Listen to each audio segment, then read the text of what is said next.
You're not sure what it is.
Be right back. One sec.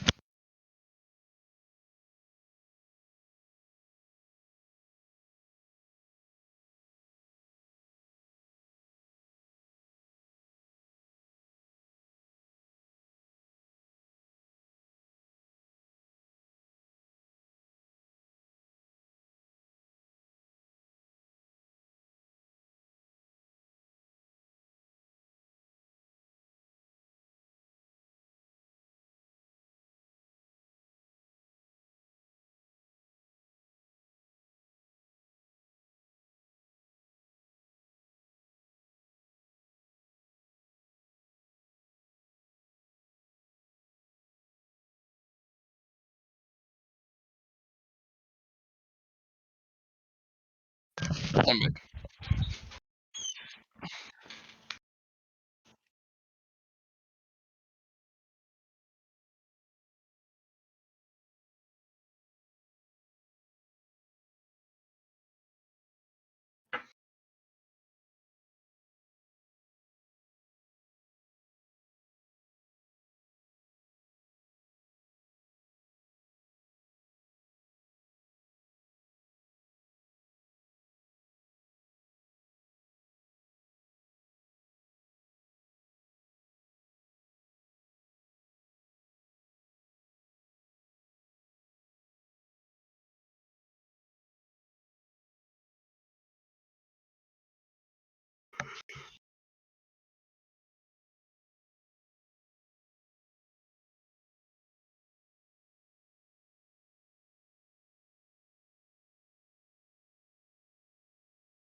For what she did,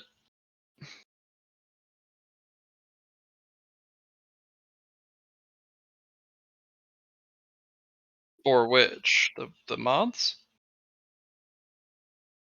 Right. Well, she upgraded specifically so that they can carry physical things.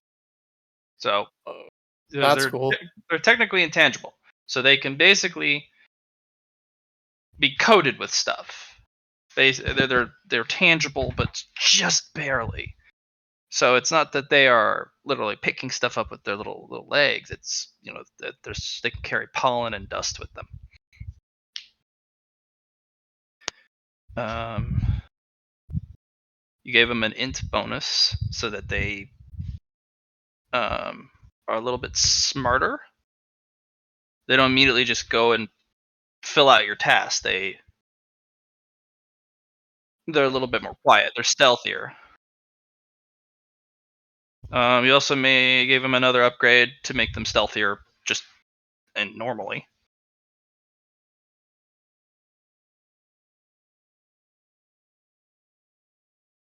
Yeah, that's about it.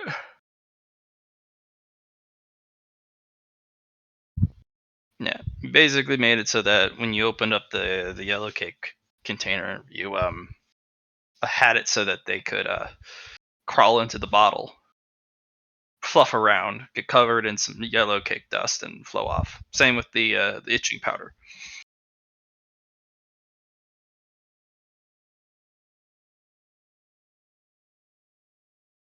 No, That's a lot more weight than just powder.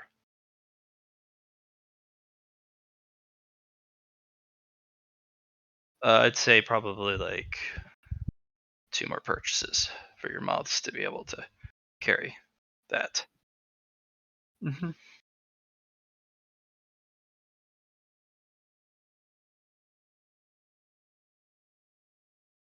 That's if you want to. Nope.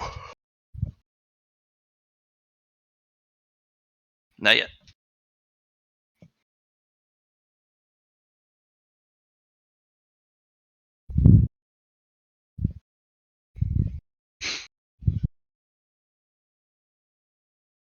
You got your homies working on your base at home.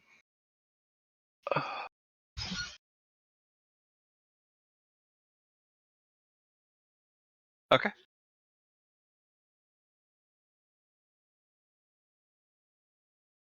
Well, it depends. There's a lot that you guys talked about.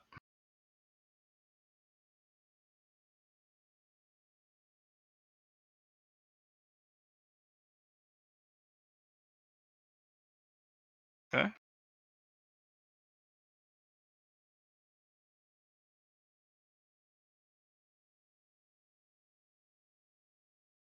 If that is what you wish.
Okay.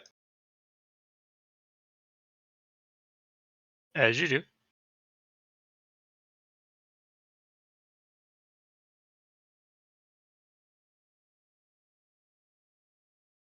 Oh my goodness. Yep. Okay.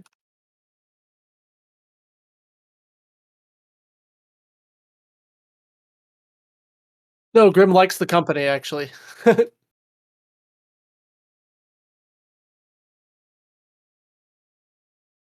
Sounds fun. And by, I at the in the moment, remind me, where I landed, we're still outside that camp, is that what we're doing right now, You're GM? still stocking the camp. Okay, yeah, okay. Just wanted to make sure I was in the right place in my head. Cool. And so your plan is to start you're doing your fear moth stuff, right? Okay, cool. Yep. Which is good because 'cause I'm not great at troublemaking at the Yes, you moment, are. so You get yourself well, in trouble though too. in my own way, I'm good at troublemaking, but in the conventional sense.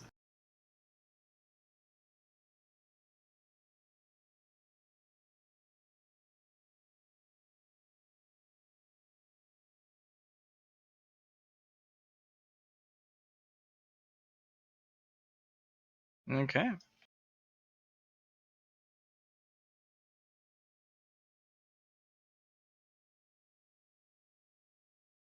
Lot to do.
Yeah, you mess some people up, are you, Allie?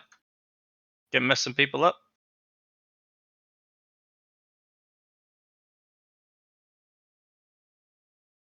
Okay. Giving the dungeon core room a little bit of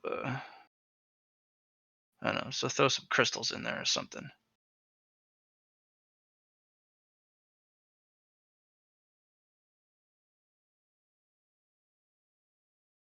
There we go.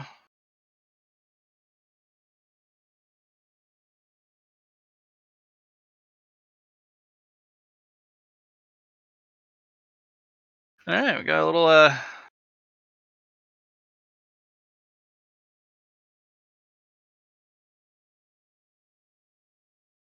bit more detail on the map.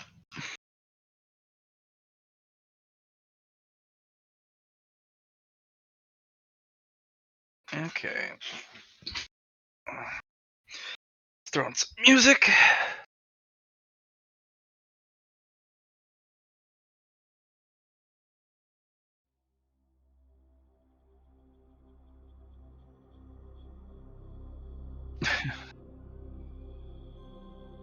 So let's take a little trip over to the dynamic duo of darkness. The triple D.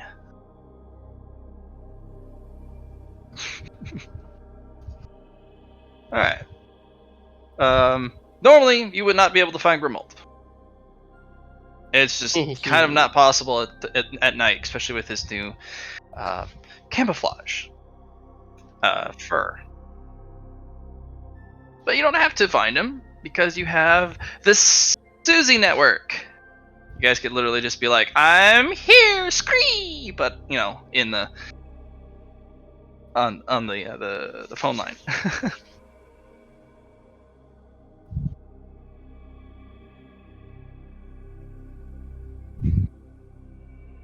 Grimold, Intrid has Yes. arrived on site. Do I see her? No, you guys don't see each other. But you guys know each other here because you've announced it. You're like, "Hey, my homie, I'm here to mess some shit up. I brought some stuff." And you're like, So how exactly? I mean, it's not like we have coordinates. Like how do we? landmarks. You got to This pick is a. quite. You got to pick Okay, a. so what do I see with my eyeballs? Well, your eyeballs have been studying the camp for quite some time. So, the canyon is extremely entrenched. Like the walls go up at least 100, 200 feet in some cases. Are there any features? Is what I'm asking that I can point Ingrid to. Yes, absolutely. The actual camp layout actually is, you can tell not only by color, design, but also smell. So at the very front of the caravan, you have these beautiful, pristine, elaborate, very magically enhanced, and very clean area at the front. Mm. There is one particular tent in the middle that looks significantly different than the rest, more palatial, more fancy. Uh, Tons of guards over there. Probably don't want to meet anywhere near that.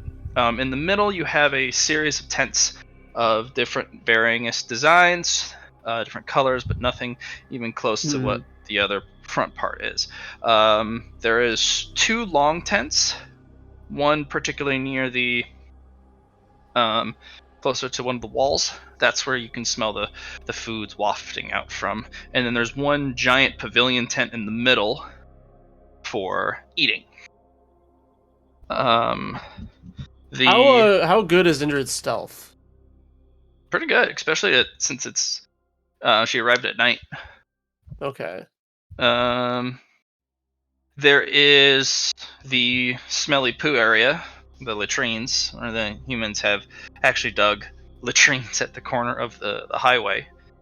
Okay. And then further back, you have all the wagons. You have the rhinos pen. You have the area where the contraption is kept, the big one, and you have all the wagons kind of kept in a specific area, and then you also have the fire oxen segregated into their own pen. And then you also have the centralized supply depot that they put together, because they actually take the stuff off the wagons that are going to be used. Anything that's not used, they keep it on the wagon. But most of the time, they put it in a centralized supply depot, and somebody manages it so that they can keep track of what's coming and going, and that it's centrally available for all the different various tasks. Okay. The camp never permanently sleeps. There's always some group or some shift of individuals who are currently doing anything. The graveyard shift, the third shift, of course, is the quietest, but there's at least 10 people going about their business doing something. And there's always guards. Always guards. More towards the front end of the camp. But there are some elites spread throughout. So you're not gonna get unchallenged in the lower areas. You found out that there are special lanterns interseated with the normal ones. They look very much the same, almost identical, except for there's a weird yellow tint to the ones that you suspect are trouble. You're not sure what they do, but your instincts tell you that's not good. Right. We kind of established that, like, there are paths around those lanterns, right? Is that what we're talking about? Okay. Yep. So I'm going to relay that information over to Indrid and just kind of say, do you see those funny lanterns? Avoid those. Indrid, those are so beautiful. Actually, I'm going to have you roll a willpower test. Yeah, do not fly into these lights, is what I'm saying. Oh, they're so pretty!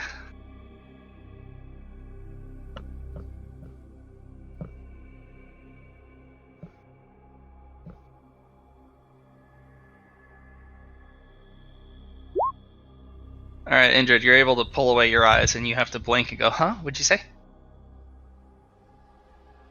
Yeah, avoid those.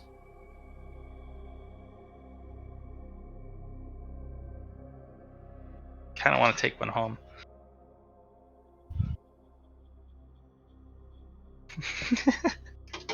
Well, if you kill everyone, you can have all the lanterns. You can hang them all over your room.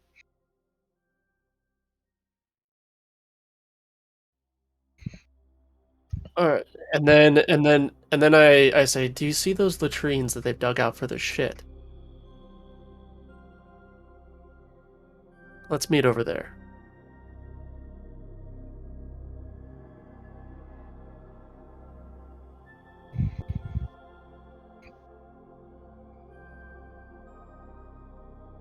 Okay. And of course, we take care to make sure that we avoid the lanterns that we want to avoid. And yep, I know you guys are going to take the precautions. It's good to iterate and reiterate, so I can't trip you up. Because this will be... Yeah, right.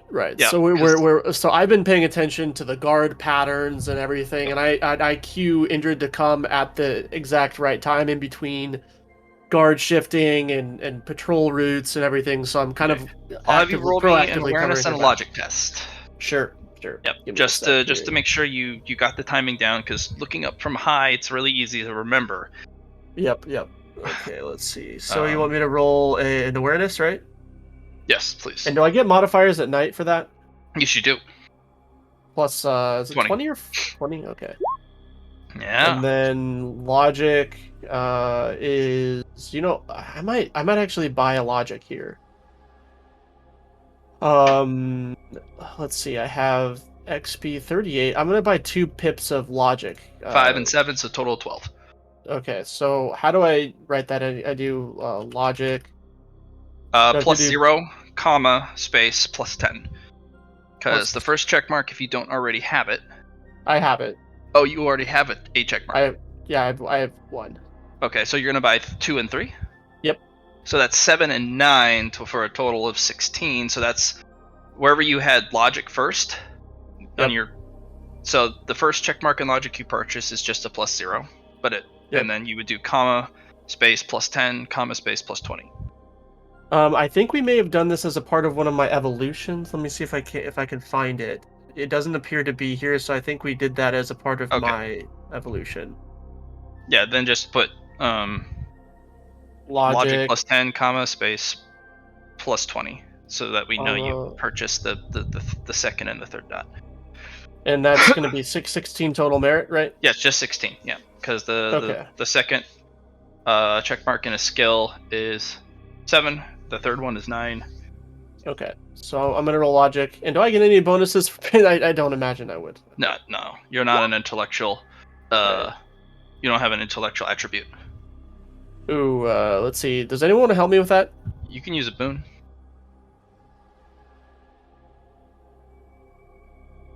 Okay. Yeah. Yeah, that's what that's what I was hoping there. It's okay.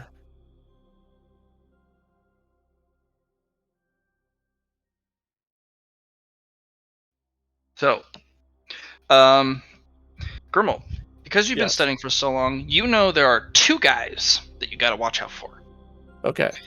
Everyone else has a very predictable path. They are Right. constantly on alert. They're the Yep. elite guard. Do not ever suffer from boredom. Well, they could be bored, but they're not going to Right. show their. It's not going to show in their performance. Sure. You're never going to catch them unawares. You're never going to catch them um, slacking off. Right. Right. There are Right. two guys you got to watch out for. Okay. They one is almost impossible to distinguish from the others, and the other guy he Okay. has a little bit of he has a pin he wears, very small, but Okay. it differentiates him. These guys don't keep a normal patrol pattern. It's random. Okay. One of them is quiet, like literally he does not make noise when he moves, despite his armor, his footsteps, his breath. He does not make a noise at all. He's the real problem. The other guy, um, he always tends to navigate or kind of find himself closer and closer towards you the moment Mm-hmm. you somewhere get into camp. Not that he's aware, it's just he seems to gravitate towards you kind of in a meandering pattern. Can I just do a signitions to see if he maybe has anything magical related to that? Yeah, you can roll that.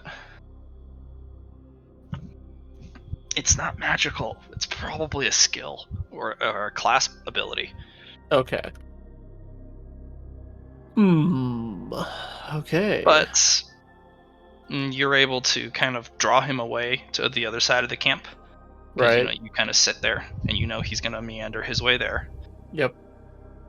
and then you teleport or you just kind of you make a quick roundabout to the other side to the camp to the latrine area. You bought yourself the most Yep. time with kind of that particular officer, but you don't know where Mr. Silence is. Okay, so I relay that to Indrid and kind of coordinate with her how she wants to proceed, and so I just recommend, all right, now's the right time. See those Yeah. two. I would avoid them and avoid the lanterns, obviously. Should be clear to come. Mm. You have heightened sense of smell, Taylor. I should. I don't know where would I know that? That would be in traits. You would buy it. Oh no, it's not If you'd something like, you that's could buy it if you have the merit. I do. That sounds like something I should pick up. What would I just put heightened sense of smell, talent or something? What would I? That'd be a trait. Let me actually help you pull something. Oh no, that's not what I want to use. Stupid Hmm. book. There it is. There is it.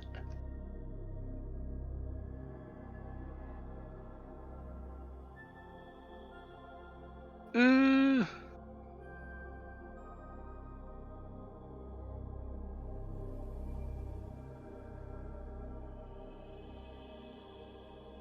no.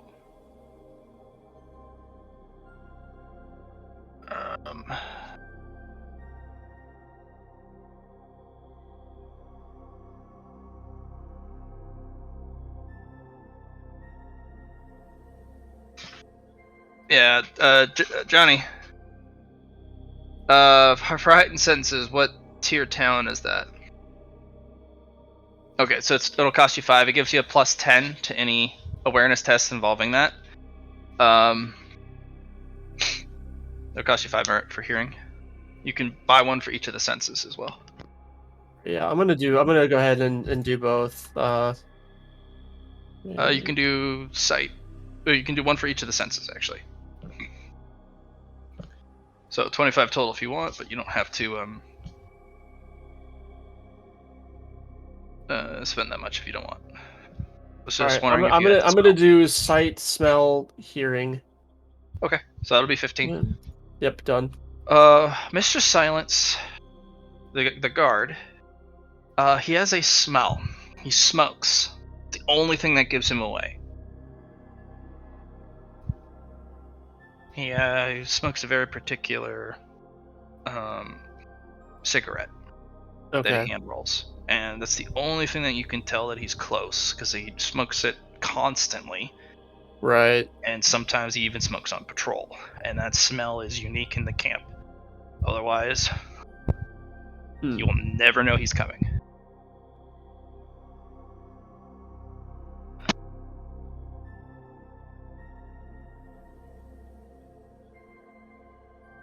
Yeah, and you've kind of stalked him a little bit, even as he like smokes.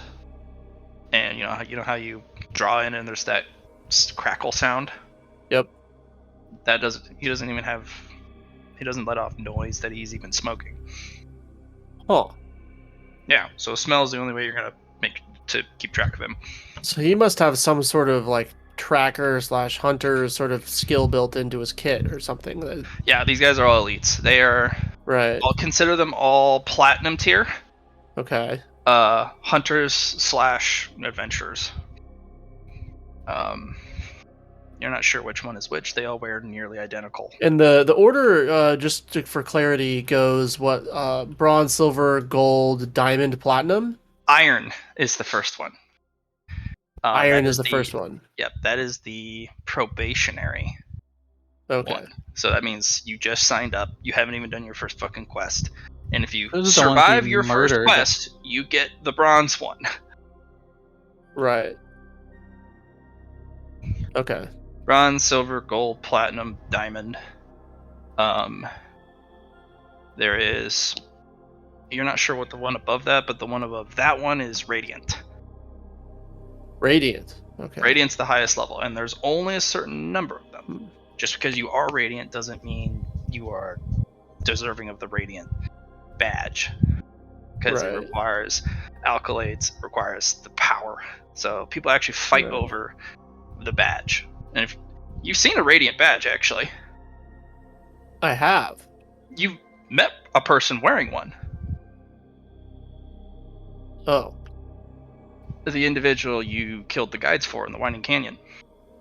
Oh, that would okay. Yes. Okay. It was just 2 cross swords. Actually, sorry, no, it was a cross polearm and a cross sword. Okay, got it. So I would recognize that this guy is not to be trifled with. It was kind of weird. The adventurer's badge specifically, is a little interesting. And from Susie's knowledge that she's read from her books, each radiant badge is custom made. And interesting. Yep, okay. The usual cross swords is the adventurer's badge with a shield behind it. Well, hers is every weapon in a fan, in a perfect pinwheel. Every weapon you can dream of or think of. Right. That is a master of arms.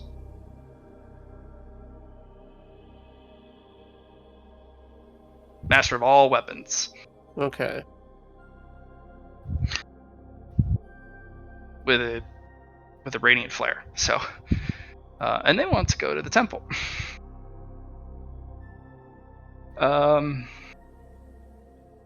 You've also been stalking and watching the camp. The individual who runs the camp is this spitfire of a woman who has actually blue hair. and has this kind of flowing, beautiful, expensive set of armor that almost says it's made from the flows of water itself, as if the river carved it. Okay. It's not made of metal, it's made of river stone. And this person is not fun to listen to. Right, right. They're quiet, disapproving, hateful, disdainful, demanding. Sounds like someone I could get a drink with. Mm-hmm. Yeah. Doesn't treat people well. Her guards actually go out of the way to make sure she doesn't come in contact with anyone else from the camp than Oh, wow, the okay. adventurers. Yeah. So not great. Okay. All right. Well, that's good That person information. has a purple badge. And which we know as It's above diamond. above diamond. Okay. So platinum? No, platinum's below diamond. She sounds Okay. like she would be fun to pick on. I agree. She has a massive retinue. Like, it's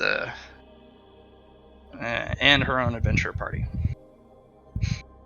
So, picking on her would be the most difficult. But, picking on her camp is also picking on her.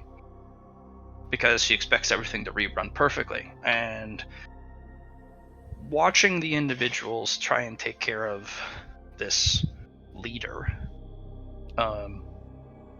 it's very fine line. This person is very violent when displeased. Okay. You've actually seen her accidentally, not quite accidentally, kill one of her servants for making a mistake. They splashed the wine just a little bit because they were so nervous around her presence because she was already in a foul mood. And a normal person in the presence of someone that powerful, they have a physical reaction to it that they can't help. Right. So the person was trying his best to pour the wine, and he splashed a couple drops on the tablecloth that they actually had brought for the fold-up table. And right. She dresses him down and then just backhands him, but a little too hard, and his neck breaks. So.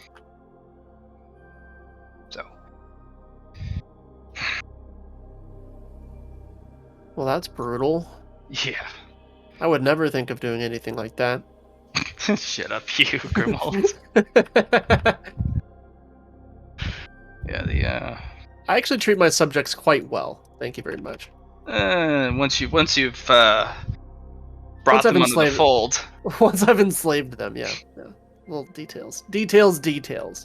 The brutality to send your message through is about that level of brutality. There's a certain sense of, like, I have a certain sense of respect for this human because of her brutality, though I think it's kind of unrefined and brutish. Yeah, she can't keep her temper together. Right. You at least do it with an objective. Yeah, Grimald is very calculating with his violence. So, there are quite a few people that are kind of interesting in their day-to-day patterns. They're only active during the day, but once they pick up and move, there are several of her party members who also have a diamond and/or this purple badge. It's kind of hard to identify what the purple one is, even when checking the records. It also can. There's a whole bunch of different flares on it. Some of them are called Master's Badge or Magus badges, or like. So there's a lot of different classifications under the purple badge. Okay, got it.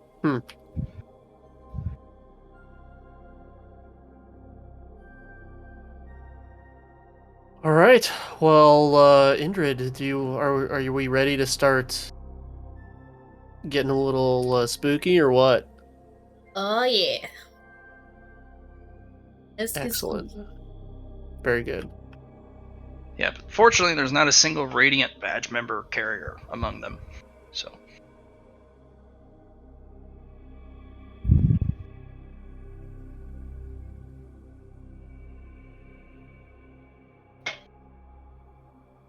Alright, so. Guys are gonna wait for day, dusk, dawn, night? Night. Nighttime. Yeah, with definitely nighttime. dusk, or do you always want to wait till proper night? I'll start at dusk. Okay. I'm gonna take a little nap until in the deepest part of night, while Indrid starts to stir and do her stuff. Okay. So that you can do things during the day?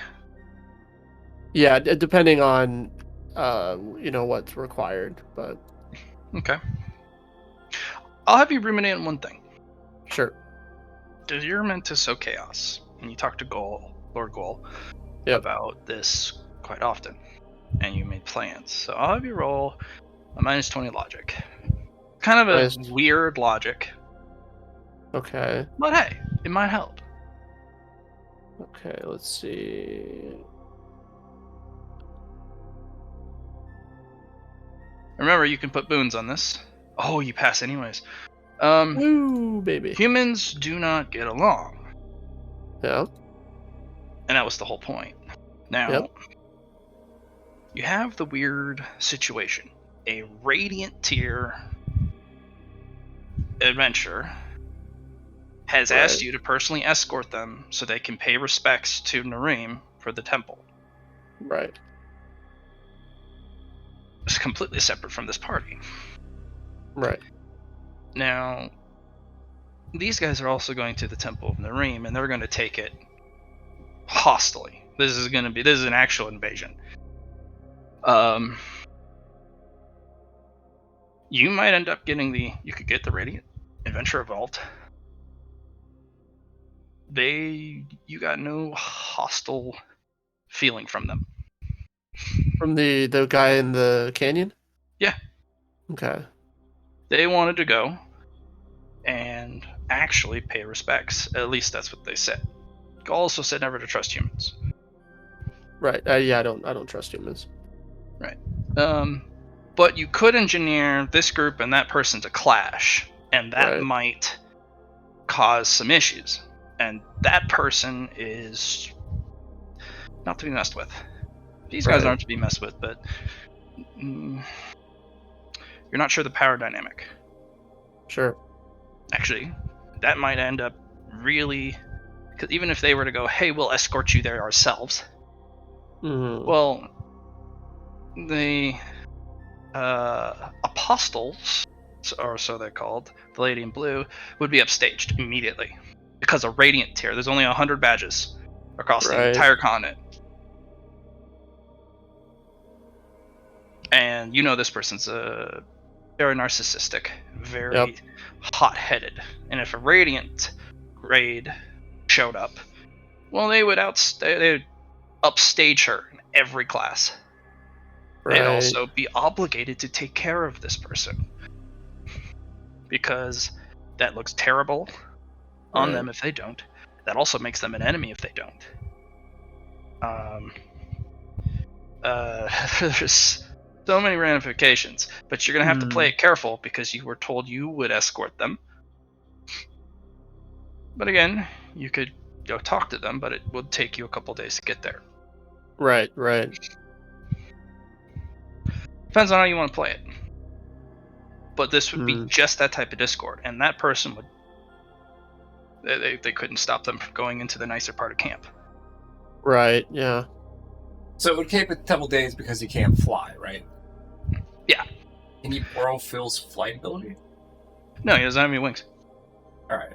But what about if he gains, what about if he took that ability that do for him? He would not be able to use it. He has no wings. You need wings. Flight is a trait, not a talent. Okay, all right. You cannot borrow talent, or you cannot borrow traits. Right. Especially ones that would not make sense. Now, if it was a actual magical ability that just lets you go, that would be different. Like a flight spell or a levitation power. Mm-hmm.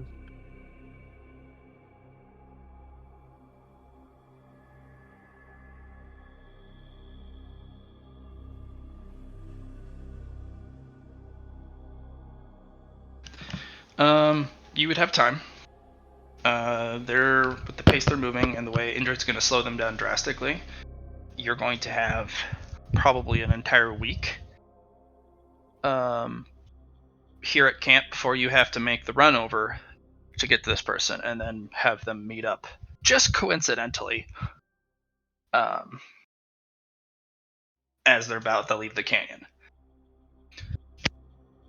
Right. Okay.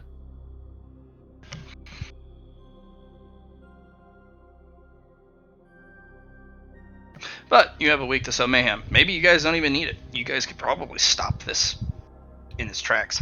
Maybe. You don't know. Right. Okay. It's gotta buy Plenty of more options. moths. All right. So you're going to take a nap and ruminate on your calculated manipulations. So before I take a nap, actually, what I'm gonna do is do I see any little iconography related to um the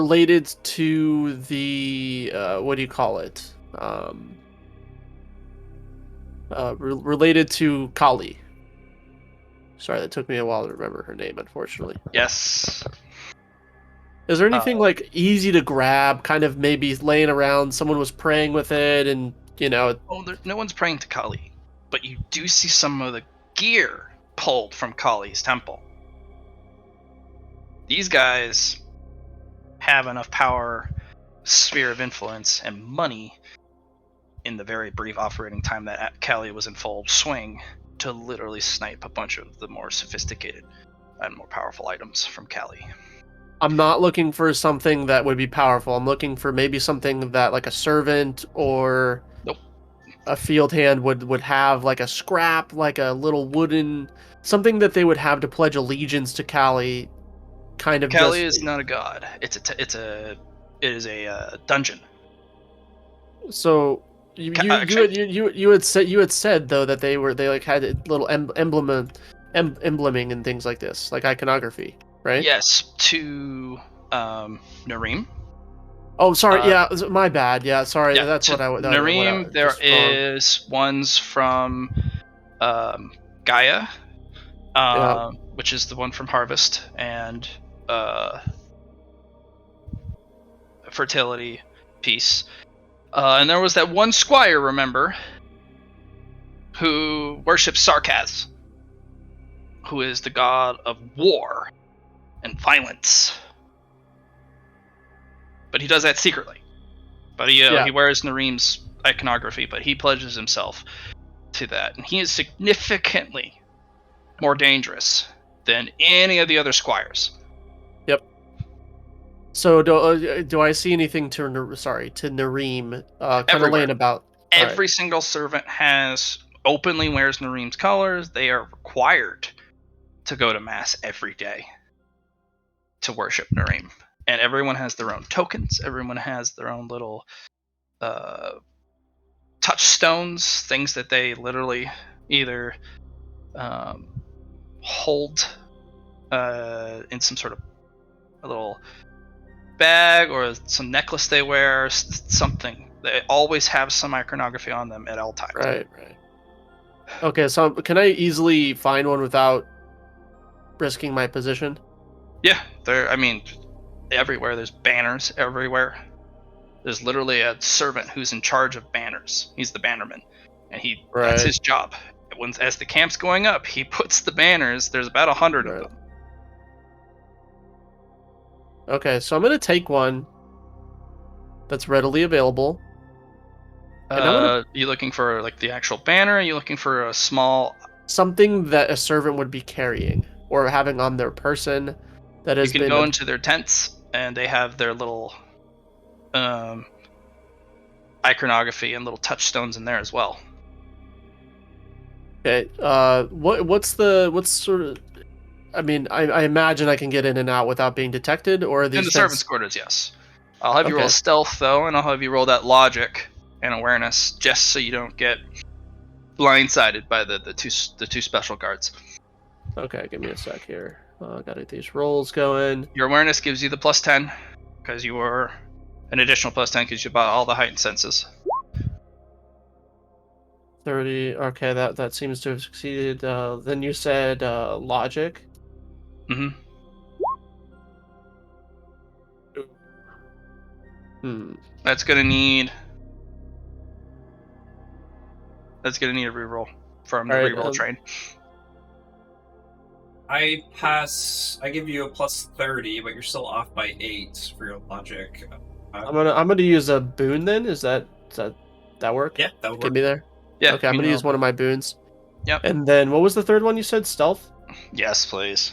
And then that's with a +20, Uh, +40. when you get the +20 from the knight, Yeah. um, And then from my you fur. get your +10 from your fur because you're moving. But if you stand Yeah. still, you get a Oh, what- +30. All right, I'm stealthed. So you're stealthed. Um. And then you get all the bonuses also from your unnaturals because it doesn't. Yeah. So I'm stealthed, I think. Yeah, you're very stealthy. But I will have roll post because you're in the enemy camp. You want me roll what? I will roll post. Okay, cool. You nearly come nose to nose with the silent guard, Okay.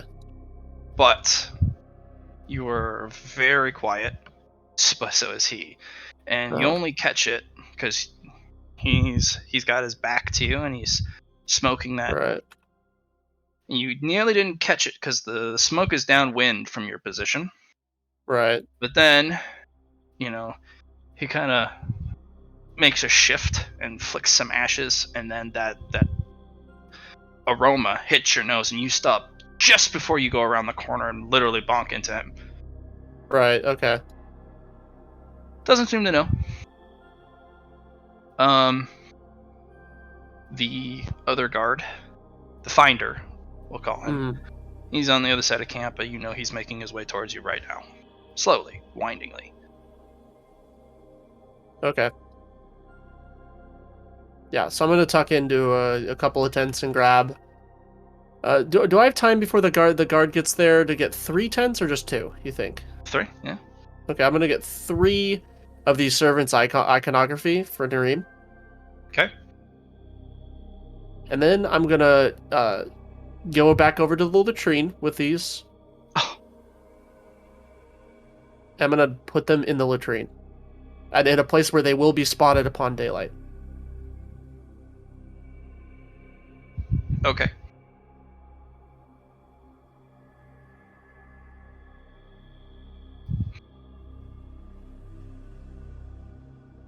So, And then I will take my nap. all right. So here's how we're gonna play a little game. You've been blessed by Nareem. You've been given the blessing of water. Yep. So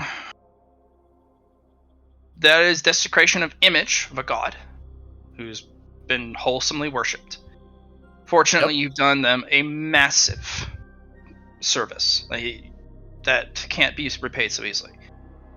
So each blaspheming of a particular object of iconography, you're going to get a point towards a total. And if you reach that point total, you lose your blessing.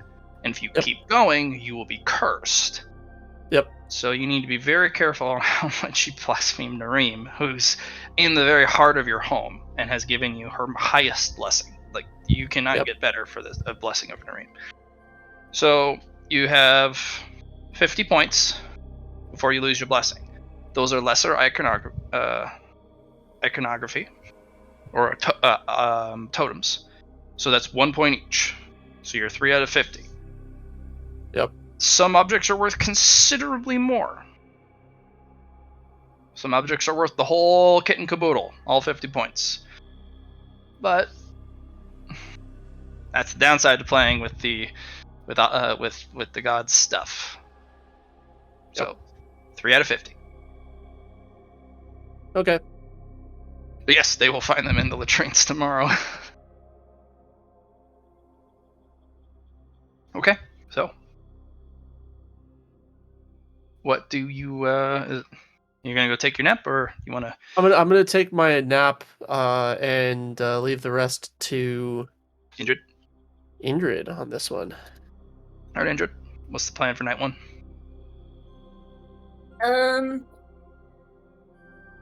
I'm gonna cover my moths in itching powder. Mhm. And give them each a little worm egg. Then I'm gonna have them fly the worm eggs over to the animal feed. Okay. And then I will... And, like, I want to target animals that people are going to be eating, not animals that are going to be, like, pulling stuff. Okay. Yeah, they have live animals. Figured they'd have some chickens. Chicken, pigs. Yeah. And then I want to find, like, the stable hands of these animals, and I'm gonna give them nightmares and, itching dust. Okay. How many doses of itching dust? Just a little bit? Just a little bit. Okay. Well, the campus woke up to screaming. The itching dust is like pepper spray, but it's tattooed permanently into your skin and doesn't stop. Yikes. Brutal. Yes. So there is utter pandemonium and screaming from the logistics quarters. And the camp is woken up. People run over, and these guys are basically taken to the medical tent. And there's an investigation. I'll make some rules on the quiet side. But so far, yes, you've poked the hornet's nest. That was a very interesting play. I was hoping for mild discomfort rather than pandemonium, Oh no, but I'll that take itching what I powder can does get. not do any of that. The itching powder it permanently dyes your skin, and the itching sensation does not ever go away. It's also like in their beds and everything. So it's like, Yeah, it permanently stains any fabrics as well. they have nowhere to sleep now. No, they do. They're gonna literally take the beds and the bedrolls and everything, and they're gonna burn it. They have extras. Excuse me. These guys they're gonna be taken to the tent because they're pretty necessary. The head guy does not seem to know what to do, and he's talking about just cauterizing the areas. That'll literally burn out the whatever this blight of the desert is. But the apprentice goes, sir, that's quality itching powder. You can tell by the blackening of the skin and the irritation. It looks like it's been enhanced through some sort of catalyst I haven't been able to identify, but these are the methods in which you're going to want to use to counter it. It's not pleasant, but it's better than literally branding them. I see. Good eye, Quentin. And they will treat these guys.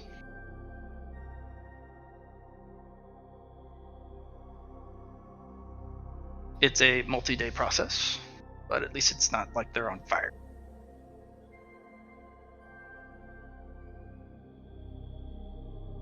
So does Indrid get an idea of who's treating who, kind of deal? Yes, one of the purple badged members, and he's very old looking guy, a little portly, and these big old robes despite the desert. and he has this very, I hate to say nerdy, but yeah, very nerdy looking apprentice, like Hogwarts nerdy, with big old glasses and everything. Like Hermione? Yeah, that type of thing. But he's a guy. Okay. Yeah, male Hermione with glasses, big old goofy glasses. And he's like, oh, but he was the one who was able to spot the condition.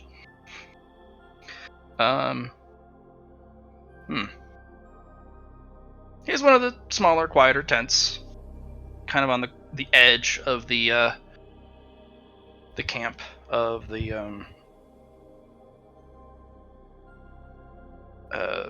elite quarter. A little bit closer to the latrines.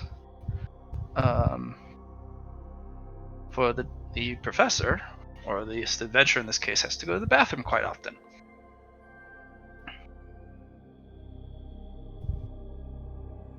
Their latrines are separate from the servants' latrines.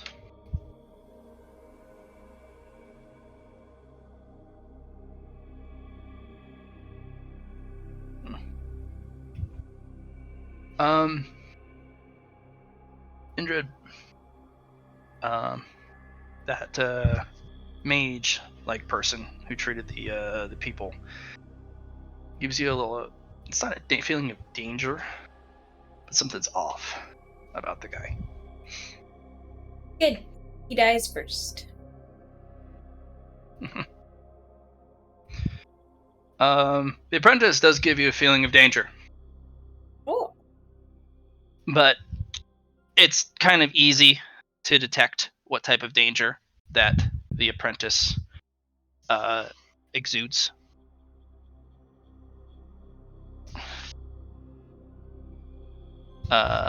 He particularly has a air of kind of this burning, shocking, static-filled magic, almost like that ion field right before a thunderstorm. Very accomplished mage, particularly lightning magic. But it's very predictable. His master,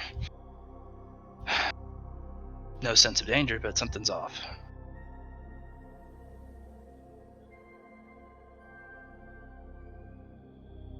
All right, that's the night. Okay. What happens when they find? Did anyone find the? Oh, they did. Those Oh, people that was are, the night. That was the night. Okay, Yeah. sorry. They're found in the morning. There is a kerfuffle. The people are, all their tents are searched, every single one, until the three people who don't have them are singled out.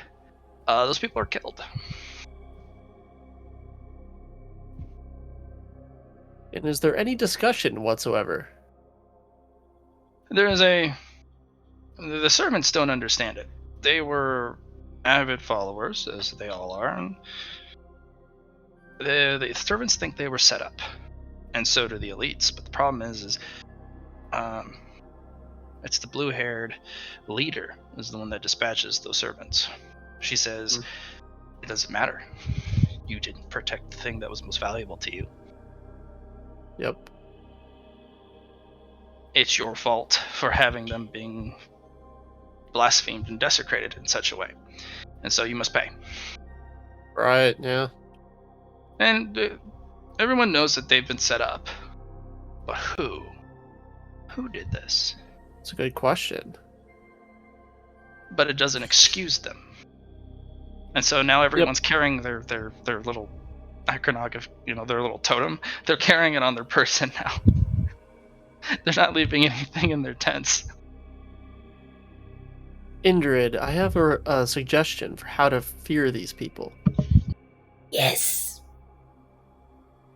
Make them obsessed with their iconography. Oh, they already are. You don't need to. Well, no, and heighten that. Such that they start getting hostile over each other's iconography. asking each other to see their iconography, if we can do that even. To see if it's properly kept, properly. I don't do nightmares about specific things. Oh, well. Okay, I tried.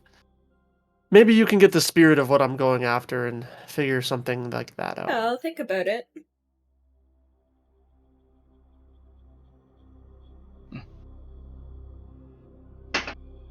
Okay. But for now, the base's alert status has gone up to 2 stars out of 5. Itching powder. And now this little bit of sabotage. Okay. Alert status has gone up. The guards are a little bit less predictable. New security measures will be put in. Nothing significant, but people are a lot more aware, a lot more suspicious. There are less servants now. I will have you roll 3d100, Grimold, to see how important these servants were. Because they can only... Okay, so no one important, but support staff. And the 55 is somebody on the graveyard shift. So that means somebody else will be working just a little longer and just a little harder to make up for the lack of staff.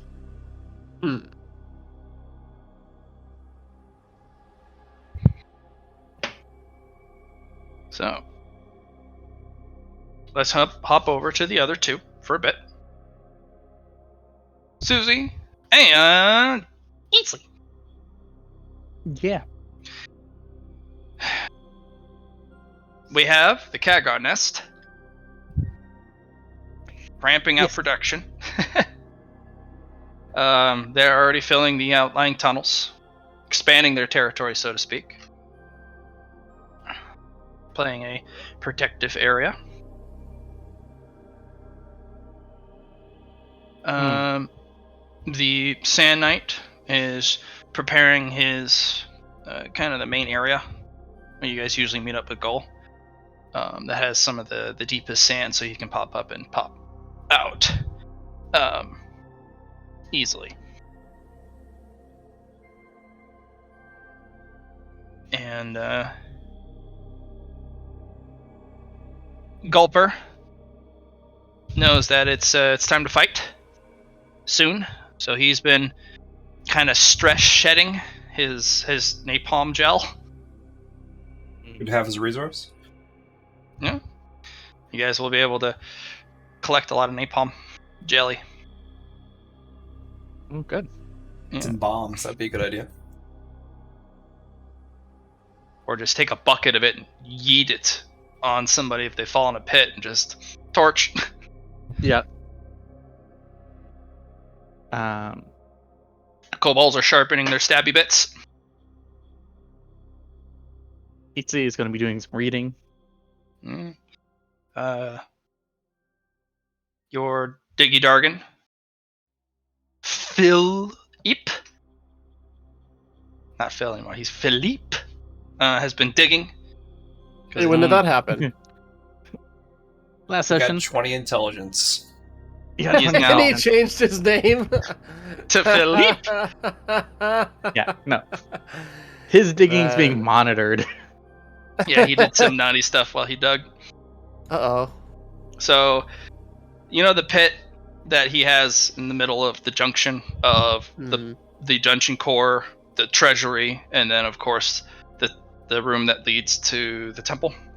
Mind you, Yep. the temple room is kind of a stoned, tiled walking path with a well next to it that leads to a staircase, and the staircase goes down, down, down quite a ways. Leads to an underground water reservoir where you guys put together the temple. Well, Phil dug straight down, and he was just like, I just want to dig straight down. Well, he keeps digging, and then he literally breaks to the top of the cistern, and then just falls into the water. And he's like, oh, if I dig straight down, I dig into the cavern where the temple is. Oops. So Oh, they he had dug. to, He broke the temple. Okay. well, he dug into the top of the cavern of the temple. He didn't break the temple. So Okay, they got it. repaired the ceiling, filled up a bunch of the dirt. Then he digs sideways for a significant portion, and then digs straight down again. Just digging.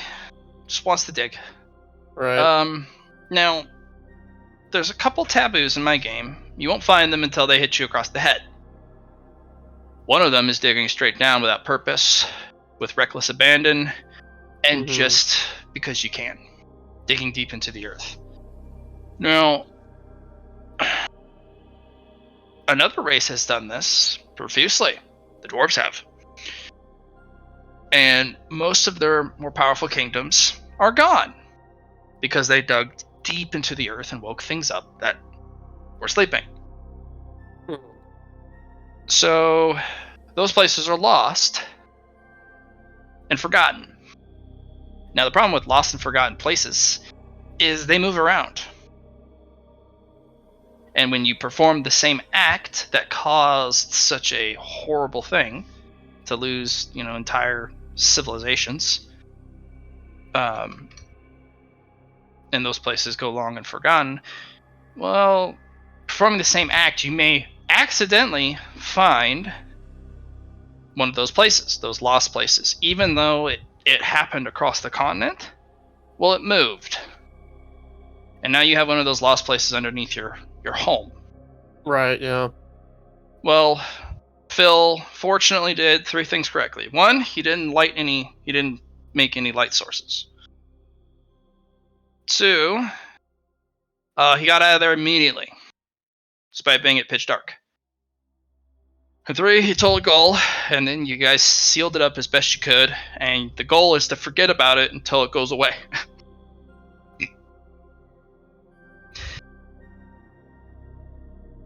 So there is a moratorium on digging down below a specific level.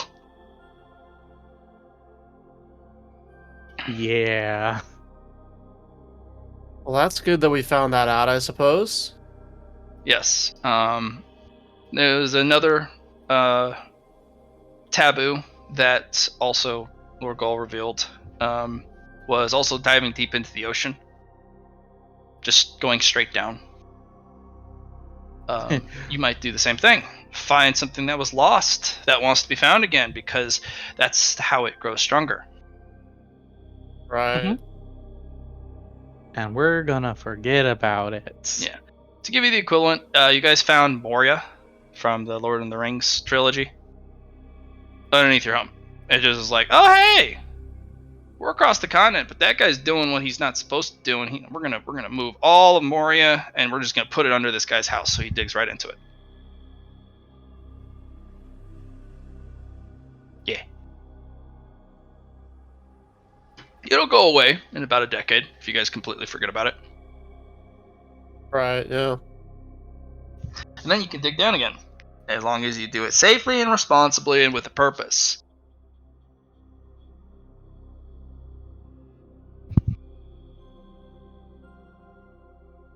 All right. So, Bill's been digging, but more responsibly. Susie, what you up to? So he's going to be doing some alchemy. Okay. What are you alcheming? Gonna make some catalyst potions. With what?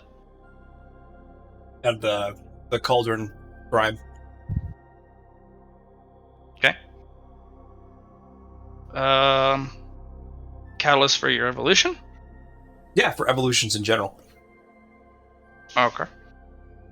Do you remember which cauldron does that? Because remember, most of the cauldrons I gave you were ones that increased the potency or grade of the potions made. Not that it was to enhance catalysts, per se. Do you even have a catalytic potion? Or are you just going to use a potion as a catalyst? I'm going to make my own potion with alchemy. Okay. Because Wow. I already have the ingredients. So Don't forget the grime on on that broken cauldron increases the tier by 1.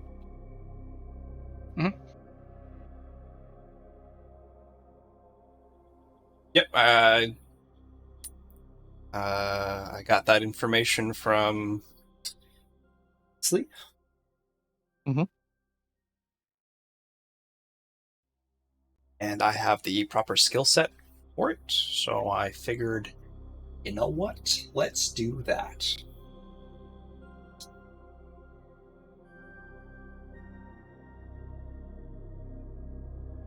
But I'm just going to make one for myself right now. Because I need to evolve before this 4 days are over. So goal is tell me what exactly you're going to do with the alchemy potion. We usually want to start with what you're thinking of the name stuff that at least you know of that are going to go in there, and if not, what type of elements you're trying to infuse. What's the purpose of the potion, since it's not something that you have a formula for, you're making it up. So it's going to be a neutral based thing. You apply it to a one of your things of your evolution to increase its tier. Gonna scrape the coating off. Gonna turn into a powder, mixed with saltpeter, and then go from there. I'm not going to be adding anything extra because I don't have the capabilities to. Oh, here's an idea for you. Mhm. You have a mushroom on your back, right? I can spore things, right? Yeah. Put some of your own spores in it. Okay.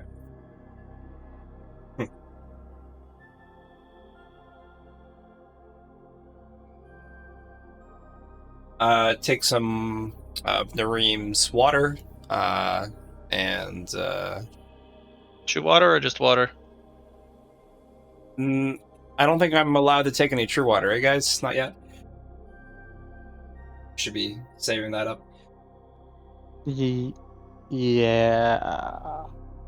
Yeah.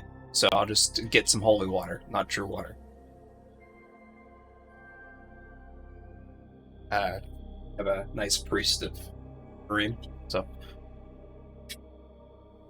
Yeah. head priest of Philippe Nareem. will bring you a flagon over. I have blessed the waters with my blessings of bless. Yes, quite so, indeed. Indubitably. I've done this. No. Right, let's see. Thank you very much, Philip. Mm-hmm. I now go back to digging responsibly.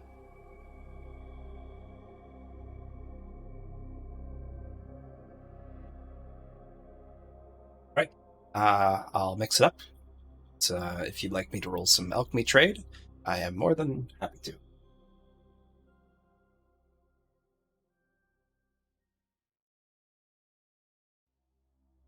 You're gonna need to.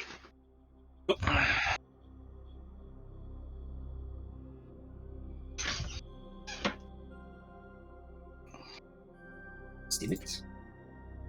A 33.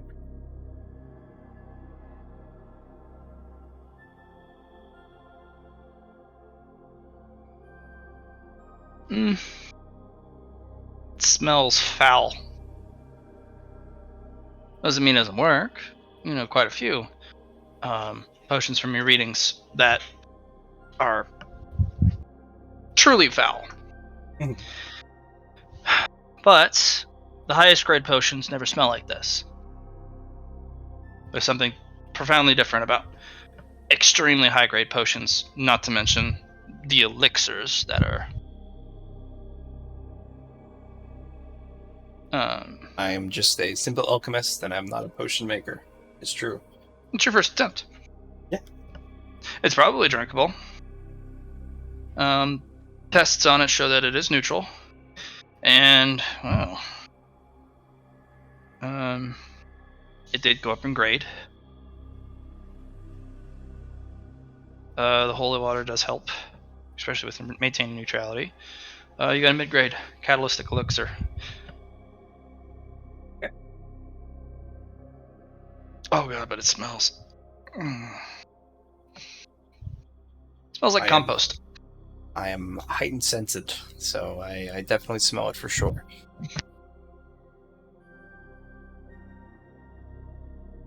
Perfect. I have that available now. First attempt, I think it should be okay.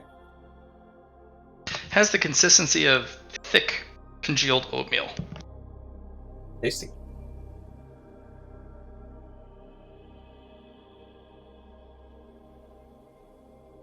It requires a -10 toughness test to drink.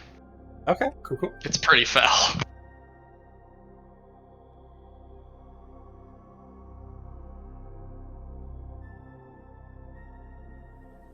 For the rest of my time, I would like to do some things. I'm gonna go out into the desert and get some herbs.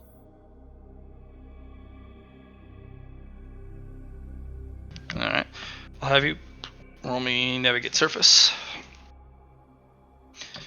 Awareness, herbalism, and then luck.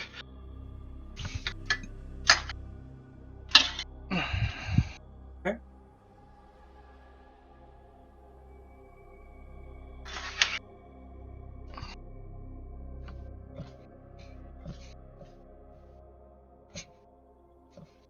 We'll use a May the Moon Shine Upon You for a luck. Also, I'm going to reroll the Herbalist. Lucky. 18 is much better. Did not get it back, unfortunately. Going to then my thing down. I'm going to roll 1d10 again. Back.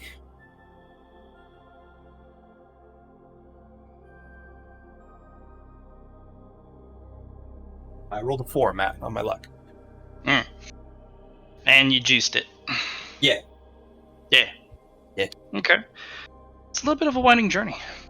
It's Okay. actually rather interesting. I like the journeys.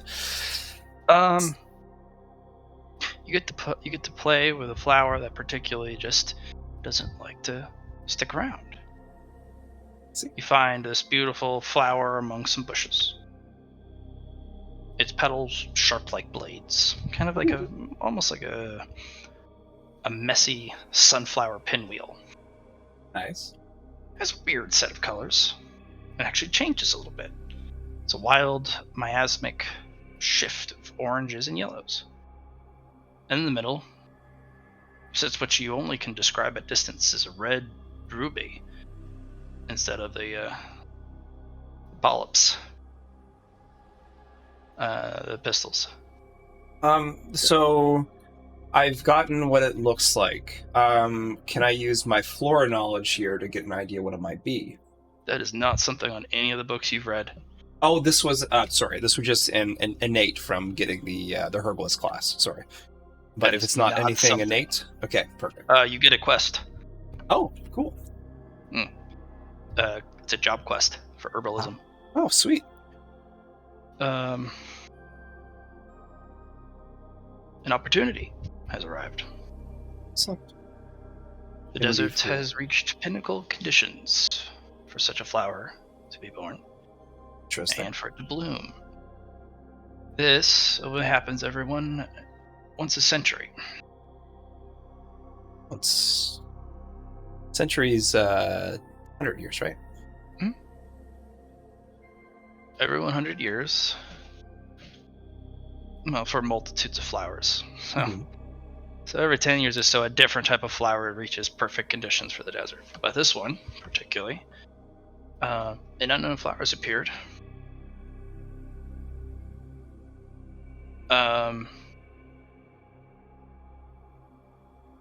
Collecting this flower, or at least studying it, will give you a job class upgrade.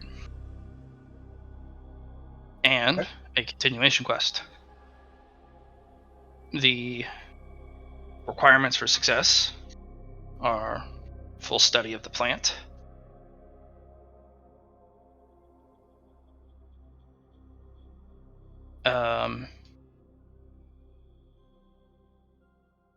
Mhm. and a collection of a single sample. Safely. Fail conditions. Plant dies.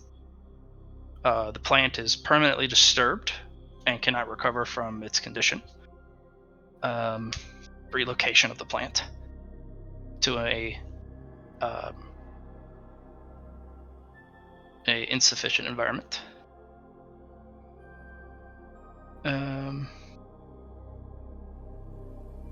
Significant damage to the plant.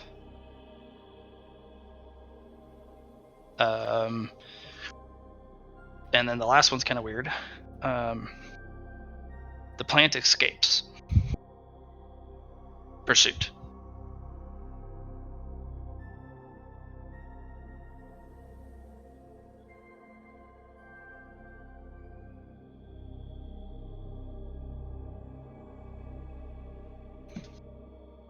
So, success, full study, a collection of a sample safely. Failure, relocation of the plant into an insignificant environment. Yes. Which means it can be relocated, but if done improperly. Plant escapes pursuit or damage to the plant. Significant damage or death of the plant. Capital bad damage to the plant. And what else am I missing? That's it. Okay.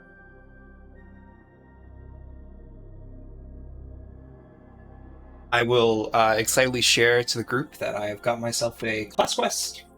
Very excited. Job quest. Job quest, my apologies. Purpose.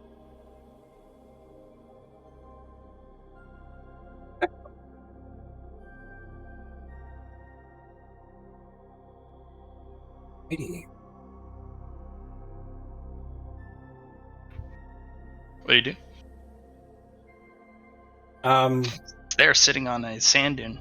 It's got a little bit of a host, so to speak. It's sitting on a top of a dune that has a bit of hardened packed dirt and a bit of rock. And within those rocks are a series of weeds that have grown. You've seen these weeds before. They grow everywhere. They're the most pernicious, tough, resilient plant of the desert. Mm-hmm. They literally grow anywhere there could be possibly shade or anywhere their roots can take hold, even if there's no water. They do not spread by spores. They just grow and appear. It is one of the weirdest phenomenons of the desert. See. And they are not edible.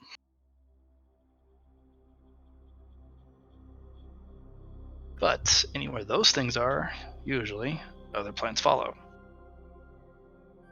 Or critters. I think what I will do in the meantime is I will study the plants, and then I will go into a meditative sit and put this into my memory palace. I think that is what I shall do for my first interaction of it. Get as much picturesque image as I can from my memory, and have a way to study it there. So I'm going to use my enhanced senses to just take in all what this plant is, and maybe use some of the wood sprites, anything they would have to get a better idea of the plant, so I can study it more, and go from there.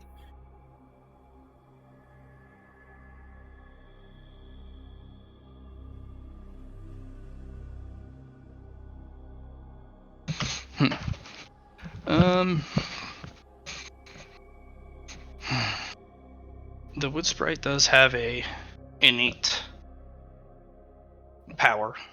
Since it's a very baby sprite, it only has one.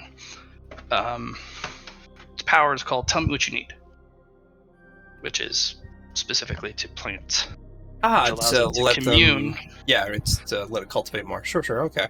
Well, it's not even that. It's just it asks the plant, like, tell me what you need so that I can help you. Yeah, for sure. It's plant talk. Okay, well, cool. And that's the only borrowable talent currently until the wood sprite grows up.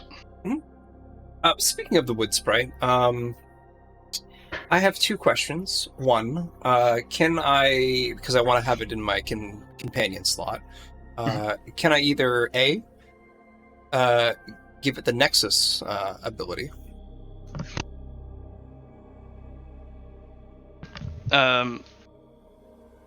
If you give it the Nexus, that means it needs its own confluxes. So it doesn't borrow what's inside the Nexus? No, not until it becomes a minion. Because minions lose the shared power ability, and then they become a direct minion, and they get different upgrades. Okay. Companions are extremely weak followers that can't really do much without your help. Okay. But once they have evolved enough and you've supported them enough, they then lose the companion status and become directly minions. And minions, you can actually entrust them to do violence, do chores, do specific tasks. And the second question I have, the power or the hidden potential, I can't let it have a copy of that either then. It can't grow That its is own correct. hidden potential of No. what I have. Okay. So Not unless it undergoes a superior evolution and it picks hidden potential as its unique quality.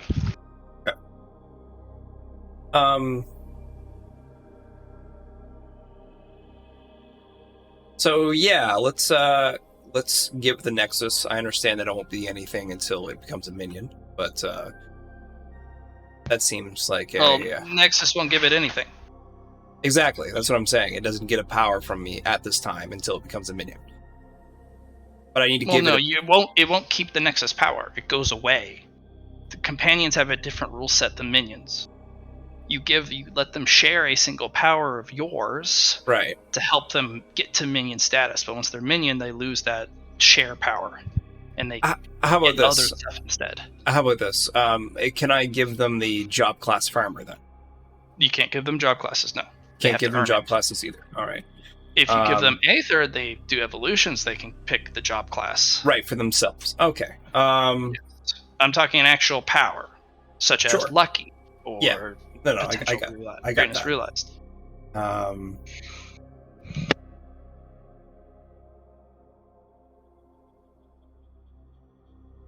Okay, so perfect. Let's I don't have to worry about getting them at power per se right now. Let's just continue on. You do need to give them a power now. If you take them as a companion immediately, you have to give them a power. And if you don't, well, they'll just go without. All right. How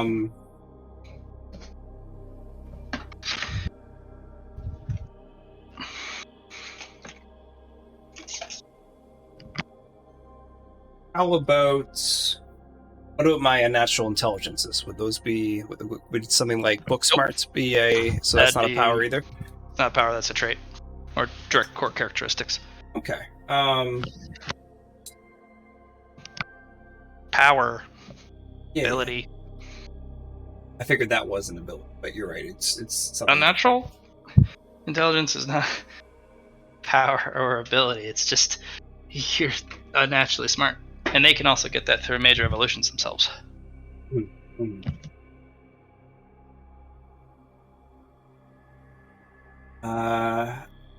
Let's just make it easy and say it is lucky.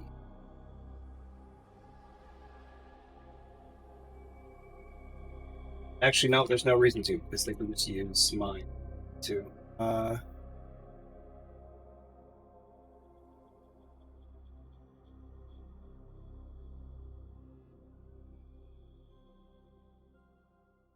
guess I don't really have that many powers. I can give it the sporification, I suppose. that it doesn't have spores. Well, technically it would be a wood sprite, so yeah, you can give it sporification. It wouldn't release mushroom spores, but I guess it would release something. Yeah. I'll just allow it to grow its own things that way. Cool.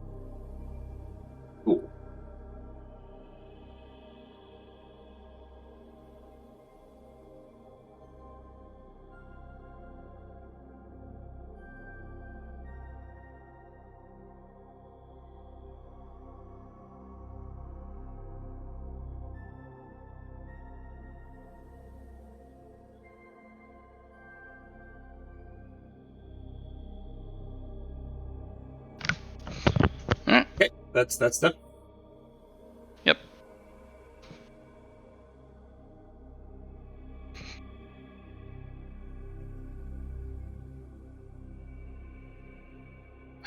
Eatsley, Yeah. you're reading. What are you reading, my friend? Or Magical what are you- diseases. magic diseases. Mhm. He's wanting to improve his base of understanding for diseases so he can improve his own diseases that he can make. Okay. Because I bought all those books, so I might as well read them. Indeed. Um, Some of them are fascinating reads. Specific diseases, or are you starting? Have you actually read the normal disease books, or are you going straight to the magic diseases? we're gonna go straight to the magic diseases. Okay. Uh, Well, let me tell you, it is a frightening read, even for yourself. There are a couple that are particularly easy to come by, that are very effective in causing quite a bit of mischief. Some of them are, you would think, benign. Like magic hiccups. Mhm. It's a particularly weird disease that targets the mage's or a magic user's ability to cast. And whenever they cast a spell, they hiccup. Or use anything that involves mana. They hiccup because it's think of it as tuberculosis, and it sits in the lungs and in the diaphragm, which is kind of where the circulation of magic is. Because mages, the really good ones, are able to breathe in the aether from the air, and their lungs are able to actually refresh their mana through just breathing, which is the common practice, which means this stuff sits in your lungs and feeds off of the aether that comes in. And it does get to an advanced stage where anytime you cast a spell, you have a hiccup fit. And the more spells you cast, the more affected your diaphragm becomes, to the point where you can't even cast spells because you are doubled over in pain. It's easy to treat, but hard to get rid of permanently.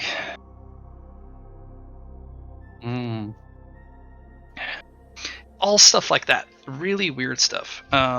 Skeletons have one that are particularly nasty. It's actually recorded specifically from the salt flats. Oh. There's a specific type of calcium that a skeleton can pick up while traveling with salt flats. Or anyone who has exposure to or is bleeding. So it gets on the bones, so it makes it easier for a skeleton to pick it up, or some sort of undead. Humans pick it up if they have open wounds and the salt gets in it. It replaces and burrows out the calcium and replaces it with salt growths, explosive salt growths, and it is permanent. You can try and find new bones, or get rid of it, it does not work. It's more of a curse, really, than a disease, but it's classified as a disease.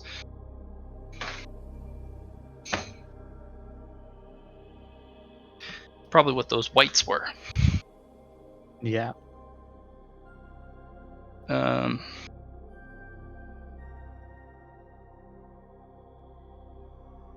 There's a lot in there. A lot of them are kind of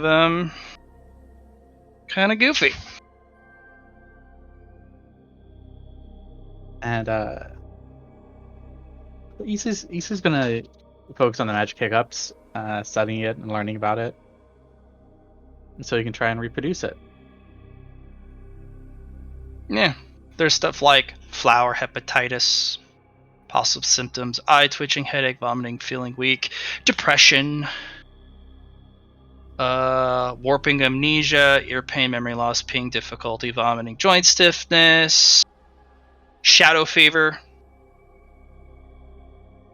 pain in the arms, dry mouth, fluctuating fever, cold spells.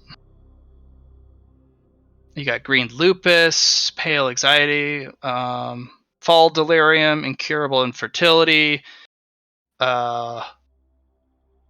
spirit rabies, the green migraine, frost shock, goblin sores, yellow sleep disorder, phantom pox, lifeless asthma, elastic fatigue, like just truly gruesome stuff. Yeah. Oh, I got a list. Yeah. And but Isley is going to be cheeky and readjust the disease in his room. How are you making it? How are you getting it in the first place? So Isley is going to get a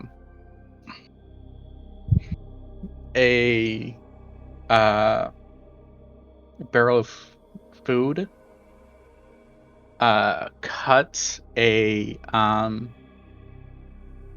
what is it called, a hole at the bottom of it, and it takes several of them and essentially cut like holes into the wall, so the disease will just leak out from the walls. Where are you getting the disease from? Isley's gonna try and recreate it with Mercuria. How much Mercuria you got?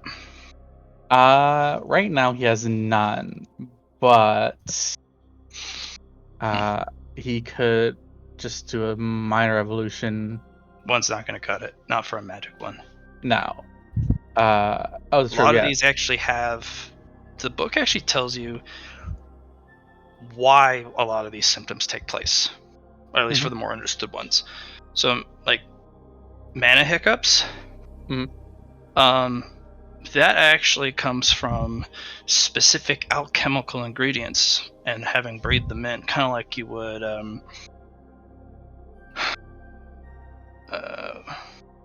like fiberglass.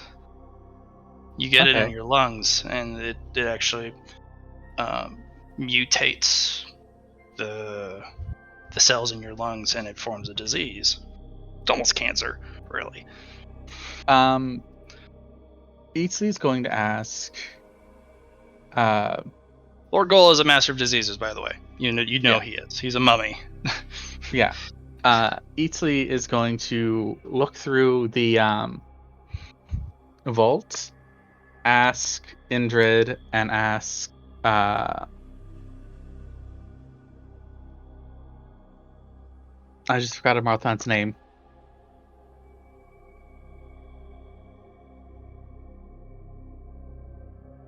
It's Indrid and Indrid and Susie. Because Indrid's out right now. Susie is the alchemist, and look through the vault to see if there's any of these alchemical ingredients. Well, I got lots of alchemical ingredients, that's for sure. Okay. I'll have you roll a 1d100. You're looking through this stuff. You're looking through a book. Yeah. Near the back, there is a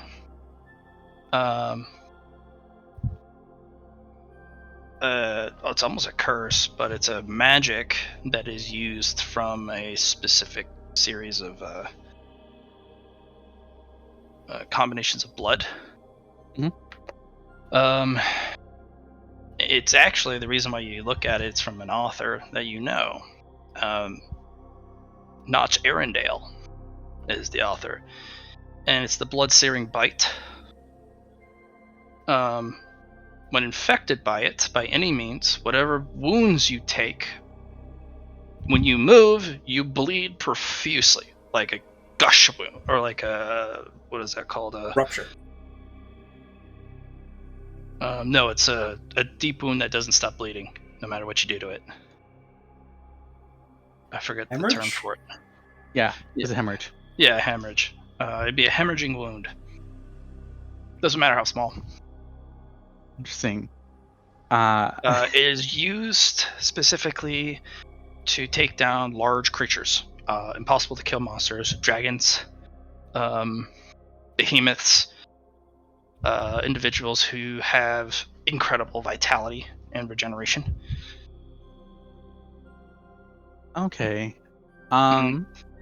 It is technically it's a curse, but it's also a disease. It prevents your blood from clotting forever. Eatsley, in that case, I like the notch one. That one requires blood of a black dragon, blood of a chimera, and blood of a orchid viper, combined with troll's blood.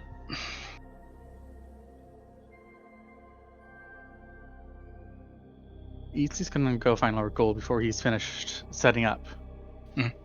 And ask if Lord Ghoul, through the power of the dungeon, is able to replicate this blood.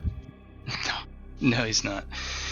But what he can do as a mummy is he can provide you curse scriptures. Now that there is no debt to the bank, he has enough mana to give you something special, because he's a master of curses, and one of the oldest curses is the pox. Not pox, the pox. We're talking like the like swarm of locusts, type of signs of the apocalypse type of stuff. He can give you 2 of them. And you infuse them into a gem, an aether gem, and he'll just give them to you. Be careful what you do with those. As for diseases, curses, and that one, you got to be very careful, because the magical ones don't care if it's monster or human. Right. Again, it's obviously the better choice because there's less means of getting rid of it. It's more persistent. But also, you have to take in the understanding of, if we win, if you die, that doesn't mean the symptoms go away. Because if they're magic, it imbues itself on your core if it gets bad. That's correct. Even if your body is left there rotting, the magic will still chew through your body, and then it'll find your core before someone can get to you. You're a little better off because you're a Skellerman. You can literally have part of you pull your core away.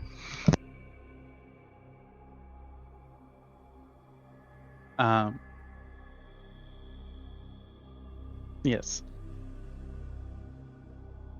And I was hoping to also spend the time, since I'm wanting to dabble in this, to, if you have any ideas of how to strengthen a core against this. There's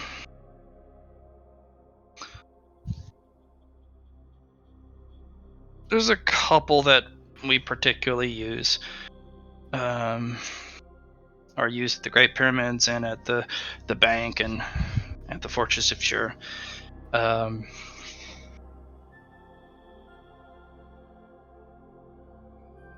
But the methodology is not suitable to our dungeon.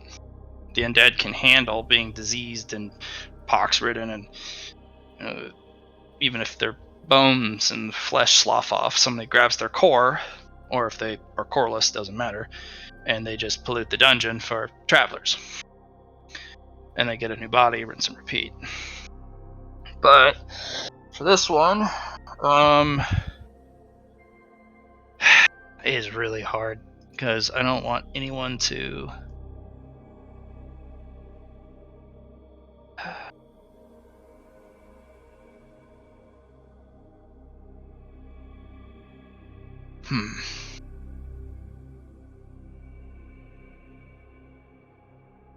No, you're gonna have to be very careful.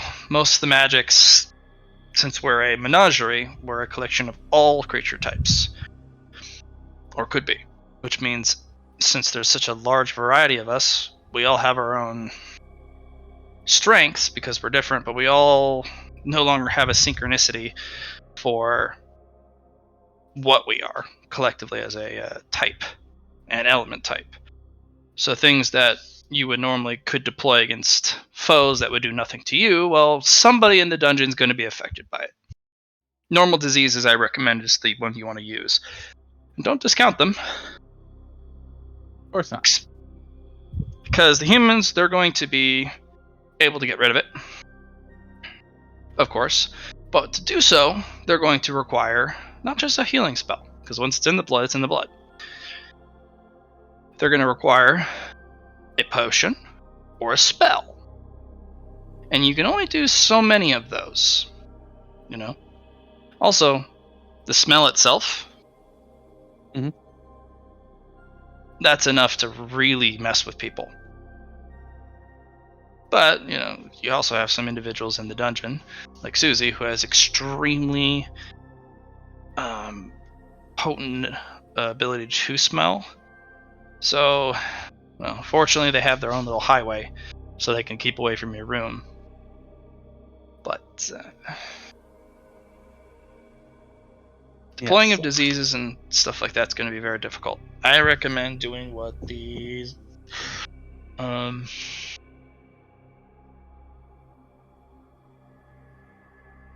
swamp undead do. All of their stuff, all their traps, every mechanic is coated in a poison or a disease. It's pre-coated, or it's kept in a reservoir, or something that the humans must interact with, such as, hey, there's a series of cremation jars here filled with whatever virulent sludge of horror you can come up with, and there's a key at the bottom. And they have to reach their hand in. Yeah, basically make it saw shit. Yeah. So make it so that the humans are forced to interact with it when they know what they're getting into. You don't even need to hide it. The blades are these rusted, dripping, almost festering things, and they're like, I have to reach my hand in to get that? Fuck. And they do, and the guy's hand's all fucked up, so they have to spend several potions and a couple spells just to do that. I understood, Lord Cole. It's think of it this way: if you make them burn through all their resources and their power beforehand, it's not going to be so bad at the end, because they're going to run out of they're going to run fatigued and exhausted into the more important areas where you are going to have to fight. Let them fight the dungeon first, skirmish, let the dungeon do the heavy lifting, and then if they still get through it, knives out. Yes, Lord Cole.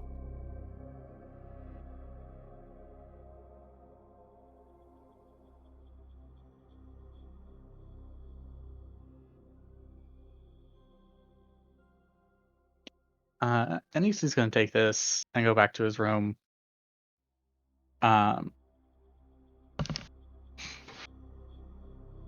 Poisons, and especially poisons, that's very easy to come by. You also have access to a very rare resource by location and proximity. The salt plains. Yeah. So what Itsu's going to do is he's going to make sure this door is going to have 5 keys, 5 keyholes. Oh, the big one? Yeah. Oh, and you have to go to each of one of the doors. Have to go to each one of the doors. Each one of the doors is going to have one's going to have a jar in it. Go ahead and Uh, type it out in each of Mhm. the areas so I can go find the resources for it. And as we do other people's stuff, I can literally transmogrify over the objects. Yeah.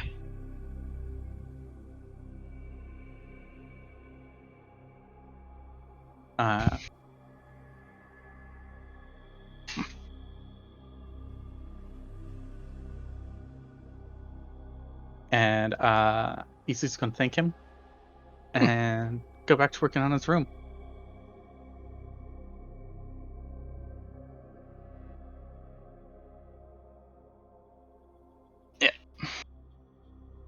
Doesn't need to be particularly devious or even overly complex. It just needs to be clever enough that the humans think that they can overcome this because it's a puzzle. And humans particularly like puzzles. Well, most of them do. And clearing a dungeon the first time or trying to is a prestige thing for humans. So if they clear the first room and they survive, they now have all the information on the room. Sure, you can modify it, but the amount of effort you're going to have to take to modify the room, especially in time, since they survived. Well, now they kind of know what we're able to bring to bear just by the first room, even if we scrap the whole thing and make it something else. We know we have the intelligence to make some puzzles. We have the power of the dungeon to literally be able to prevent them from bursting through the door or the walls, so we're strong. It's not a pushover dungeon. And you have to play by the mechanic. And that we know we have traps, so we have a trap maker. We have disease, poisons, particularly nasty devices, and engineering. So any information that people get and survive, that's something they can bring to the guild and get paid for it and increase their prestige. So almost make a game out of it. A deadly game, a costly game, but a game nonetheless. Makes them, especially if they feel like they're winning or making progress. Because nothing is worse than humans who literally cannot figure it out. Always dangle some sort of clue in front of them. I actually recommend putting on one of the walls or the ceiling even, or maybe on the inside of each of the rooms, some sort of inscription carved into the wall with some sort of iconography or picture. I'm going to put scriptures of Ziki on there. Better get it right. I have a book. Okay. Ziki doesn't forgive if you do poor inscription. Understood. But if you do correct inscription, anyone who tries to harm or blaspheme it, they just get cursed. Ziki hates the destruction of knowledge. It's one of the taboos of his people.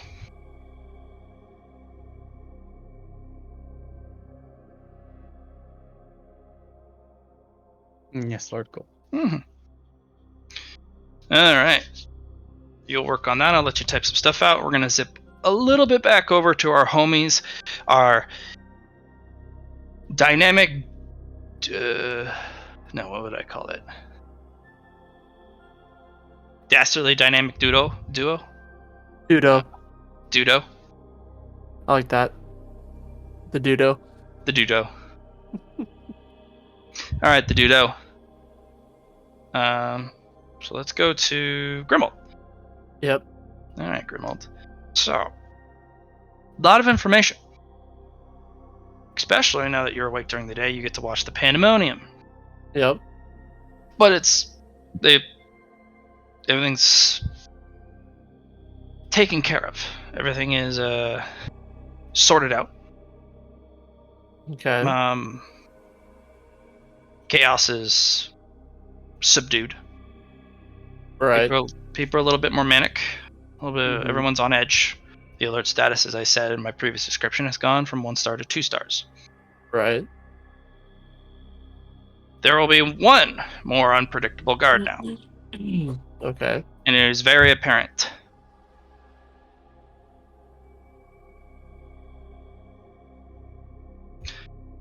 He moves and crunches around like the rest, but he is told just meander. Okay. Are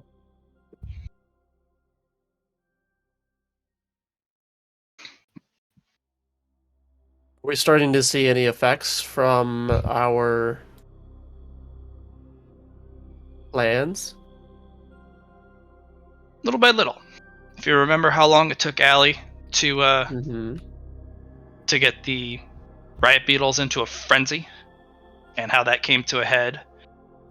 Same with the way she did the base Ascalon, Echo, and the Burning Query. It took a Right. couple days, but Mhm. it builds quickly. Right. Yeah. And you've heard tales. She's done a literally lethal job on each of the sites. Yep. So This will be no exception. this will be no exception. All right. You've heard it here first. No exception. Okay, so what's your plan for the second day? You just want to watch? I'm just watching during the daytime. I don't have any plans while the sun is up, actually. Okay, so something interesting happens during the day. Sparring. They clear the center of the camp. They take out the main pavilion tent. They form a ring.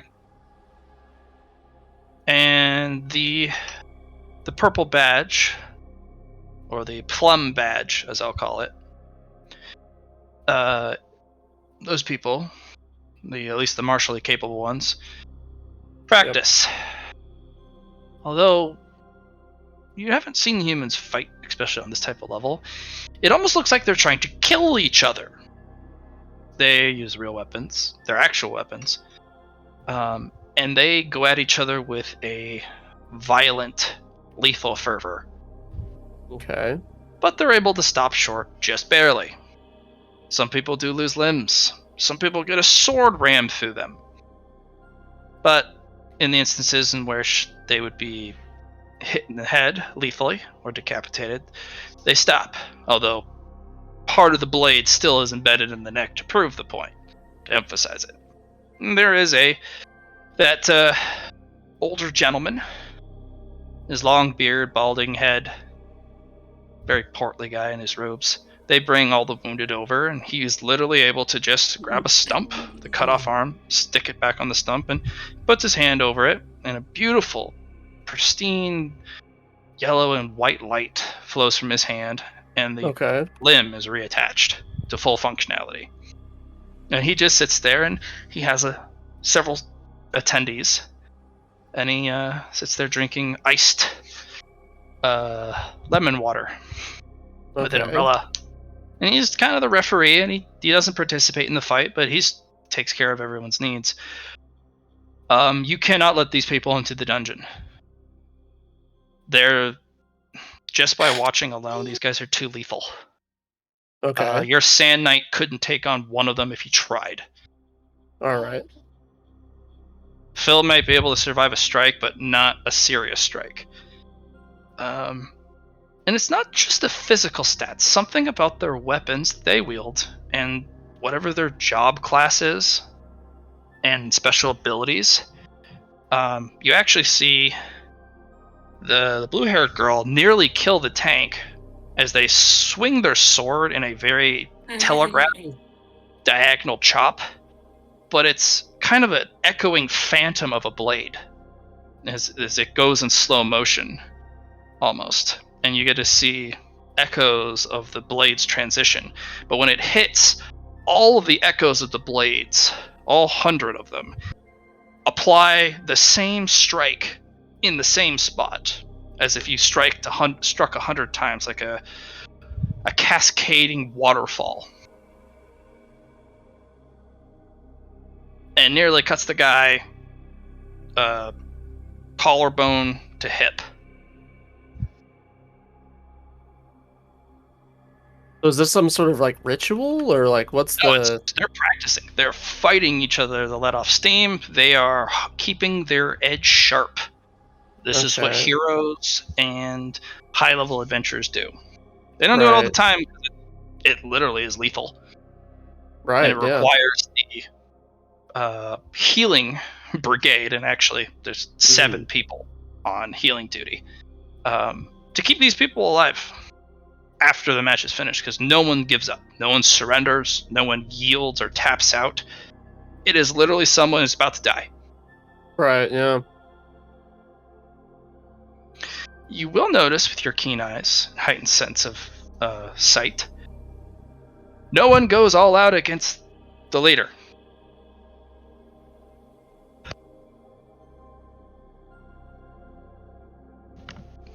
The blue-haired girl. Or woman. Okay. And is So- it like out of like a? Can I tell? Is it? What's the sort of vibe there? It's hard to tell. Okay. Each one, either it's through fear or respect or trepidation, or sometimes there's even disgust that this person can't go all out.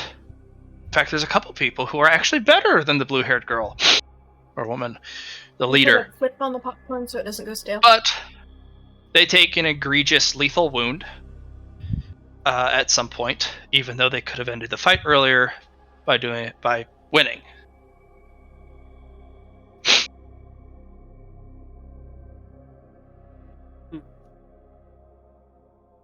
So anyone, she either wins outright or somebody literally throws the fight. Right. Not sure why. Humans are weird. That would never happen in a fight among your kin, the monstri. Right. Yeah. No. You No, wouldn't that do would- that. Fuck that. Not be a thing. No.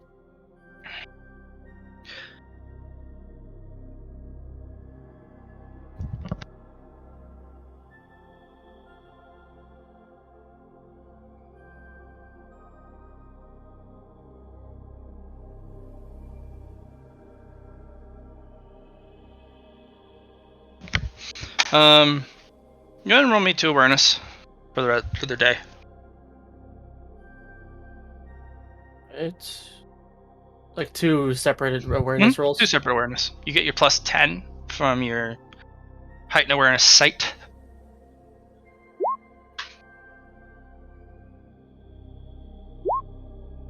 Oh. Alright. There's one fellow that catches your eye. He is from the Adventurers Party. Or the Apostles Party. He is in a very large set of plate mail. And the rhino's sleeping, but they need them to move the contraption, the metal contraption, and he goes over and manhandles the cart into the new position himself by grabbing the lead, turning the cart and literally dragging it, twisting it, turning it 90 degrees by lifting up the end, and then he pulls it himself over to the new part, the new position. Not with that effort, but he does. Okay. And he does it in full plate. Yeesh. That plate makes him feel impermeable, like a immovable wall. Right. Something about that metal, the sheer volume of metal on him. Right. It's first thing that comes to mind, enhanced dragon scale. It doesn't look like dragon scale. It's just that's the only comparison you would have.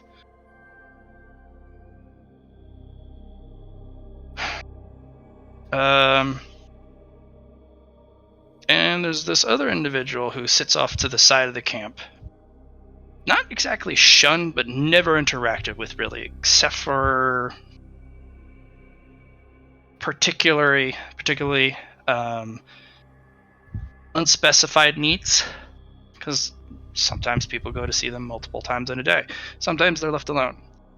Their food is brought to them. They are escorted to go to the bathroom. With your keen sense of eyes, you can definitely tell they're wearing shackles underneath their clothes. None of the chains, but the manacles, the leg manacles, and the metal collar around the neck. Right. They're hooded, and they getting any features about them is very difficult. They're also barefoot in the desert. They are kept on the very periphery of the elite camp, though.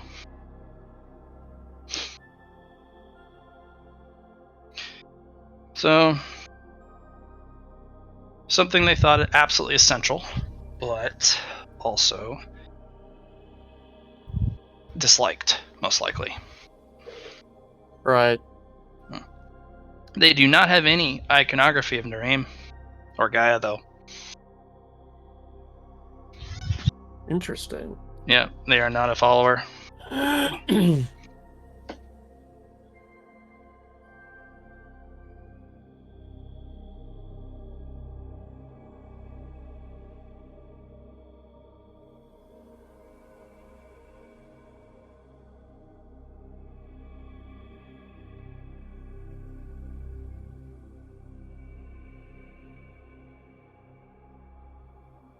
All right. Is there any? So there's the. Okay. Well, I'm not sure what I can do exactly with that, but I'll just keep watching. That's just you observing. That's just what Yep. you saw. Yep. I would like to observe something very specific. Okay. Can I do that? What are you observing? So I'm gonna send my little mods in during the day to check out, I'm gonna look in, like, the guards and the servants, particularly the night shift. What kind of, like, uppers they use to stay awake, and sleep aids, and painkillers. I want to check out sort of the culture around those, when they're used, where they're used. Oh, that's a different animal, Allie. One that you find is rather rampant, actually. Oh, good. The elite guard have almost like one of those old cigarette tins that you pull out and unfold, and they're filled with little itty bitty jars of liquid. And there's these jars they also tap out on the top of their hand, and they smell it up. Do these jars look like something a moth could get into? Well, they immediately seal them. They tap it, seal it. How does it seal? With, like, a cover? It's a cork. Cork. Mm-hmm. And then they Corks snap are the nice tin and shut, porous. and then they put it in their. I will have you roll several 3 logic tests, because getting into one may help, but getting into the whole store would be different, because they're so small, these jars, and it looks like they've got an array. But I mean, Of- corks are very porous, and it would not be hard to get one mixed up and upside down. To Sure. be fair, I might not even need to get into them. Yeah, true. But also, what you're gonna want to, they do occasionally, since Sorry, they roll the last one. Gotcha. Sorry. No, it's okay. Mustard.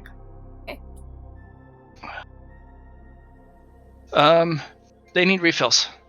And the first logic is the bottles are so small, and they go through several a day, that and the tin that they have doesn't hold enough for a long haul. They have to go get more. And what's the sort of culture around these things? Are they doing them in secret? Is it really a really open sort of, yeah, we all know about this and we all do this? If somebody sees it, they don't really say anything. For at least the elite guard culture, the servants have none of them. They do, except for maybe the cooking staff, because they are worked around the clock, and the serving staff, for they really don't really have a break. But they don't use it as much as the guards, because they're constantly on patrol or doing some sort of drills, or they hardly get to sleep or rest. Okay. And they need to be constantly on vigilance. They go to that Magus to get a refill of their stuff.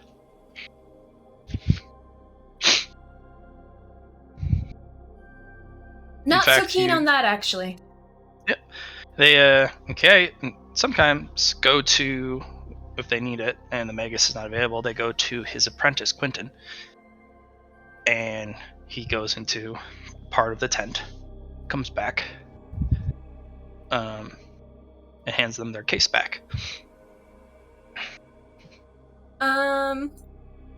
The apostles, the ones who wear the Riverstone armor,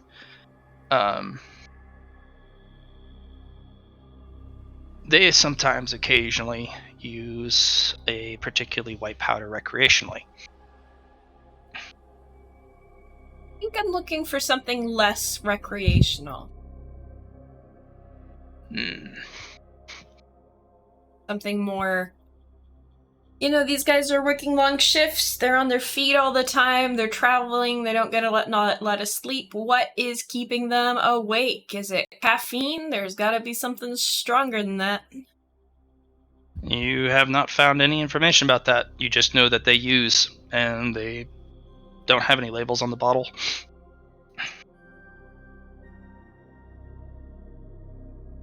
They either drink some sort of clear liquid substance, or a kind of a milky white substance from one of their little itty-bitty jars, or they... And these jars are coming from the apothecary? Yes, the apothecary's tent, which is the Magus's tent. It looks like he is the mage, the apothecary, the alchemist, and a bunch of different other things.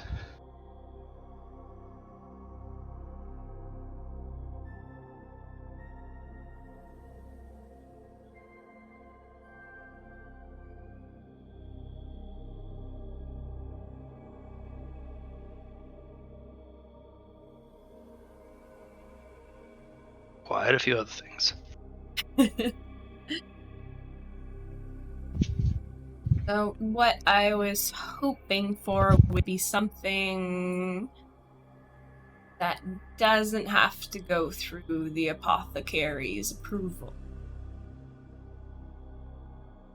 But it sounds like everybody's pretty straight-laced.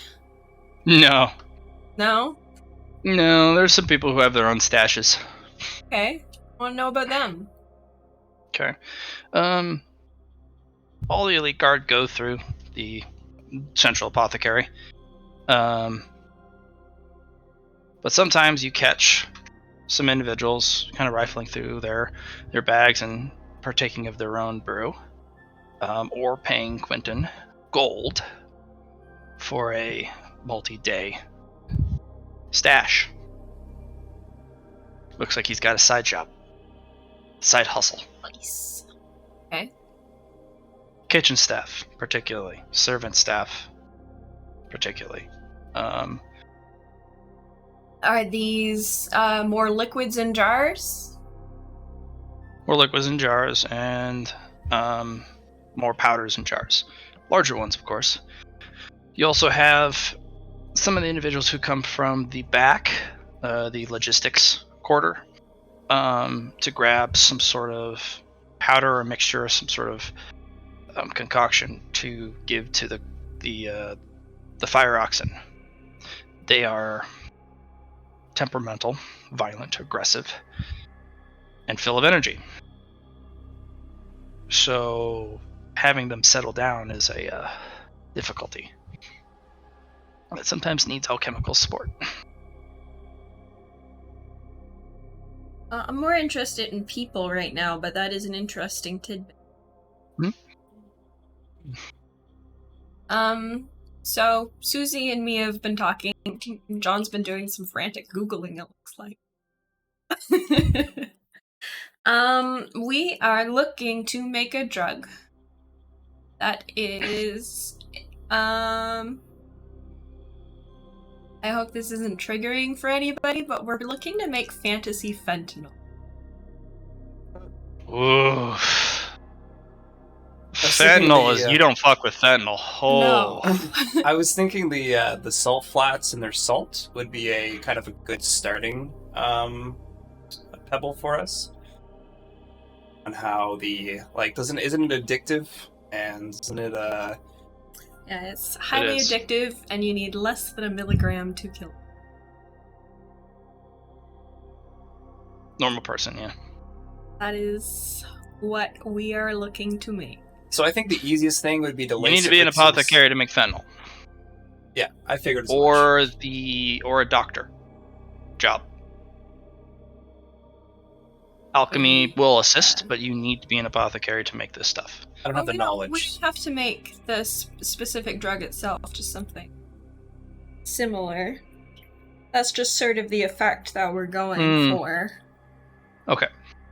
Just an idea to start from.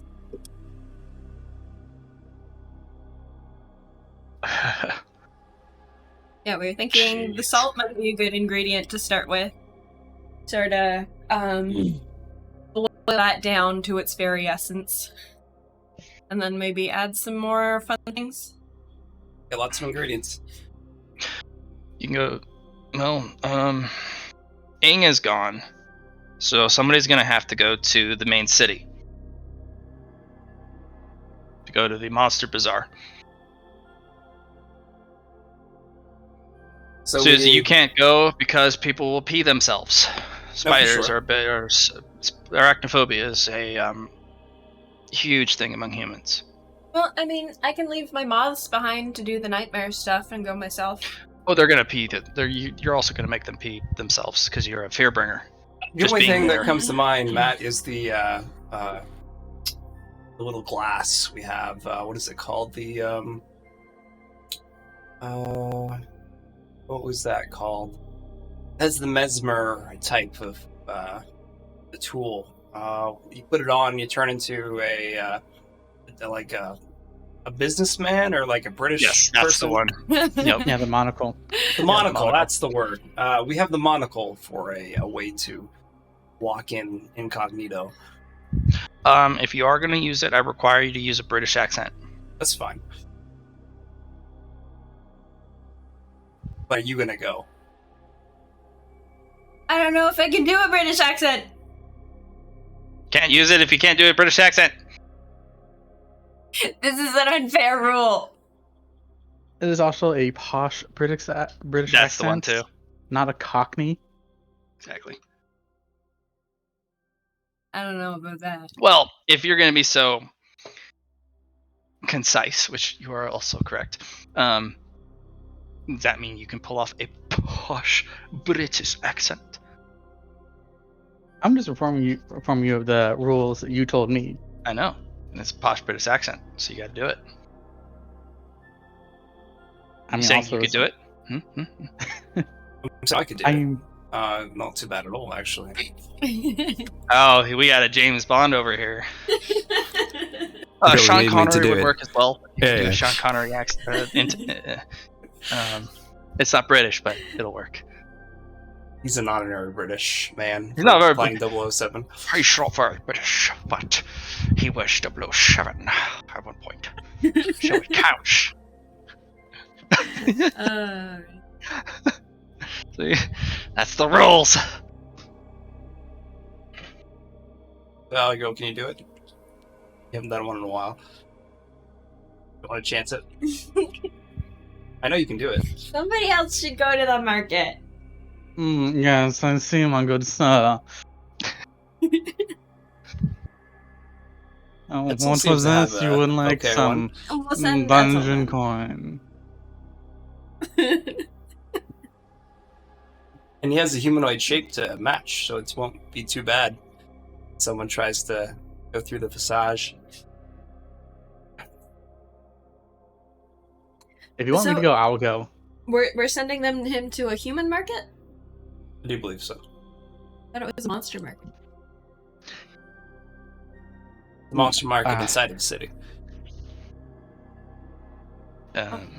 Is a human and monster market that actually sells to humans and monsters alike. Very rare. Yeah.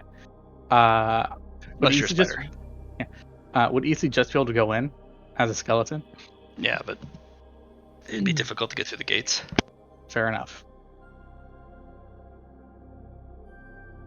I mean, I do have my official monster merchant license. You do, yes. You'd have to pay a higher tariff to get into the gates. They have human patrons, and the way they get away with both business is there's a big bias at the entry sites and on the way to the market against monsters. But when you're in the market, the monsters give you better rates if you make it to the market, and they upcharge humans. So that's the dynamic.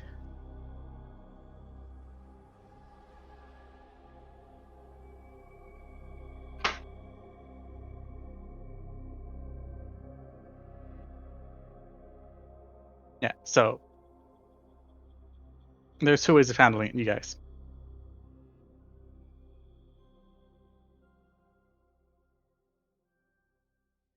So, Easley, do you want to just roll 1d2, or are you up for going for it? I can go for it perfectly fine. Alright. If you guys want me to. I will help the cause. Yes, please. Yeah. Okay. Uh, Phil will give you a red. Thanks, Phil.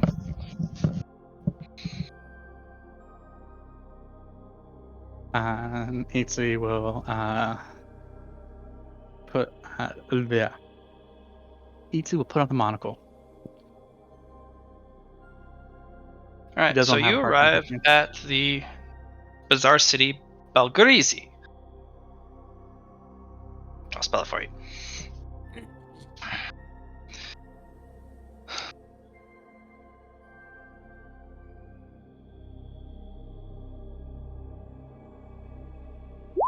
Belgarizi. And the individuals at the front look you up and down like, the fuck did you come from? As you're in your business suit. Mhm. Noble attire. You have your monocle. Your poshness. Your entitlement. They kind of look around for your servants like, is he alone?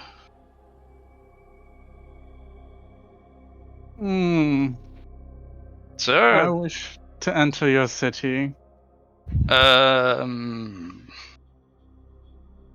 Papers, please, sir. Papers. What is this? Do you not recognize who I am? No. If you don't have any papers, we can get you some. Yes. Something to identify who you are? Fine then.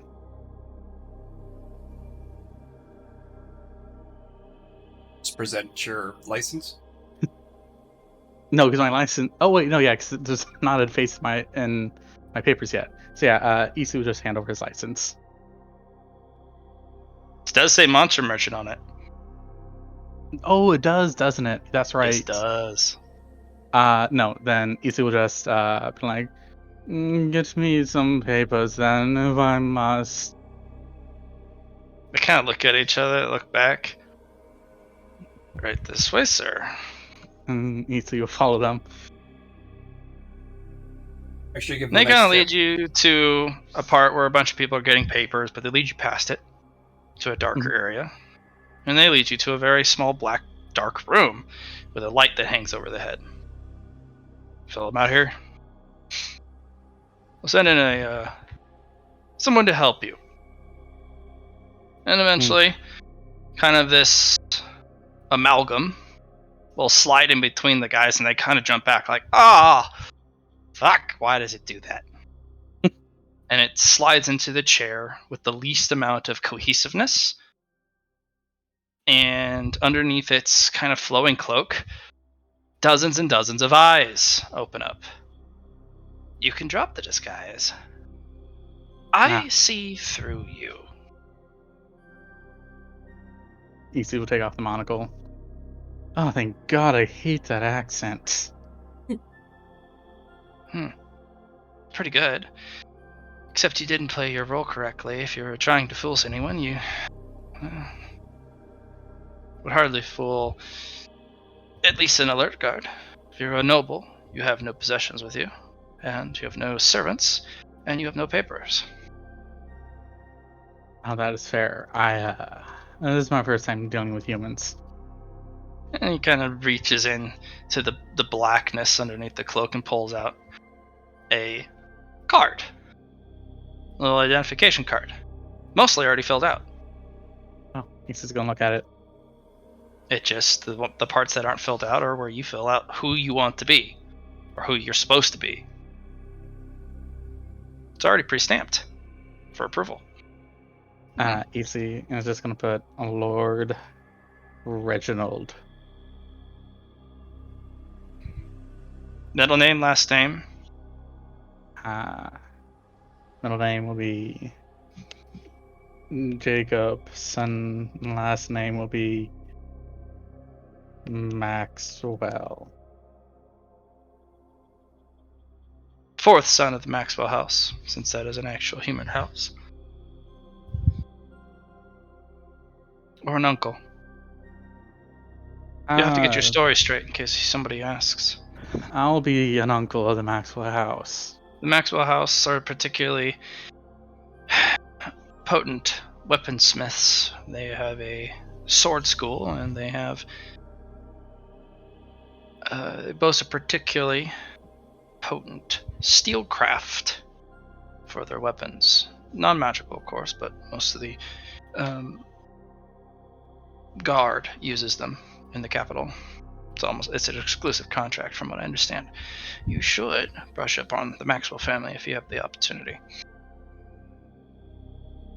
Understood. If you're going to use their name. I will look into them, although I plan to come here as little as I can. You hail from the Agrippa region, which is actually has nothing to do with steelworks at all. They are a hilly area, specifically in a temperate climate, meant to grow grapes for wines, which is where they made their first fortune. The next was steelcraft. And then, of course, their premier is the school. You'll have to come up with a convincing tale if you're going to actually carry this identity. You're going to need a servant. I'll assign someone to supervise you that can play servant for now, but consider this a service. Once given. I know where you are and where you're from, and what you're trying to do and what you're trying to protect. I see these things. I see too many things. And as one who does not like to be indebted for long, understand that I will pay my service back, should you ever come and visit. The service that I require of you is to cause the least amount of trouble as possible. Peace within this place is prized. That would be a service to me. To hold back, to utilize restraint where you would not. That would be a service to me. I It can understand. be utterly insufferable being alongside humans.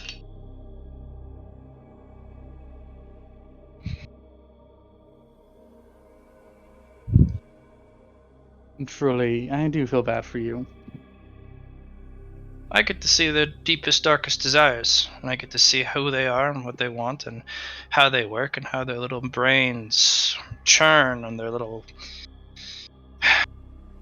gear wheels every single day. And I get to see what happens when I poke and prod or turn the gears a different way. Monsters first, though. Of course. And Itzy will stand up and put the monocle back on. And I go, now Sir Reginald has business in this city. The servant should be waiting outside. They will attend to you.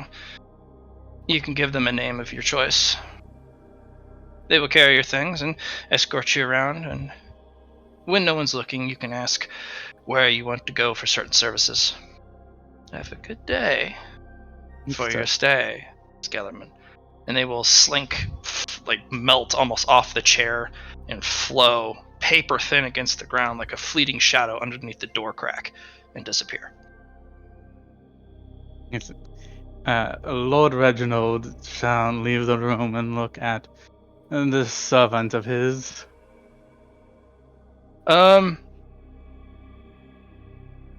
It's human looking, but it's got pointy ears. And the eyes are not human at all. But other than that, completely passes as human. Your lordship. Come, boy, we are going to do some shopping. He'll follow you and he will carry your stuff, and when people go to yell at you for being an idiot, they yell at your boy instead. Because it's improper to get nose to nose with the noble. So you go after the whipping boy instead. Yeah. And then once they're kind of like out of sight and it's gonna look at him and go, boy, where is this monster market I have heard of? We're already deep into it, your lordship. It creeps upon you faster than you can imagine. We're on the edge of the outskirts of it. You can tell by the tittering of nobles, and of course their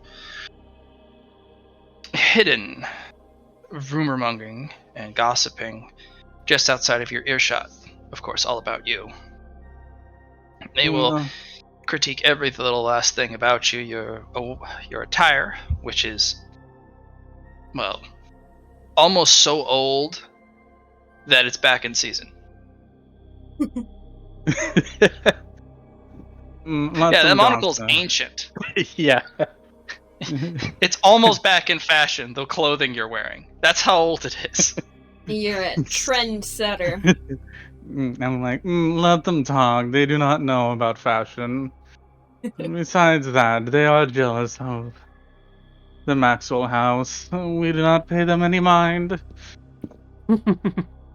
We should then, I think, attend to the Maxwell's. There is a forge here. We should tend to the Maxwell. No, we should visit the scrapyard first. There's a scrap house specifically for destroyed adventurers gear. We should find a Maxwell weapon that's broken, purchase it, or I will purchase it. Then we go to a Maxwell armory, trade in the weapon for a real one so that you can actually carry a Maxwell blade on your hip, even if it's purely ornamental. Fine, let us go. He'll do that. You'll give him 2 dungeon gold. He'll pick up a broken Maxwell blade. They go to the armory, and one of the store owner looks up, kind of blinks at you like, "Who the fuck are you?" Doesn't say it. It's just you can kind of see it in the in his face. And I'm gonna look at him like, I am Lord Reginald Jacobson Maxwell, uncle of the Maxwell house. Who are the kids? You don't know this. Mm. Oh. I do not pay attention to those little ruffians. And they are Mm-hmm. useless. I hope my brother dies soon.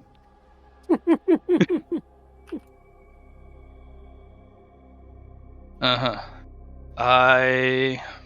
Who's your brother?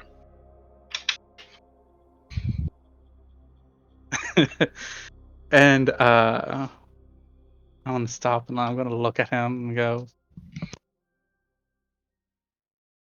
truly you have to ask who my brother is. Pathetic. Who is the owner of this place? I am. Mm.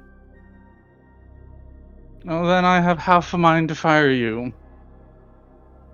You couldn't if you tried. Asking such pedantic questions. Look, you're not the only one. The only Maxwell impersonator that I've seen come by trying to get a free blade. A lot of adventure gear comes around, and I understand the hustle. Fear not. I, as a Maxwell, do not take free things. That is below my station. And I'm gonna take out 100 dungeon gold. He will take the broken blade, look at the gold, look at you. Sorry, Mr. Maxwell. I apologize for the scrutiny. I personally go out of my way to make sure people don't besmirch the Maxwell name. I must have been a little groggy today from the amount of work in the forge. Apologies for not greeting you as I came in the proper way. It is fine. It is fine. Your blade, sir. And he will take one off the top shelf. And it is a basic steel blade meant for a noble with a it's very aesthetically pleasing scabbard. Nothing over the top. It's still usable, so it's not an ornamental blade, but not something just any soldier would walk around with. Something practical, but very, very nice. He's just gonna look at it. And while it being small, easily does prefer a two-handed weapon. So, Well, no, the Maxwells are a one-handed. They are a one-handed weapon fighter. So they have it's almost not a rapier, but a saber. They're saber specialists. he's gonna look at it and go like, excellent job, thank you very much. Well, Mr. Maxwell, if you ever need additional services or somewhere to point you where you need to go in such a desolate city, you can always find safe haven here in the Maxwell Armory. And thank you very much. He was very quick to pull the gold off the table. Like, very quick. Yeah. And Italy is gonna walk out and go, come boy. He's like, looks like you do have deep pockets. Because I you're do. going to need them. I'm gonna look at him like, I'm looking for the famous merchant Ming. Ah, of course. Your lordship. This way. And he will lead you without actually leading you. Mhm. And there are all sorts of different goods all over the bazaar. As you go in, it gets more and more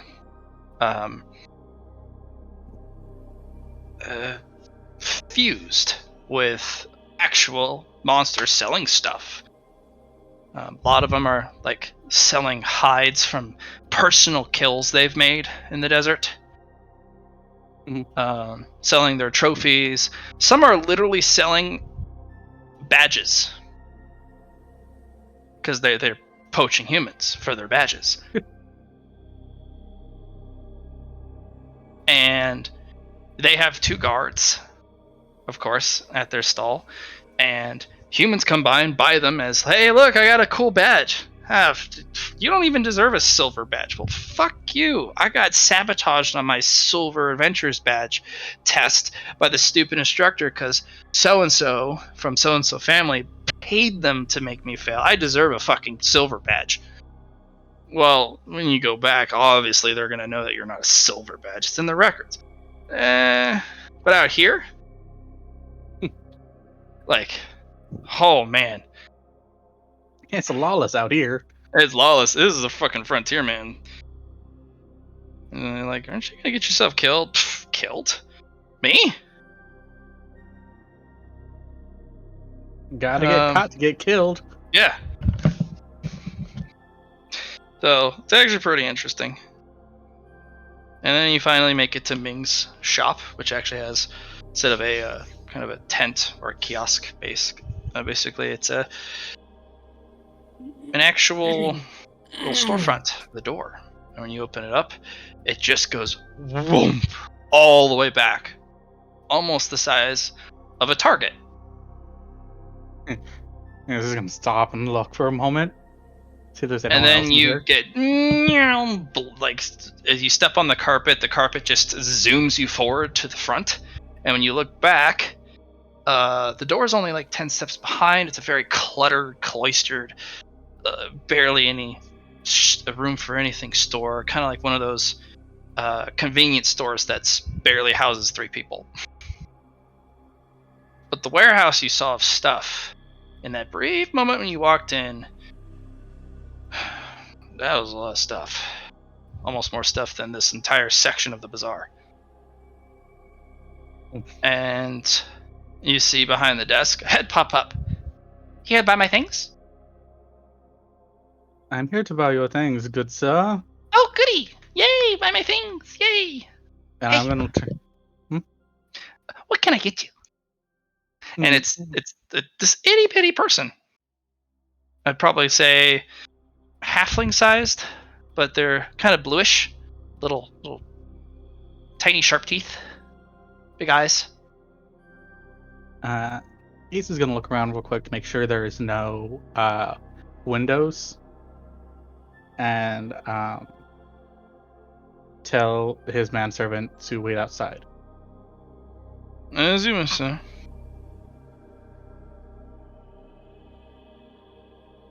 And then Isa's gonna take off the monocle. Ooh, yay! Ming! Your master Ing sent me. Oh, he went on vacation. He did. Are you here to buy my things? I am here to buy your things. Oh, goody! I am looking for a few things. I have those things. Do you have a drug called fentanyl? I don't know if you'd know to look for it by its name. You Fair might enough. need to ask for just like something that's highly addictive in very, very, very, very, very, very, very small doses. Huh. Very small. Itty-bitty. Do you have a highly addictive drug that you have a drug that is highly addictive in small doses and deadly in high?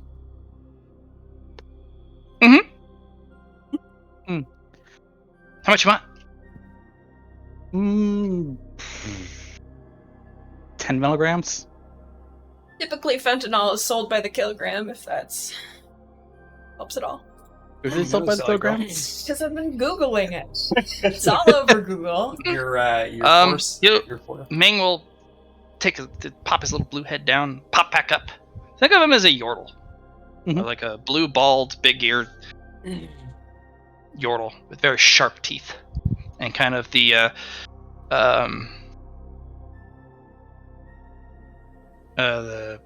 forehead ridges from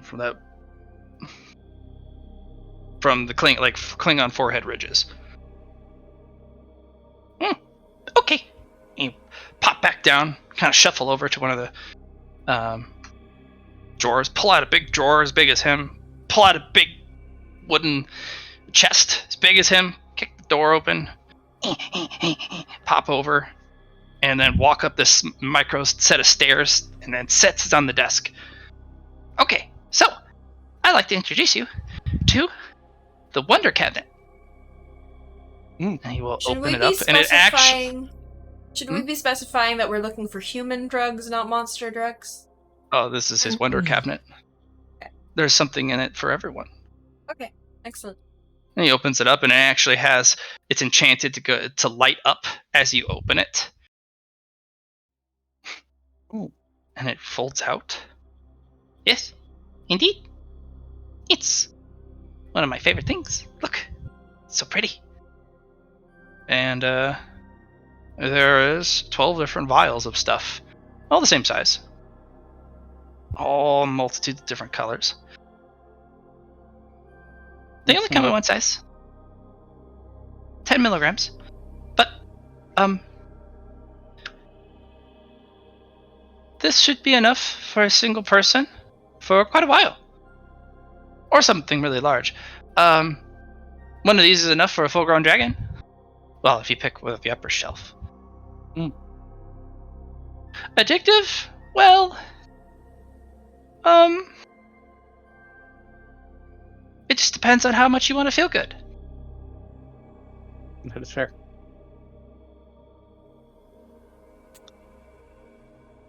Everyone wants to feel good.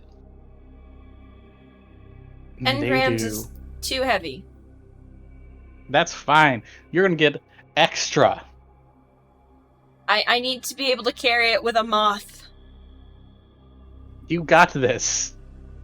We We need to will sprinkle it, have. right? How much were the? How heavy were the little eggs?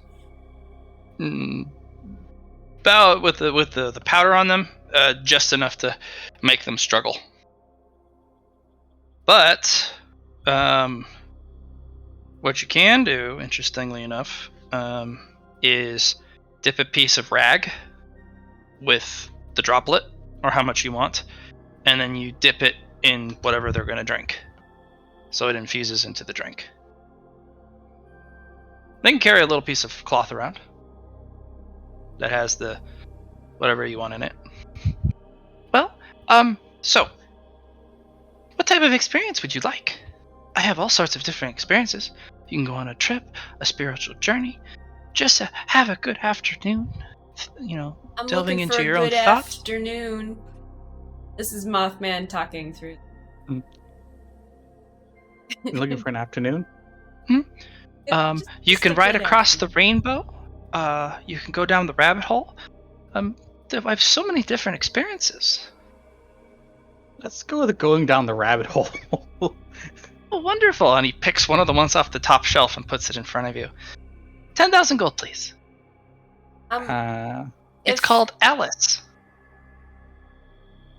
If this drug is too strong, they're just gonna immediately eject all of it from their camp. If it That is- puts people out of their jobs, they're not gonna want to take it again. Yeah, they're mean, deathly afraid of not being able to do their job. Yeah, they That- still need okay. to be able to do their job, but they need to Mhm. feel like the best they've ever felt doing that job. Not the voice inside my head says down the rabbit hole is bad, but something that they can still do their jobs on. Then you're I going to think- want to have this one, as he pulls out a little jar. It's called Having a Good Time. All right. This one's actually a powder. Yeah! Is this- Having a good time. Having a good time. There's a still little 1,000 jingle. gold? Oh no! Down the rabbit hole was 10,000. This is only 1,000 dungeon gold. Okay. And Issa's gonna just put down 1,000 dungeon gold. He'll slide the jar to you, and the gold literally disappears the moment he slides the product towards you. He didn't even grab it. And I'm gonna take the product and put it into my dimensional storage. So this product, I'm gonna be able to carry it with a moth. It's gonna be addictive, and it will kill in higher doses. That's kind of what we're looking for.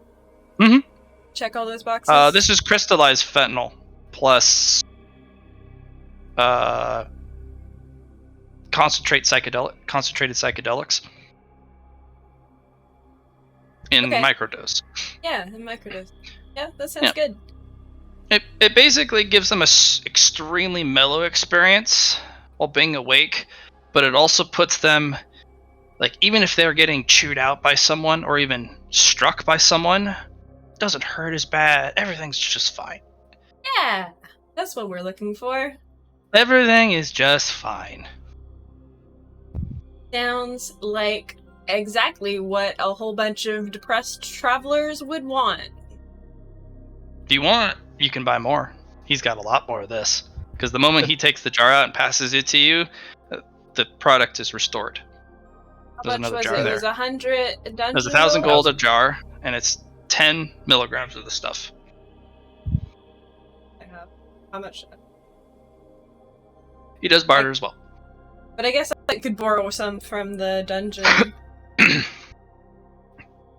The dungeon gold supply too, couldn't we? Dungeon gold's going to be very sparse. Oh, really? He does barter as well, if you have items of magic. I do have items. Is I only have 340 ancient gold coin. Not enough. I have, Guess I'm broke. Mm-hmm. Easley is going to put down 1 platinum dungeon coin. Oh, of course. And he will pass you the equivalent. There you go. You have 9 now. Excellent. Oh, sorry, 10. Thank you. Well, 11 jars, 11 vials now. Yeah. Would you like to buy anything else of my things? Hmm. I have so many very things. You don't happen to have a writ for the land of the dead, do you? A what? Ah. A writ for entering the land of the dead. A writ. Oh, I do. Oh? I have things even my master doesn't. He travels, does a lot of business. I'm in a centralized market, an expanded market. And that's the benefit of having a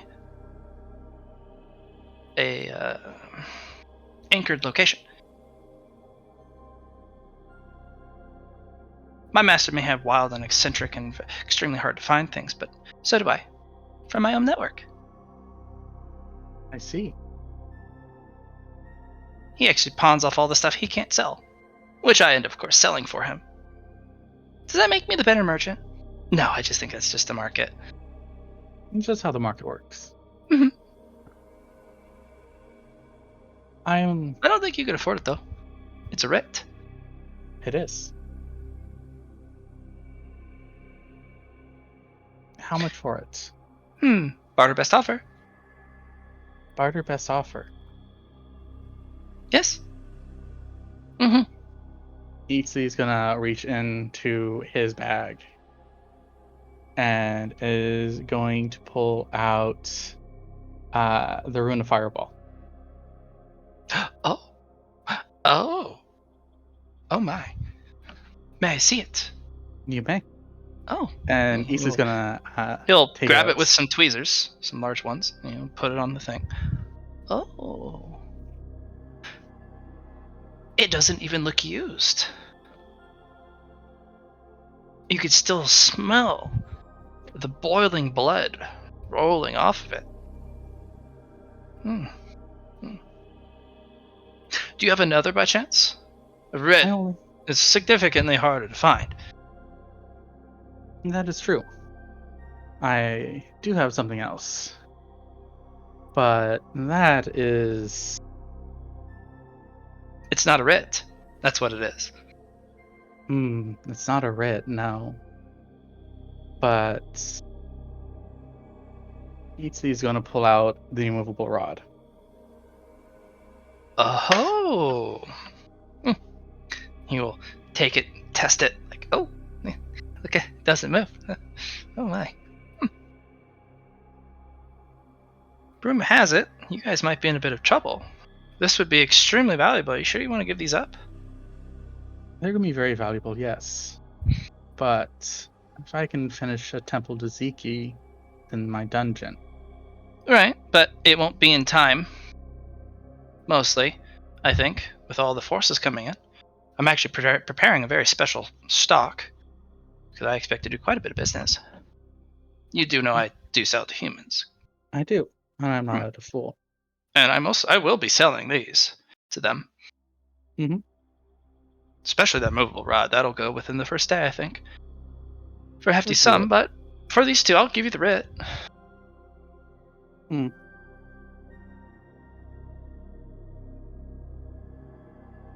He's just gonna look at him for a moment. And it's gonna take out the oh my god, he has something for this. It's gonna pull out his own stuff for this.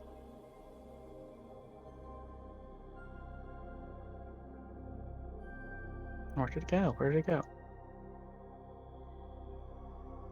You see, when the humans sell things to me, they think other humans will get their hands on it. And I don't advertise that I also sell to monsters, although they should already know that. It's on the door. Yes. But I must advocate that I will sell these to humans, and I will make a very hefty profit. These are essential items for serious adventures. And the hunter community are particularly fond of the movable rod. So if you want to sell your things, I will buy your things.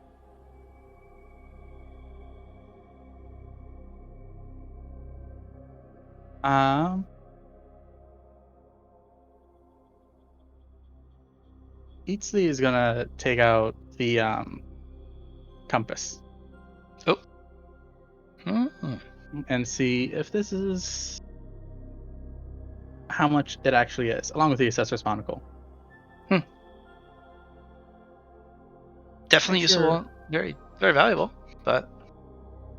No, I am double checking to see if this is a fair market deal. Is that on top of the two items you're already offering? No. This is not. He's not offering this. He's taking these out to make sure how the market's faring in his win, how the market wins are faring. I can definitely sell this, but it wouldn't be an equal price alone.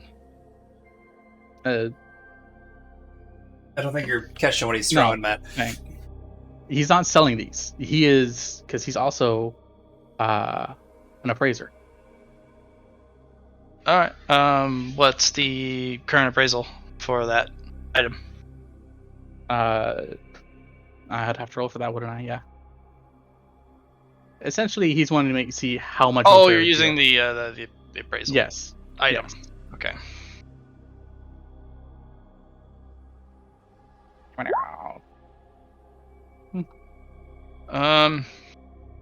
The market price of these items have gone up significantly, especially because an expedition's coming in, and there's been a lot of forays into the desert that has never been done before, especially with Cali.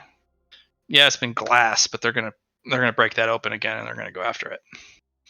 So, especially because there's a cut of supply, demand skyrocketed after people have gotten a taste of the complexity of the Cali's weapons and its bounties, despite the casualties and the catastrophe that happened thereafter. And then so the items have skyrocketed in value, but a writ is a writ. So essentially, and it's because of the skyrocketing in value you can get away with a 2-for-1 trade.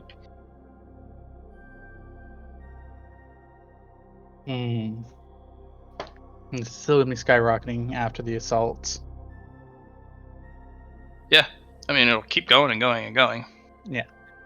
But he's also giving you a premium price for the lack of use of the objects. Some adventurers don't like objects that are already used. Yeah. These are unused. Yes, you've tested the immovable rod, but you haven't stressed the immovable rod, because the immovable rod can stop 5,000 pounds of force. Usually. You're not sure. This one's a little larger than the normal immovable rod, so it probably has a higher weight threshold. Mhm. Maybe several tons instead of 1.5 tons. But they're basically pristine items. Right. And the writ's hard to move anyways. These are hard to move items. Well, not the immovable rod. No. No, not the immovable rod or the fire gem or the Hmm. rune of fireball. Yeah. The writ's hard to move. Yes, it is. But the writs never lose their value. No. You see, will look at them and go, I'll trade you one of these items for the writs. No. Writs are hard to move. Nope. Hmm. It's my only writ. That is fair. And you must be blessed by Ziki, or one of his, to be allowed to possess one in shop, and especially to be allowed to sell one. Because I don't offer it, even. Because that's one of the conditions. I'm not even allowed to offer to sell the writ. Yes, it's hard to sell. Unless it's somebody who is on the track, who has the desire, who is actually going to do something with it. It's worthy of it. So if you want to hold on to the items, it's very unlikely that the writ's going to go anywhere. It'll be here. And since you're serious about Ziki, then Hold on to these down. And should the assault waver and I'm given time, I will be back. just know if those items are used, they go down in price. Although some adventurers, I will say, do like items that are tried and tested. But no, they don't pay as much as the individuals who are so obsessed with pristine items. Understood. And finally, Anything else of my Yes. things that you'd like to buy? do you have any orcs? Orbs? Orcs. Orcs. ORCS. Yes, like the species. Yes. I do, yes. Hmm. How many do you want? 5 fighters. Well trained. So you want elites? Yes. Can you handle elites? They're not going to just obey you. Of course not.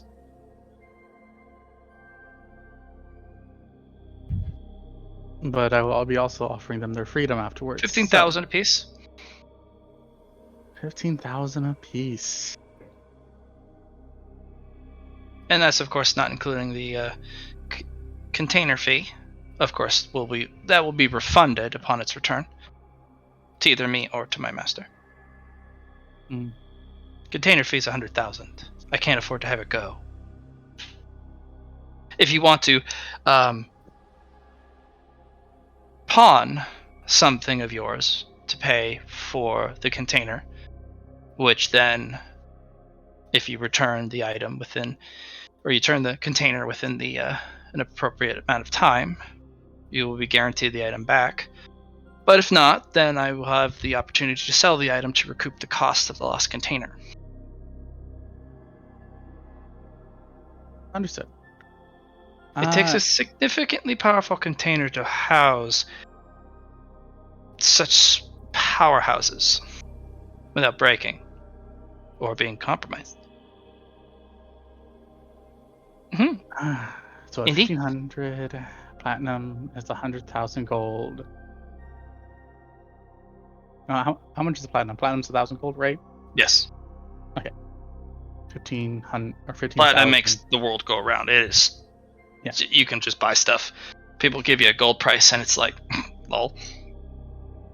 Yeah, I'm just trying to make sure, because that would be, what, 3 platinum for me? Yeah, Or- the container's 100,000. Each Yeah. orc is 15,000 gold. Mm. But remember, you can put an item on pawn, and as long as you get the container back to him within a month, you can Yeah. trade the container back for the pawned item. That's worth 100,000 or more. I don't think we're gonna pawn anything right now, though. I think He I'll will give you your 100,000 gold back if you give him the container back. Yeah. Or you can keep the container. It's I a could. pretty good container. And we're gonna start eating needs. Then we want to make sacrifices. Those can hold bronze and middle grade silver tier adventures. Okay. That container, if you get them in there. Yeah. So easily we'll pay for 5 cards Okay. for 3 platinum, 2.5 platinum. If my math's correct. He'll give him 3 platinum, and then he'll give you change for half. Yeah.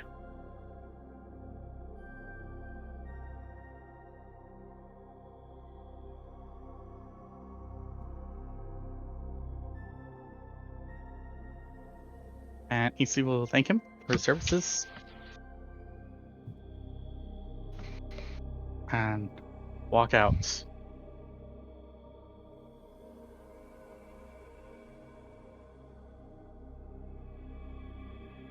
The door doesn't open, and the servant on the other side does the, put your face back on. Oh, right. Yeah. Monocle face. Yes. And then he opens the door for you. Sir. Yes, indeed. Let us be gone of this filthy place. You'll make your way out. Yeah. And Phil, your ride is kind of lazing in the sand, kind of writhing on his back, kind of trying to itch his scales. Oh. He'll pop back up. Oh, yes!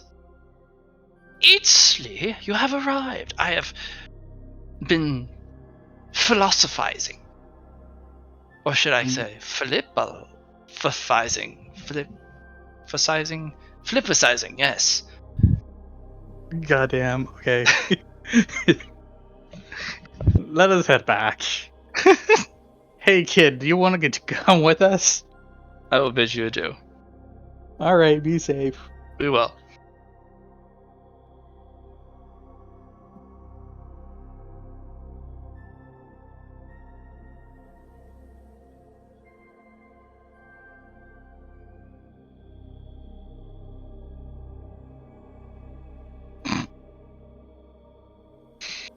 So I think we got our stuff. That can be easily sent through the bag and off to our good old Indrid.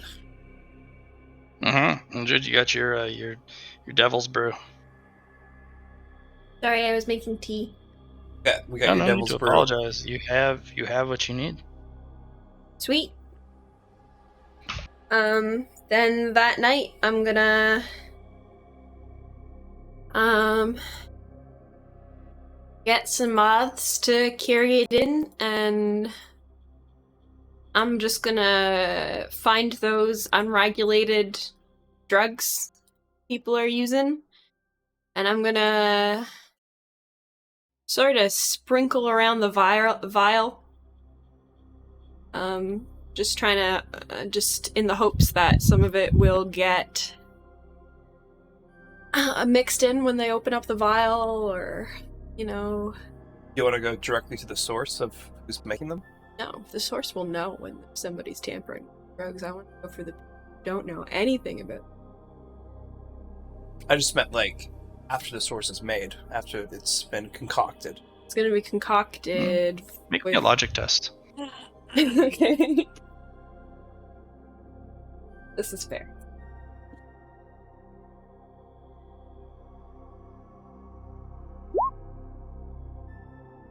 You could do something for more nefarious. Yeah. Quentin is running a side hustle. He's selling drugs.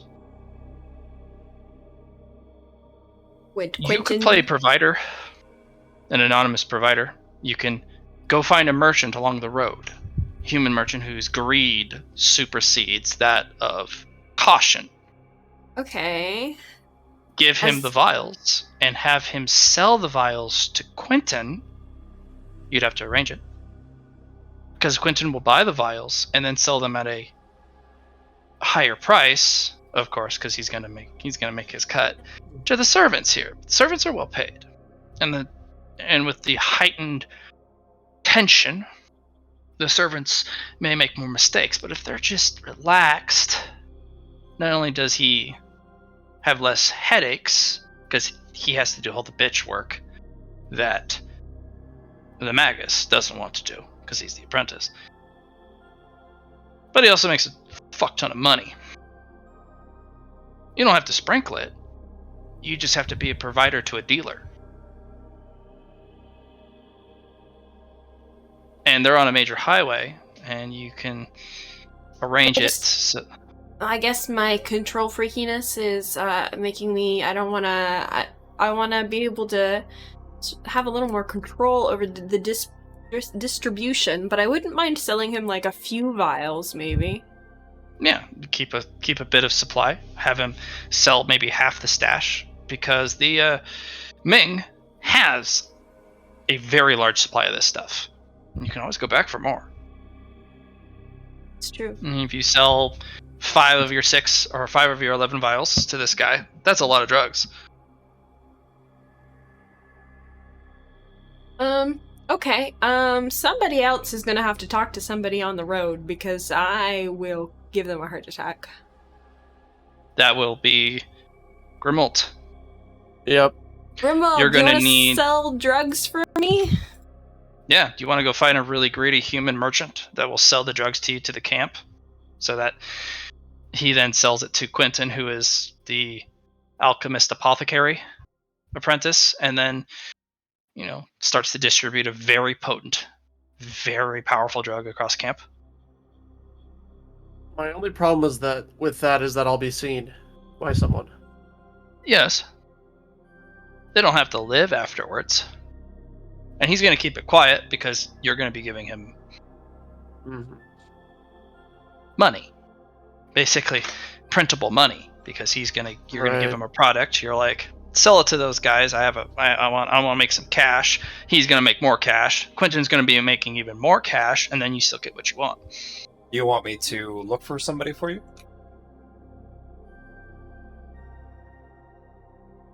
Yeah, can we find someone else, actually? Because I don't necessarily...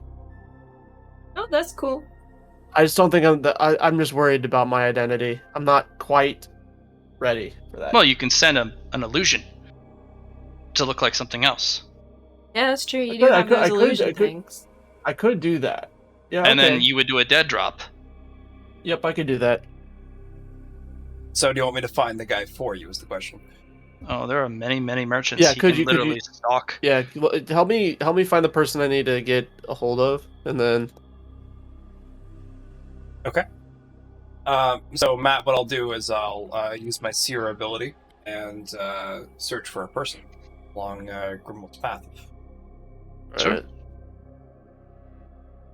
Okay.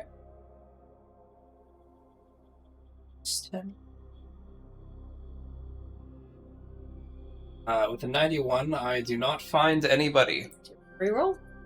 I do have rerolls, but I feel like it's not really worth it too much if I just try again. So I'm searching in my magic ball, and I look around, and... Grimmel, why don't you make me an awareness, in addition? Okay. You're also studying. Is it day or night? Day. So no plus 20 modifier? No plus play, but you get your plus 10 from your heightened senses sight. Okay. Alright. Barely scraped by there. There's a couple merchants in very colorful bits, but there's also a couple merchants in a little bit more worn attire. Maybe the individuals who are looking a little bit more down on their luck, or someone so flamboyantly colorful.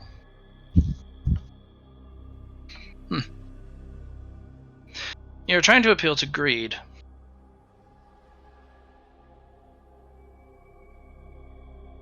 What's a creature that can talk that's very greedy that I've seen before, that I've hunted before?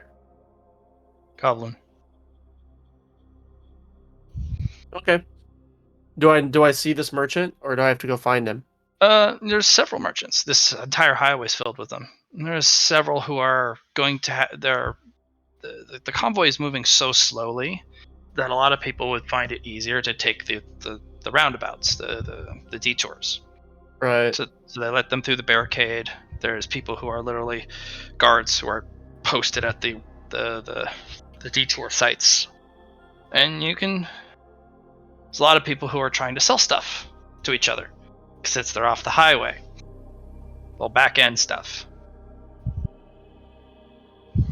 Okay. And if you want, you can. Oh, also, you've killed a human, so you can also yeah. pretend to be a human who's also exactly that greedy. Okay. Yeah. Let's do that. Perhaps. You can even pose as a guard. You've killed guards. Would that be sus? Nah. Maybe not. Not really. Okay. If you're a guard that doesn't look like you're part of the highway patrol, and you're Okay. looking to make some money, guards are notoriously bribable and looking for something to retire on, Right. Because guards don't make a lot of money. So they're all guards who have really boring jobs that don't get paid a lot are always looking for a side hustle to be cut in. Right. Yeah. Okay. All right. I'm down. So I'm gonna cast. All right. I'm gonna cast my nightmare twin as a guard, I guess. No as problem. Yep. Cool.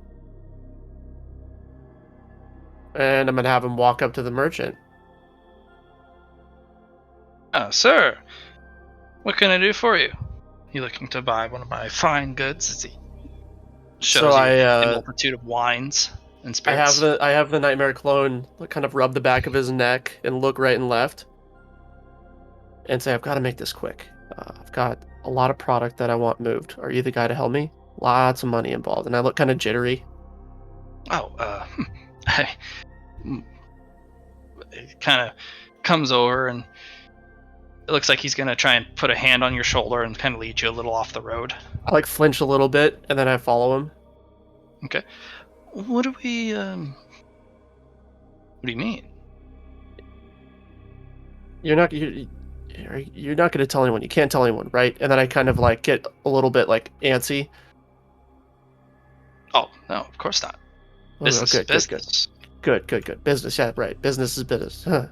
Just hop in here. Are we trying to get the drug specifically into the apothecary's hands? Should we be making that a stipulation? Or should we just hope that it We gets just need to there? get it into the camp, right? So he's gonna try and get it to the merchant, but then of course Taylor is gonna try and worm in that he knows a buyer. But they won't talk to me because I'm a guard, and Okay. they're looking for goods. I can't sell it because I'm a nobody, but they'll trust a merchant. I want a cut.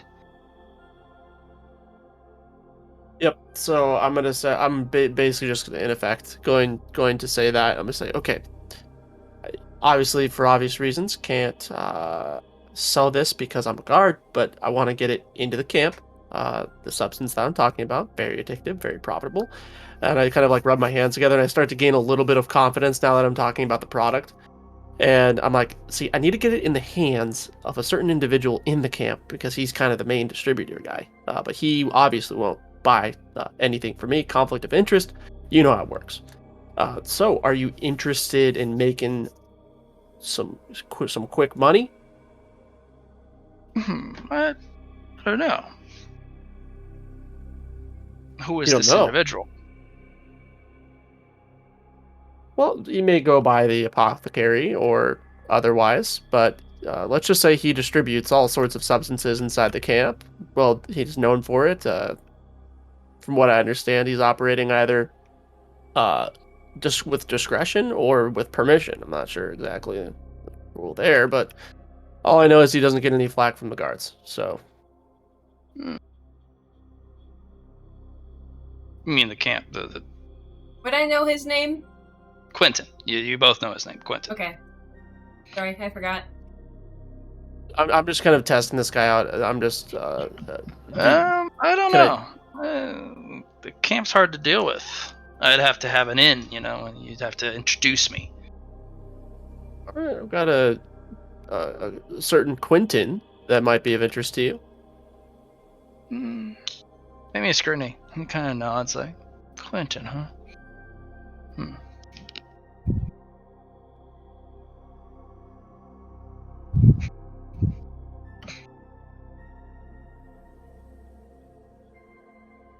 Scrutiny, please. Oh, that was a roll. Sorry. Okay. Yes. Let's see. Where is this under? Thunder skills. Scrutiny. Eesh. It was kind of nods. I see. Very interesting.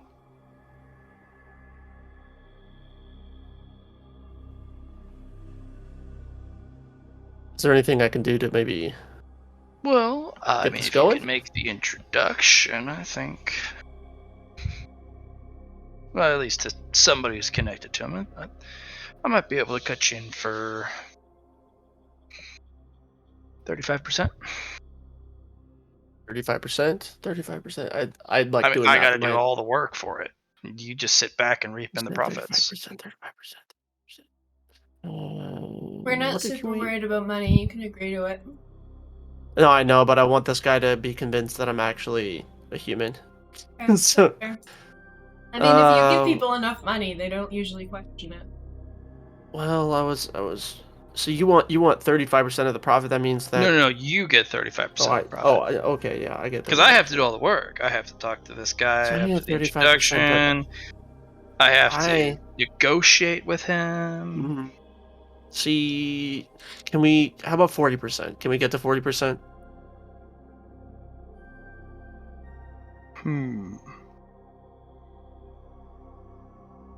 Maybe give him a hint on what he's selling, because I don't even know what he's selling it, does he? I said highly addictive, highly profitable. Sure.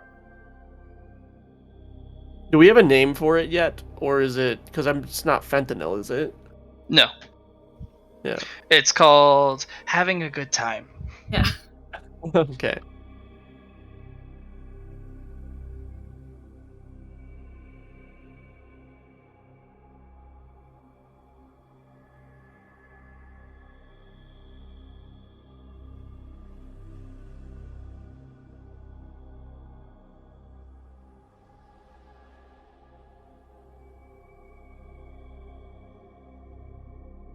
Having a good time. We're at. Having a good So I'm trying time. to bargain up to 40%. What's he saying?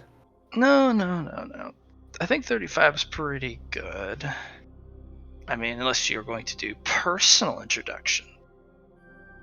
So I kind of like look down and I sort of like make my face a little contorted, then I gently pat a very empty coin pouch on my hip and go and sigh really deeply. All right, 35%. And then I hold out my hand for a handshake. Actually, I do not hold my hand out for a handshake. He'll hold out a hand for his. And I kind of like grab my left arm and go, yeah. And then just kind of act like kind of buggy.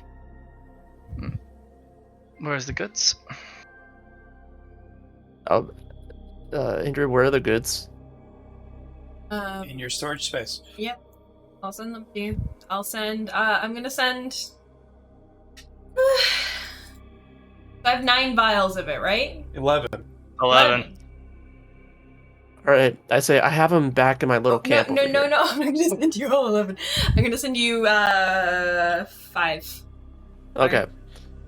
So Grimold, where he's hiding, he takes the 5 of the flasks, and can you give them to me in like a bag of sorts?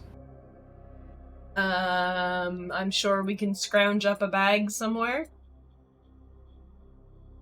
Susie, do we have a bag? Maybe. Sure.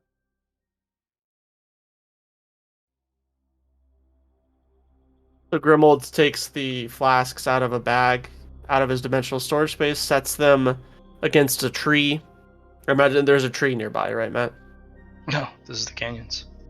Okay. You sit him on a okay, rock. Oh yeah, kind of like on the back shady side of a rock, like just a little bit far back. He's like, and I say, okay, follow me. They're back here. Can't be too careful, right? And then I walk over and like point at the bag. I say, germs. Yeah. And I say, you can have the bag. Of course. And he kind of looks through it. Oh, you were serious. Always serious. Always serious. All right. I'll get you your 35%. Where are you going to be around? Yes, I'll be around. How about we meet back up? How long should I give him, guys? I'll meet back up with him right here. You can Oh always no, say, he's going to be moving forward along with the caravan. You're going to need to meet him further up the highway. You can always just say, I'll find you. I say, okay, I'll find you further up the highway. Okay. I'll 35%.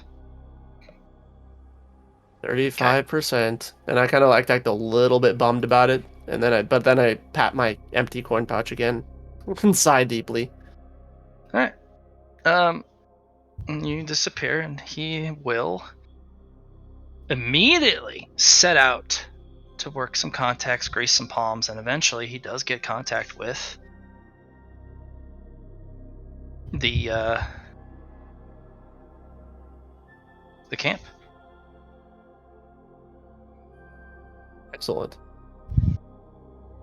And it takes a little finagling. I'm gonna make some private rolls.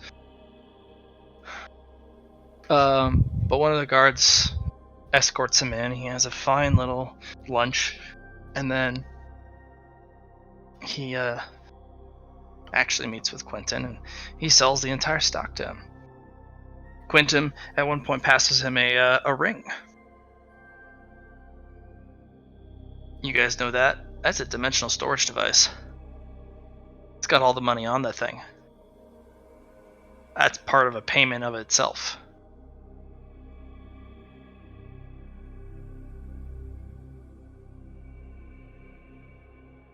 And they do a trading of, a dimensional storage ring with a dimensional storage ring. Very nonchalantly. Nice. This has been like an Ocean's 11 level infiltration. Love it. Quentin is not going to waste any time. He's a meticulous person. He's also very profit driven. And people are coming by, and they have bought a considerable amount of the stock already. Having a good time will start to flow, but you're going to need to keep up with the demand, and it's going to grow. To really lubricate this camp and keep it truly addicted for a while, you're going to need to give them about 8 bottles a day. Huh. Well, I better find where to get some more money. Buy all these bottles. Barter also works. I do not have a lot of things. The dungeon does. Just doesn't have a lot of gold, but it has a lot of things. Will the dungeon assist me with this endeavor? If you want to pull something out of the treasury, you remember you are funded by Lord Goal to make sure that whatever you need to make the to delay the enemy, to cause them problems, whatever you need. Okay. What about Grimwald? How does he feel about being a spooker at night and a drug dealer during the day? You're I'm the spooker savvy. of night. He needs to sleep, otherwise he's gonna gain exhaustion. I We- will. I'm very efficient. I can probably do a little bit of A, a lot of bit of B. I'll be the drug dealer during the day, and I'll do minute to little scary tasks at night.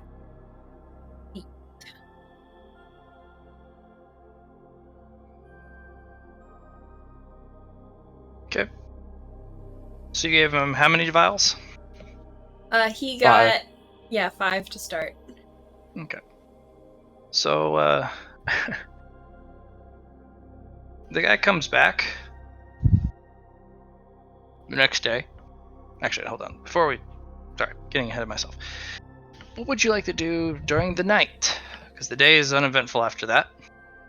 Very uneventful, very relaxed. Nighttime. What do you guys do? I'm gonna spook.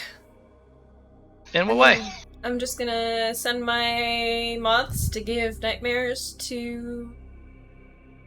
We'll continue with the animal handlers on that front, I suppose. Okay. No, they might be looking for me there. I should probably spook somebody else tonight. All right. Who you spooking? I will spook.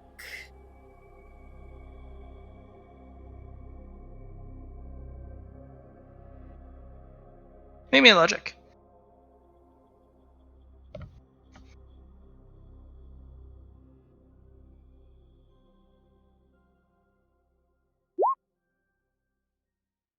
I was not rolling very well yesterday, but today is going pretty well for me. You could spook the people who would want your product or are primary users of the new product. They have a terrible night. They're manic. They're panicked. They And didn't then get a they'd lot of want good it more? sleep, and they're gonna want more of the feel good. Yeah, that sounds good. Especially if they have restless nights. They're gonna want to be on this stuff for the day. Yeah, I'll do that, and yeah. Okay. All right.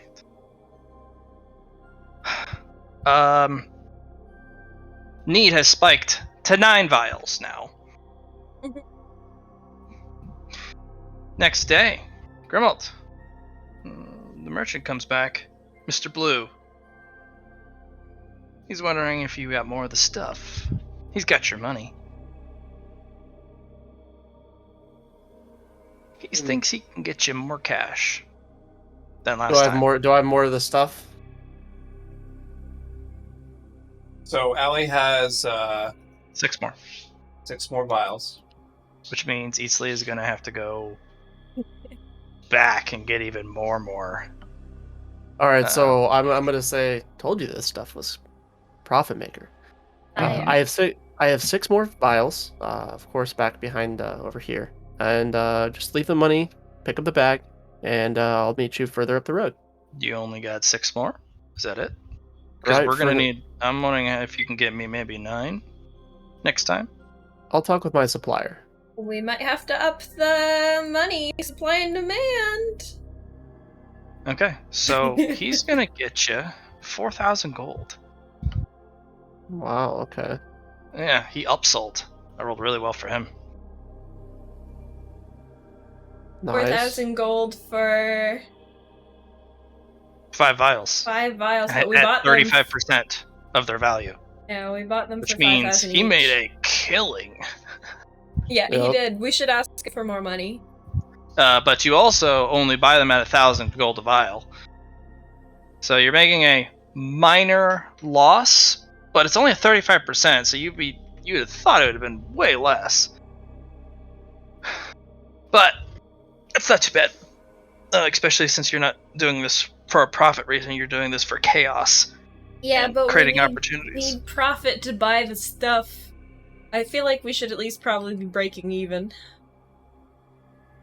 Well, it depends. He'll most likely work hard to get a hefty profit, and you're gonna have to get him 9 vials the next day. We got some crossbow bolts we can sell to the merchant. I'm sure that'll be fine from the loot. You could, yes, but those also could be used in traps. It's true. The crossbows would break upon use, but And they'd be very expensive crossbows, but Well, our merchant knows what he's doing, or they are doing, so they do have an itemized list of everything that's in our dungeon. I do. all right. Eatsley, your guys are like, it's working too good. The humans' greed and need for drugs is beyond our capacity to understand. We need more. All right. Easley will take out a small, something like items that don't produce as much mana for us, and put them in a bag folding and look at Nimi. I'm a Nimi. Nimi, I need your help. Okay. Come, we must go back to the human city. I don't like the And human city. I know, you just have to be outside of it. I'll walk. That's not what's gonna happen. No? No, I'm gonna get dragged in.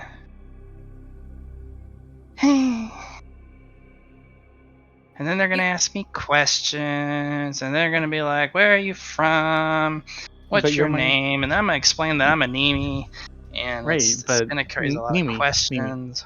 here's the thing. You will be my mount. No. We could Right, but probably like get Phil to take you in again. we could. It would just look more noble, eccentric. You know what I mean? That's actually gonna create a lot more problems. I'll come with if you'd like, but I'm not gonna Okay. be a mount. That'll create a Okay. lot more problems than you're gonna want. You don't have a human form, Nimi? I have a human form. Yeah. Why did you use your human form? Because I don't have wings. Right, but like flies there and then we walk in. I mean, I could do that, Yeah. but I won't be a mount. Right. No, but then you're just gonna be like, I can pass you off as one of my servants. But I'm not a servant. I know, but it's a lie, Nimi. I'm a Nimi. Yes, you are Nimi. Eh. And nobles, because I dress up as a noble, employ Oh, you're playing servants. dress up. That's fun. Yes. Nimi will dive into her nest and then pop up, and there's a bunch of shiny jewelry bits all over. See, I do too. Yeah. And Yes. Minnie might have a string. What? Mhm. I'm gonna get me a string. Yeah. And all the way there, you can teach me that language that I want to learn, but we're not allowed to speak it here. Oh, it's still a bad idea. I know. But I have a quest I need to complete, unfortunately. Okay. Thank you, Nimi. I'm bird, thunderbird, bird, thunderbird. You guys fly off in a lightning bolt, just and arrive in a thunderclap. Only 500 meters from the city, they land, and then bloop. I'm an Nimi, but a human Nimi. Ew. It's been a while. Come, Nimi. Okay. And I'm gonna put on the monocle. You're goofy. Indeed. Hmm. Head into town.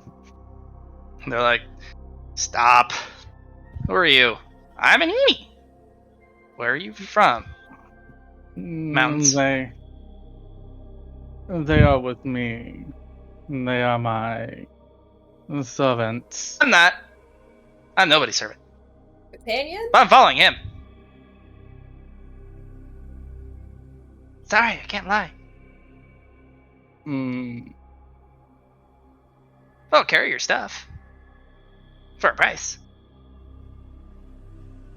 Just like we talked about. Indeed. He needs people to carry his stuff. I don't know why. Very interesting. I mean, he looks really strong, but I mean, if he's gonna pay me to carry his stuff, sounds good to me. Sounds really easy. And then Nimi gets into a long-winded talk about stuff, and the guards you could definitely tell they get more and more lost, and they're like, "Get me out of this conversation, dear God." And I'm gonna look at the guards and like, guards, come here. And I'm gonna pay them each a dungeon gold. And they wave you in. This is like, please make it stop. Told you, I'm an Nimi. Indeed. There's a reason why I brought Nimi. And you guys kind of whisk your way over. Nah. You Go get to find Ming's Ming. shop. Hi, you here to buy my things? I am Ming. Oh, you're back indeed. already. Oh, is that a Thunderbird? Oh my gosh, oh my gosh, oh my gosh. Oh my gosh, the spirit guide. Welcome. Hi, I'm Nimi. Ming, this is Nimi. I'm Nimi. It's a pleasure to meet you both. Welcome back. If you'd like to take off your disguise, I have the privacy screens up. Oh, thank you. And then just take it off. Yeah. And you're just like, blah, it won't. It's so painful. I'm like, Nimi will start rooting around among the shelves, and you find that the shelves are it's almost an illusion. Like Nimi somehow finds herself behind the shelf that is the wall, and then she pokes her head up over it. Hey, and you're like, wasn't that the wall shelf? But it's not. I just look at Navy and then look back at Ming. I'm like, I'm here to buy more of the drug that we bought earlier. Having a bought good time? yesterday. Yes, I have plenty. How much would you like to buy of my things? Eatsley is going to put down a blood gem from Kali, the last one he has.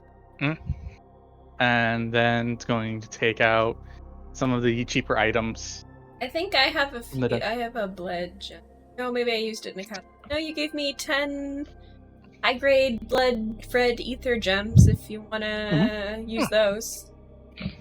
Yeah, they're about 5k a piece. He's gonna run a tally. Okay.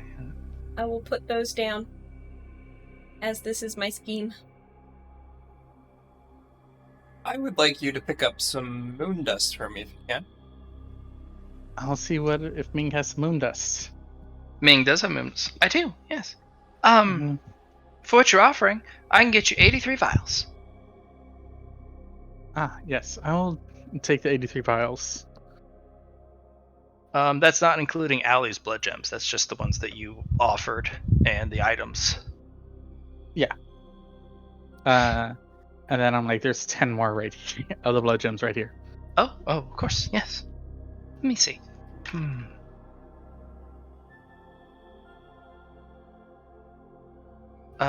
52 more, if you'd like.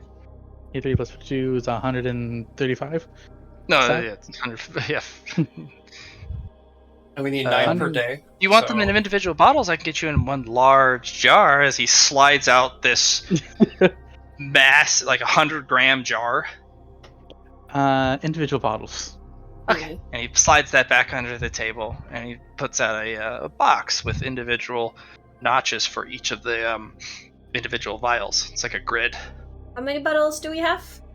That, if we buy it as it is right now, is 135 bottles. At 10 milligrams each. That'll got keep this? us going for a while. I think that might be more than what we need, but yeah. What grade moon dust are you looking for? As your money and items disappear, as he pushes over the carry, he gives you a free carrying bag. I'm just gonna put that into my dimensional bag. I'd be using that as a catalyst for my evolution. So probably high grade. Yeah, at least. Well, it depends, because there's a lot of moon-based items. Moon dust actually comes from 2 different sources. It comes from moonfall dust, which only can be found through the moonfall veil, which is extremely valuable. But there's also the other source, which is ground moonstones. I actually have real moonstones. A friend of mine is trying to use moon to evolve. They're Very a dangerous. moon spider. Oh, maybe not so dangerous.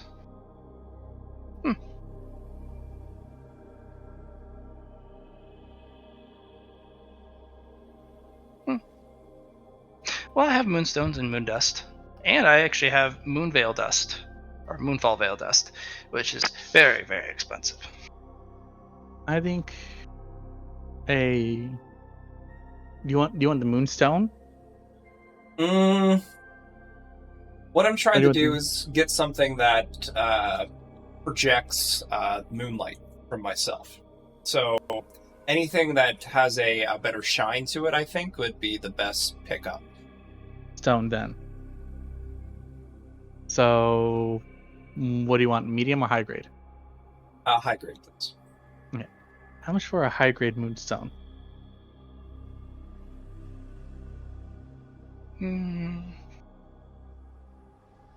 Barter best offer. Barter best offer. Let's see what we got. Moonstones are very hard to come by. I mean, high grade, it's not too bad.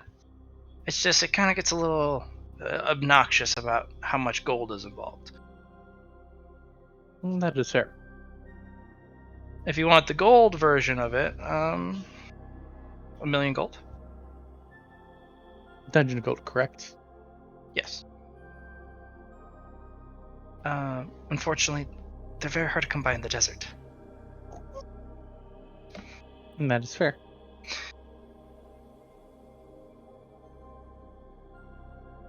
What about the two parried swords? The what? The two parried swords? One red, one blue. Oh. Sure. Easily will pull those out. What do you think of this? Pull out their monocle and observe it. Interesting. Very interesting.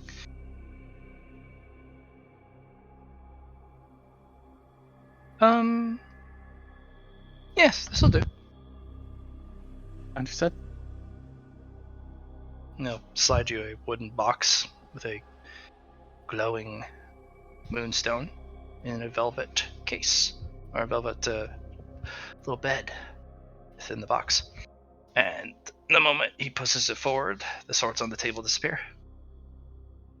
Would you like to buy more of my things? Nimi here is looking for something very specific. I'm looking for magic special strings. Oh, yes. The shamanic strings. Yes, I happen to have one. Yes. And I kind of pull out a string in a very beautiful jar. Quest only. Okay, I'm ready for a quest. Adventure time! Woo! And Nimi will be given a quest, and will be able to redeem the string after the quest is done. Oh, cool. Bird, bird, thunderbird. I'm a thunderbird, bird, bird. Yeah. The little boogie dance. Ming, I have one other question for you. Because you want to buy more of my things? I want to buy knowledge. Oh, I have a lot of knowledge, yes. And Issa's going to take out his book that he was writing down the element configurations. Oh. And that's just like a basic doodle of the box on it. Do you know what this is? Yes.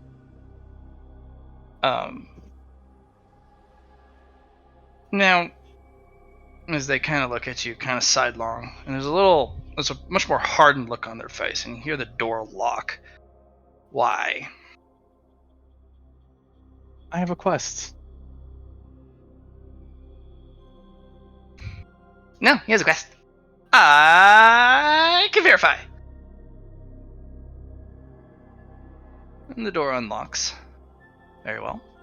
Since you have a Thunderbird here willing to vouch for you. Yes, I do know about that.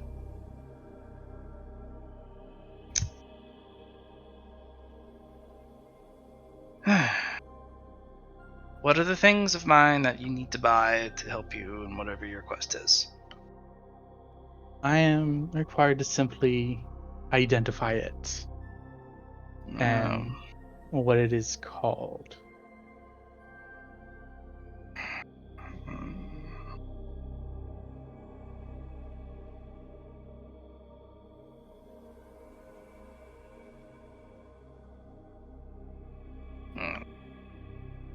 The individual's going to go look through some stuff. I'll make some rolls. Kind of scuffles off into the back of the store. Eventually comes back 10 minutes later. Puts an old book on the desk. Doesn't hand it to you. Opens it up. Starts looking through some pages. And you can actually see the book kind of writhe and wriggle. Pages not cooperating. And a steady and growing glow of red. And they put on some glasses and some gloves, and they start flipping through the pages rather rapidly. And some tendrils come out of the pages, and they grab one of their stamps, stamp this red ink, and just stamp the reds, these tendrils. And there's this hissing burn, and there's a unearthly shriek, and the tendrils retreat back into the page. And they put the stamp back on the red ink and continue the flip.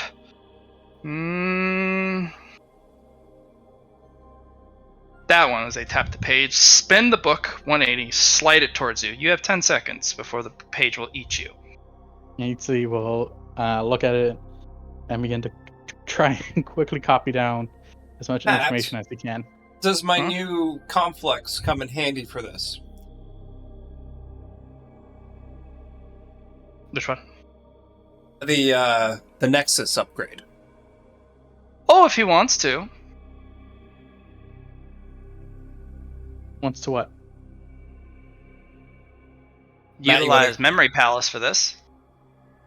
Yeah, so But pretty it would much go in your memory palace, right? No. Yes. No? But I can also transfer it to you, right? Yeah, you can. You're not going to be able to take the book. This is a sentient book. That violates True. the thing. But the information coming in, the written information.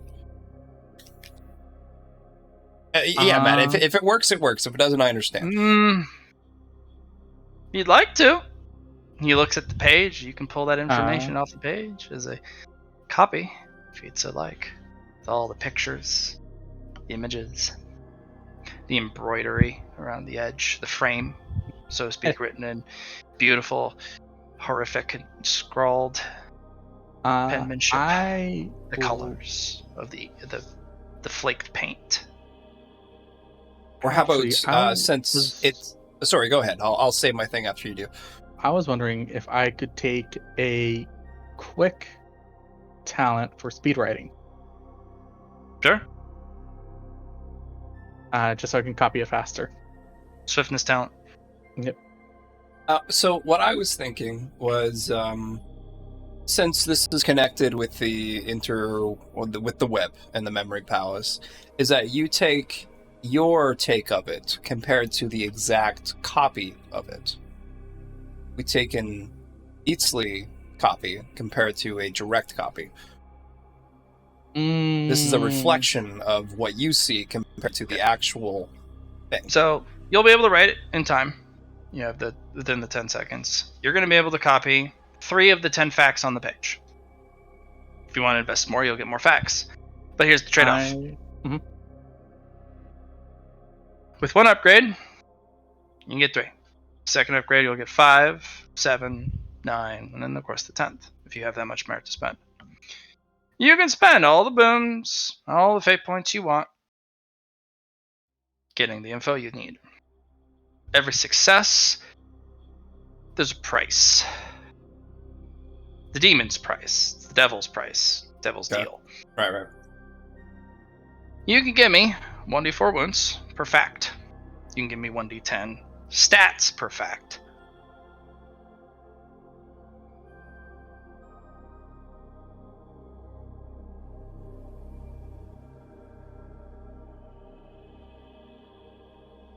This is not for the faint of hearted. If you want this information, you can pay. If you fail on any of the rolls, I get to have a little bit of fun rolling in what the Dimension 20 calls the Box of Doom.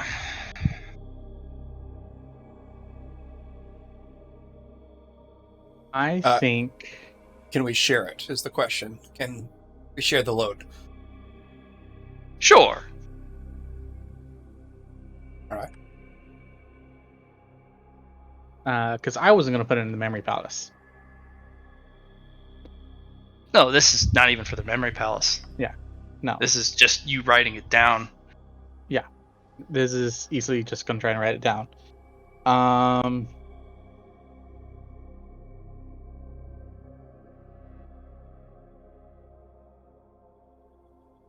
What, 3 facts? You don't have to have 3. You can just write down 1, but this is the only time you're going to get access to that book ever. This person's never going to open this book again for you. Yeah. Interesting. Once you're done after 10 seconds, they're going to slam the book shut, and they're going to tuck it away. And you'll never see it in your lifetime again. I can help with, you say 1d3 wounds? 4. 1d4 wounds. And I if can you help... hit 0, you die. Yeah, I can help with wounds probably once. I think that's the best way. And I can help with intelligence, even though that would break my heart, toughness, and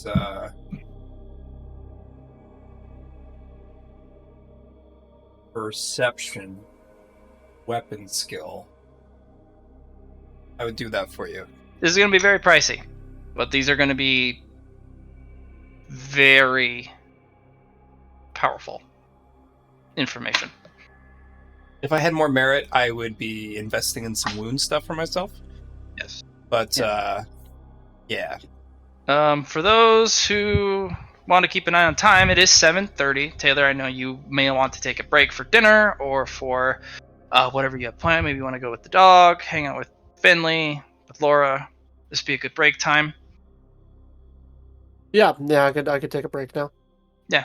And then if you show up, just send, hey, just type in chat, I'm back. Thinking 20 to 30 minutes. But I'm also going to throw something on the grill. And think about it, Char. Think about what you want to know. Because it'll start with basic stuff. You'll actually get the name of the item, at least on the first one. You get to know more about the configurations and the more and more about it. And if you know all 10 facts, you will get the opportunity to fill out a perfect golden page of an item description of this object, which has not ever been done. But the cost to you will be astronomical.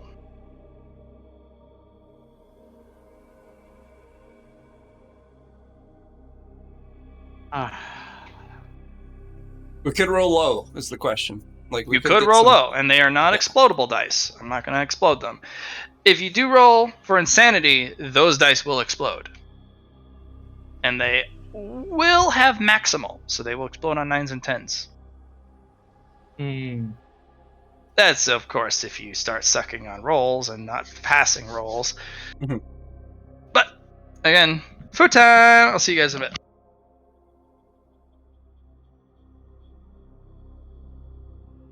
So, turned yet another of Matt's games into Breaking Bad.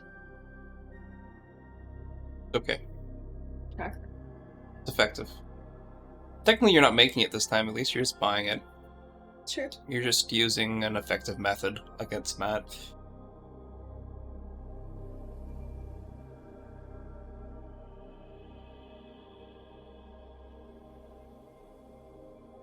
What do you guys think? I don't think I should go for that much greed right now. I think you should get at least 5. That's a lot. I only have like 9 wounds here. I only have 9 I too, have but if we can 50 spread the load is the question. Yeah. And Matt said yes. I have 51 merit though. You're right. Um, So, one way you could do it is Sound Constitution. It only gives you 1 at the very beginning. But then you can invest into Sound Constitution because it's a talent was selected. So you can get 5 merit for Sound Constitution, another 5 for another Sound Constitution, because it's in the same talent per se. It just increases the wound by 1. And then you use like Select Might into Sound Constitution. You get some extra, but you have 2 the same like Sound Constitution. It's Sound Constitution 2 instead of just Sound Constitution. Mhm. So what you do, spend the 5 merit to get Sound Constitution, spend 5 merit to get Might Sound Constitution, and then buy another Sound Constitution for 15 merit total. See how much you get from that. Because it could be like, all right, I'll give you, I don't know, 1d4 wounds for the Sound Constitution. Okay, I get it again, so I get another 1d4 wounds? Interesting. Or however he wants to do it. But that's one way to do it. You can also just select wounds by itself. That's one way to do it. Yeah.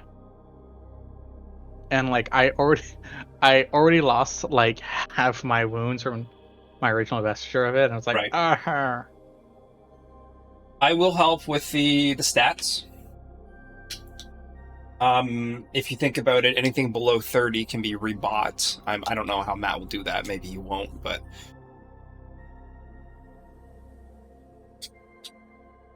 I will help with toughness, perception, weapon skill, and intelligence. I could help with fellowship, but I'm going to try and keep that up a little bit. Well, I can. My fellowship, willpower, and ballistic skills are kind of my stats right now. Yeah.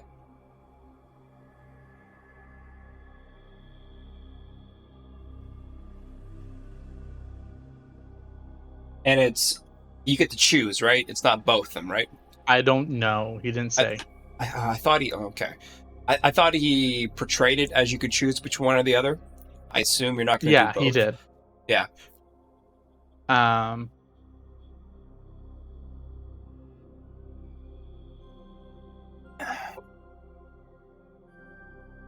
And we have the rest of the party as well, if they're consenting to this. I think Allie has the most willpower, but we don't want to take that away from her. What's your other stats looking like?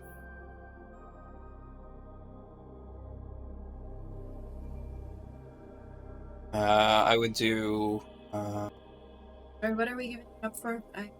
We're trying to help Eatsley complete his class quest, or is it a class or job quest? Trying to complete his job quest. What happens when he completes it? He gets an upgrade to his job. And this is an S rank upgrade. What are we? And then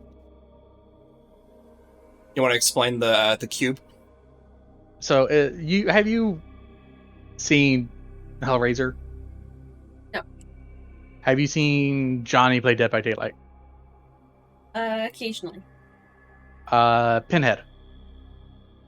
Essentially, it is a golden brass cube that is meant to summon demons from another plane. From hell. That's in our dungeon currently. Okay. And this cube is asking for stats? No, the book. Yeah. The knowledge of knowing this thing is asking for stats. It's asking for a price to pay. To know. And knowledge. I would get a job upgrade and a golden sheet, which I could sell. Yeah, and we can sell this to, I don't know who you'd want to sell it. Probably someone in the underworld, I assume, or. And how much of I know each who I'd stat sell it does to. it need? Say again. How much of each stat does it So need? 1d10. So it could be low, it could be high. Yeah. and 1d4 wounds is another option. Per fact, and there's 10. Yeah, we want to at least try to get 5. That's my suggestion, as we have the opportunity to do it now. So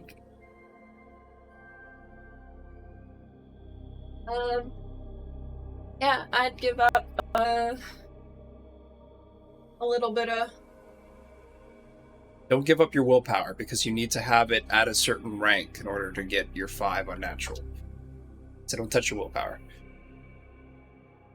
Guess if I had.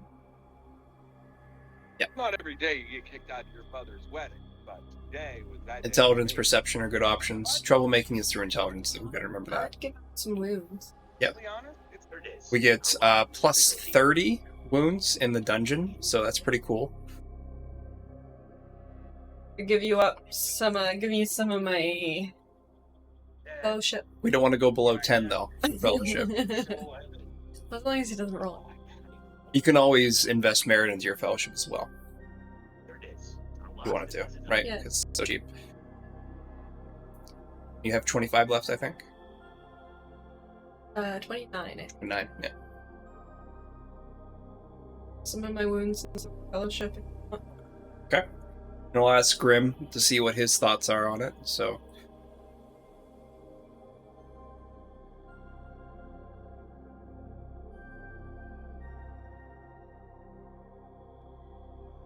I'd have to wait for Grim to come back, but yeah. yeah,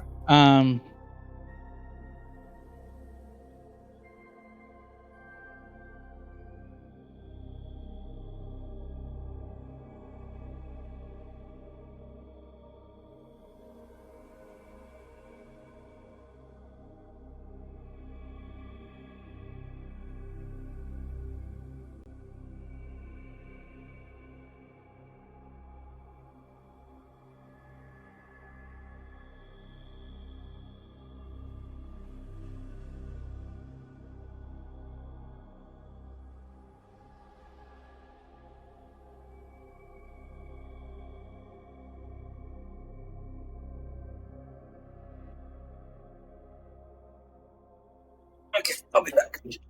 Where are you going? Just- Let's see the snacks.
What do you think, Gallagher?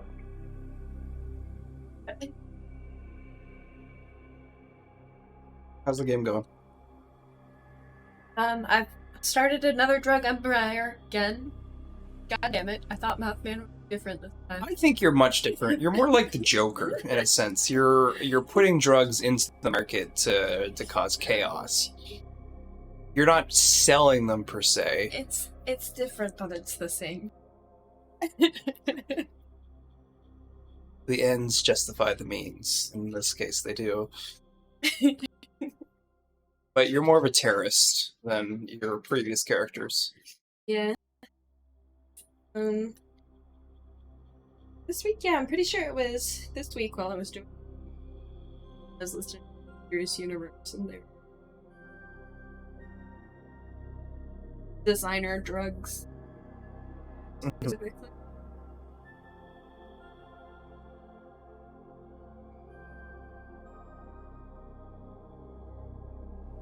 Dangerous.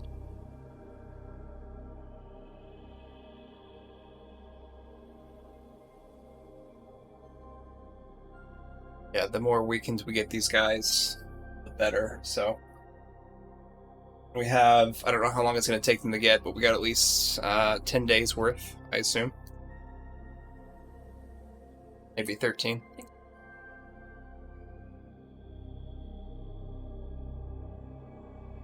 And we still have the yellow cake to deal with. Ew. I might use you guys.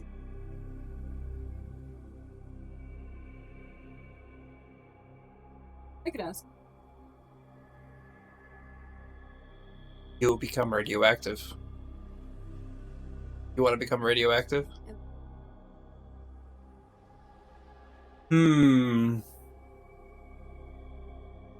I'm just thinking of everyone else. It's true.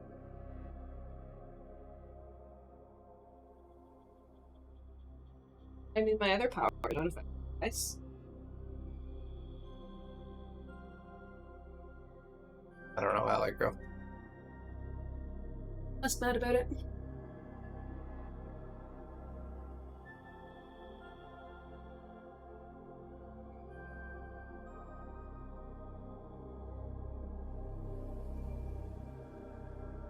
That would be nice.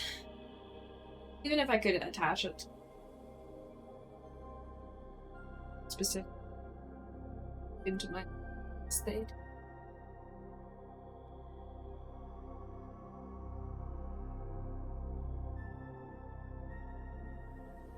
That would be dope.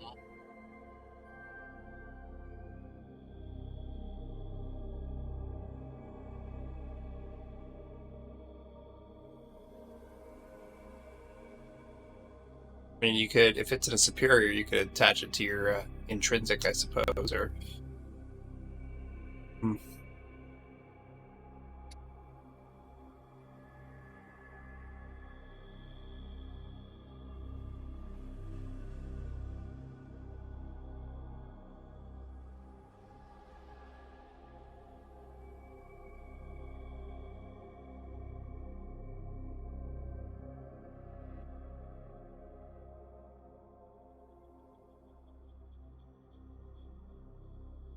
Stomach bothering you? Well, I imagine you would be.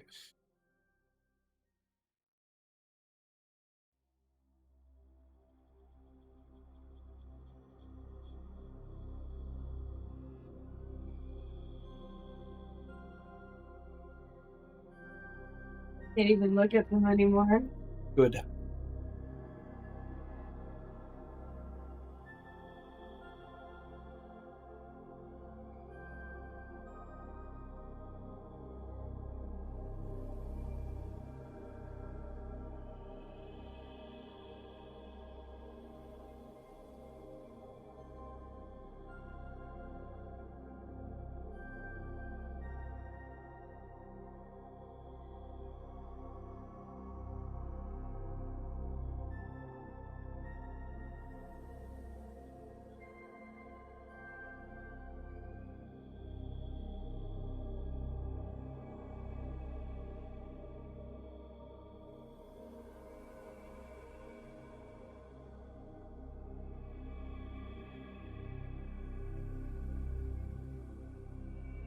What do you think a better skill name would be for extracting the things of this plant I got? Would it be like extractor or collecting or... trying to think of a skill that would work with getting a sample of this plant I got going. I was trying to think of a skill name because I'm going to create a skill with my superior evolution. Preserve is something I was thinking for the plant itself, but collecting a sample, I was just like, And you've already got botanist. I have herbalist.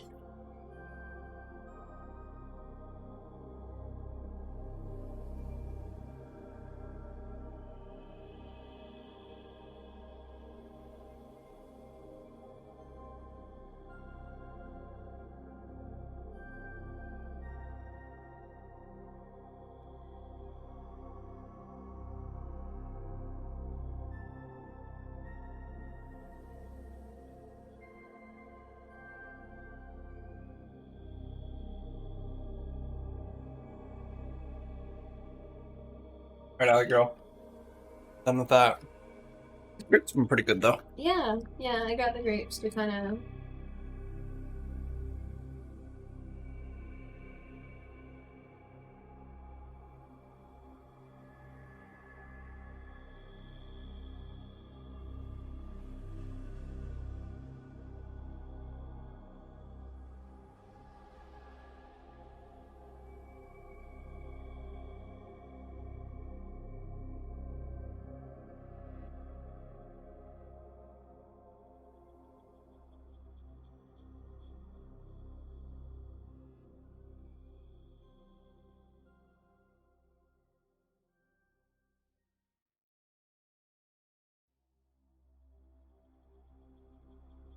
Char, do we need to be there when those elites hatch? The elite chats, I literally just have to pull them out of their cage. Oh, I meant the ants. No. Okay. The next one, Lord Gold will be at. Okay. Yeah.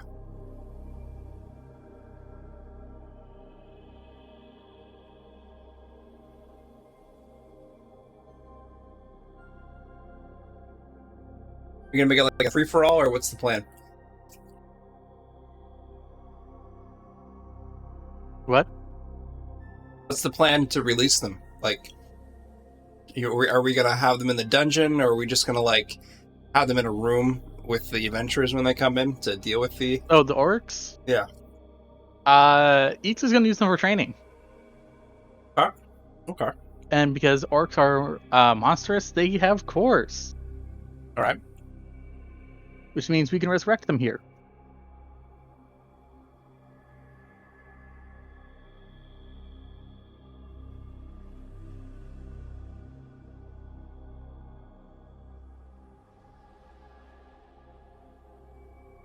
All right. I like it.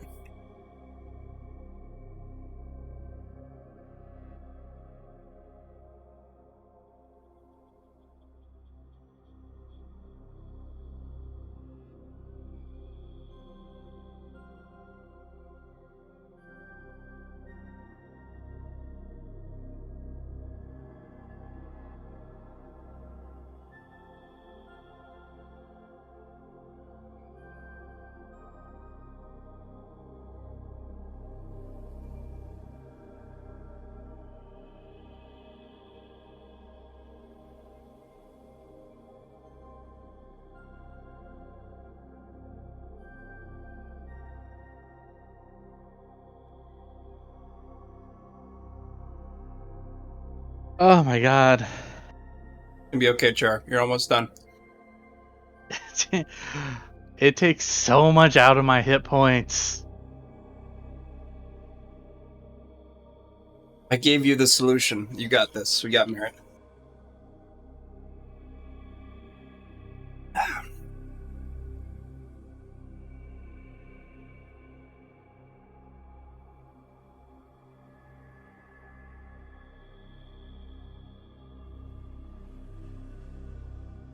Just remember the formula. Sound constitution, might select.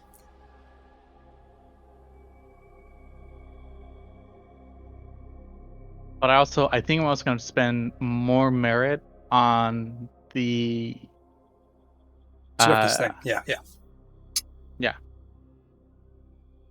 so I can copy all 10 down. Well, yeah, plan that out beforehand. So you said 3, then +2 for each upgrade. So 10 for 5, 15 for 7. That's 25 total now after you've already bought. And then +20 is 55 merit, and that's going to get you up to 9. Yeah. So if you want to get 25 after that, that's going to be like 70-ish merit. Yeah. You have that, though, is the question. I only have 51 merit right now. I was going to say, I only have 4 I could even supply you. Yeah. Allie no. has some, but I don't know if she wants to give it all away. Merit. What I think I'm going to do is I'm going to wait to see if I roll any ones Okay. All right. during this whole transaction. I also need to ask him a question because I have access to holy magic right now. Okay. And I'm trying to gather knowledge.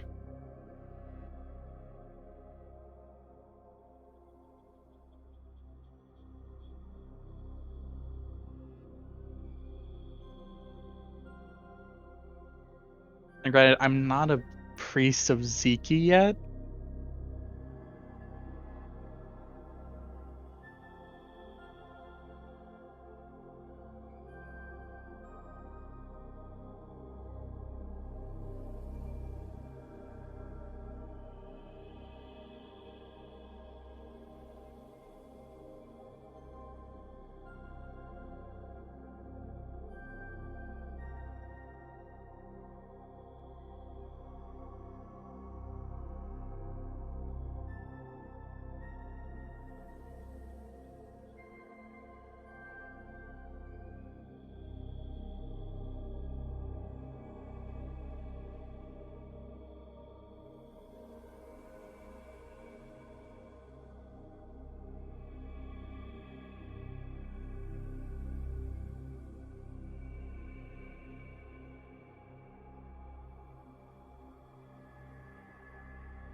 Too bad I can just give you my my double reading speed.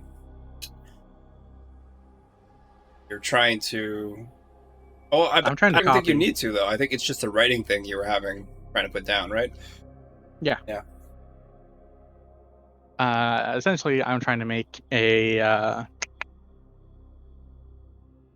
golden skill paper. Yeah. What I would suggest as well is putting a spirit select into it. A spirit select? Why? To counteract some of the negative aspects that are being affected here. That's an idea. That I might put merit into my class. Oh, the class for yeah.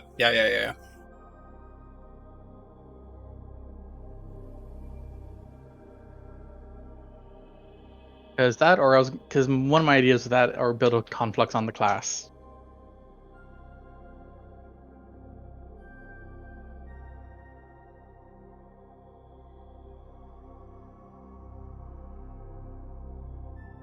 Do it.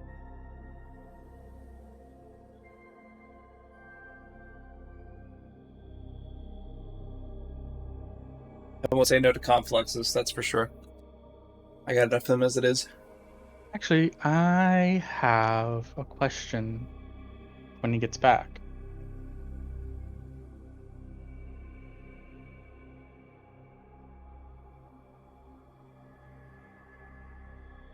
Because it's important.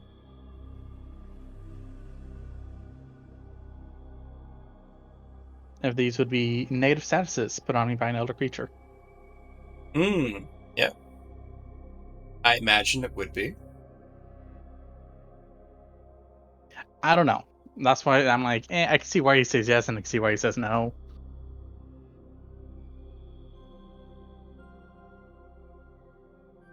I think it's not a status effect, more from a sacrifice perspective.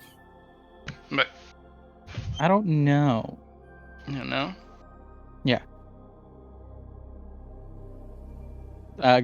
Just a few questions came up.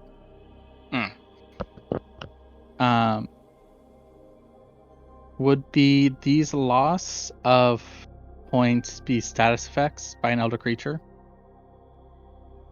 No. Okay. Is a What- transaction. hmm Price for knowledge. And that's why I was just like, because I was curious about a few things. If it was sacrifices as well. It is a sacrifice, yes. Aha! I have confluxes to help here.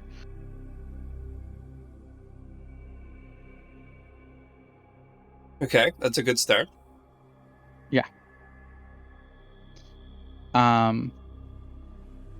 The other question was, does the fact that I have access to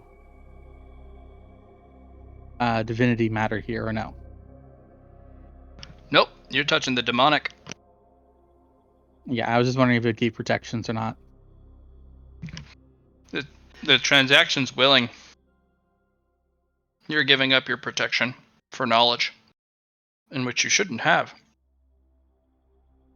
Fair.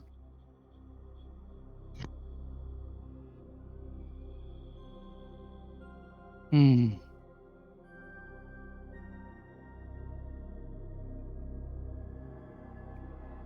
Zeke seeks knowledge, and so do his disciples. All right. So,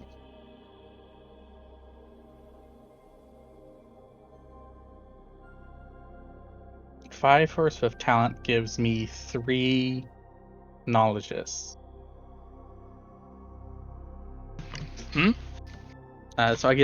So right now, because of my swift talent, I get 3 knowledges off this, correct? Yeah, because you're able to write fast enough.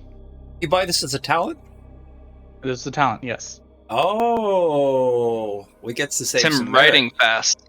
So the first select is only 5, Char. Yeah. Perfect. So that would give us up to 5 for 5, and then 15 total for 7, and then 30 total for 9, and then plus 20. It's gonna be 50 merit total. Right. Plus but the original talent purchase. But I think Char and I already discussed that. Like, we're talking about how much merit's left. Right. And you didn't tell me how much the original talent costs, so I figured 5. If you don't have any other ones in swiftness, then yeah. Mm-hmm.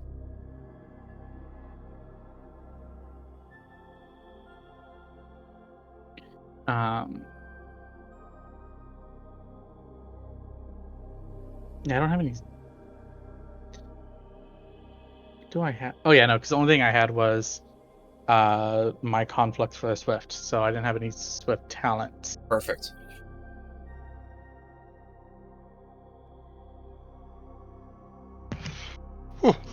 Huh. Now, you had 53 total, I think? I have 51 merit. I can give you 4 for a 5er to put into Spirit if you'd like.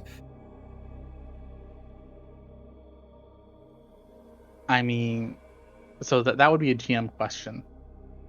Is if I put a Spirit Select into the talent copy, if that would give me resistances to this. No, it'd give you insight into things you're looking into. But it wouldn't help you because you were you're going to be given the full undiluted truth. Right. whether you like it or not.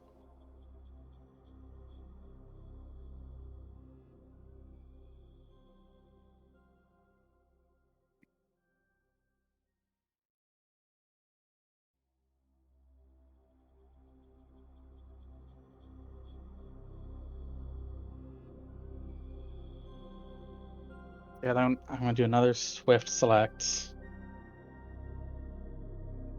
on the fast copy.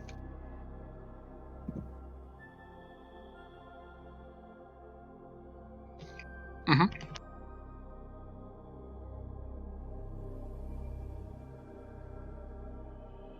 So we can get 5 for this.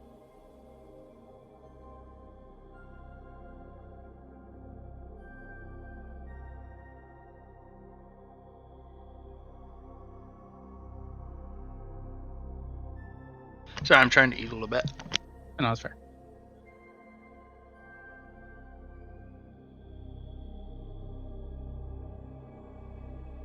So we're at 5 out of 10 facts on it.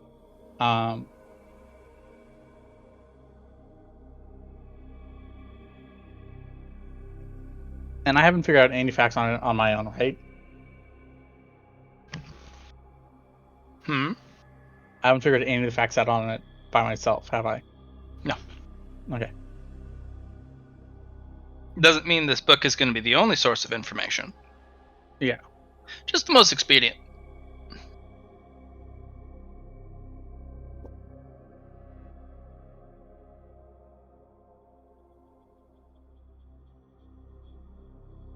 The page you are looking at is embossed in silver, which means it's almost a perfect telling. It's not gold standard, silver standard, which means something about it's not quite right or not quite correct or not detailed enough for it to be gold standard. Interesting. So then there would be no reason for me to get all 10 facts because then it wouldn't be a gold standard if I did it.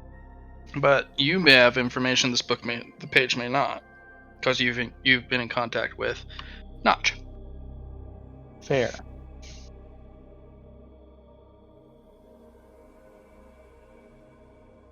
You might be to fill in the missing pieces, especially from your class itself. Mhm. Or your job itself.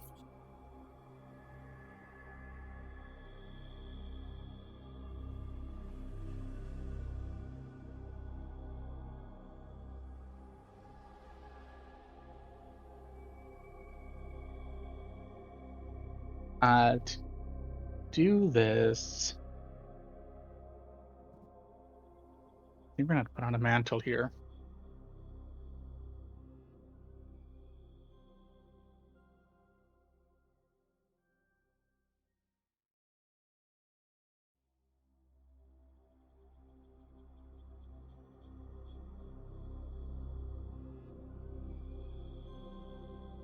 You gonna make your alley girl?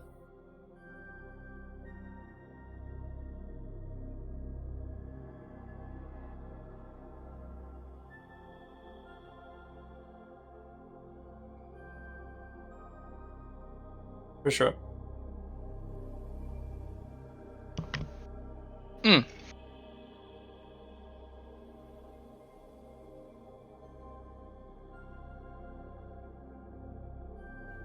Well, tell me what you want to do, Char. That's what we're gonna have to do. We're gonna have to use the rain mantle here. Because we're gonna act on whims and impulses to do this. To seek knowledge. Alright, we're gonna take 5 facts. Just 5? Just 5. Do you want to put a complex into your job? No, we're not gonna put a complex into the job. Alright. Someone put a complex into my class. Okay. And I have to wait So- for Okay, yeah.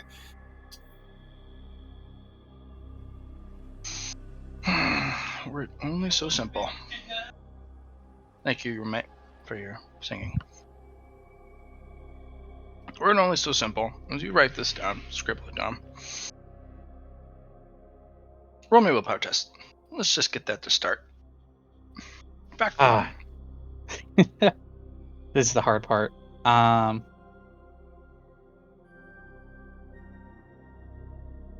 So, because I only have 18 willpower, we're gonna spend 12 willpower or 12 power, 12 points. Drop me to a 30. It's a wee bit better than what it was. Yep. I get a +3 to this. Let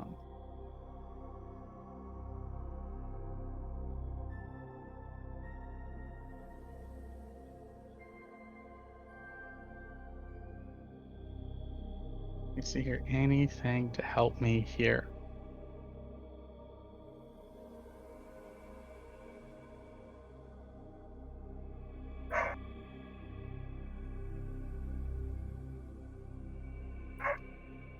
Resistance madness. I don't think this is a resistance madness thing. So, Good start. yeah. Very good.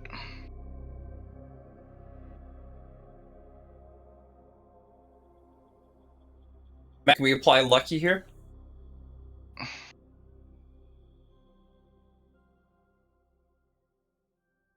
I always say this for future reference because it's not stated otherwise. You can. This is what it is. Nice. The question is, Eatsley, Mhm. would you like to try for a 1 or a 2? I mean, Or do you just want to gain the information?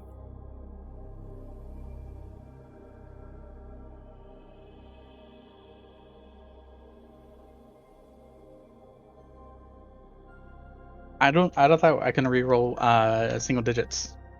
I just asked Matt. Lucky is applied in the sense that you can roll something that you've already passed on for fate points. I do believe. But You have to roll lower. I think I put a limit in. If you roll 4 or less, you're stuck with it. So you can't one fish. Okay, that wasn't the for same lucky, restriction but I we can put do it in now. on. Yeah, that's why I was asking beforehand. So now I know It's for the the same future. restriction I put on ogre with his. Yep. Through Fire and Flames. all right, that was 1. So, do you have to roll now for stat loss or Health or characteristics, your choice. We're going to go for health right now. So Roll 1d4. and I'll roll twice. Take the better. Damn. And I'm assuming this is off my permanent, right? Yep. Your bones brittle and crack in some places.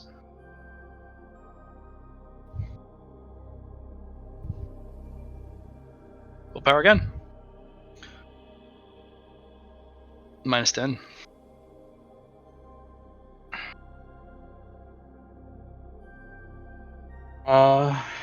Let me think here. Well, first things first. Let's use a fate point to roll lower. All right.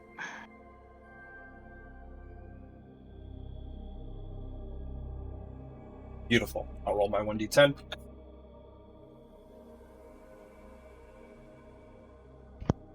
I do not gain it back.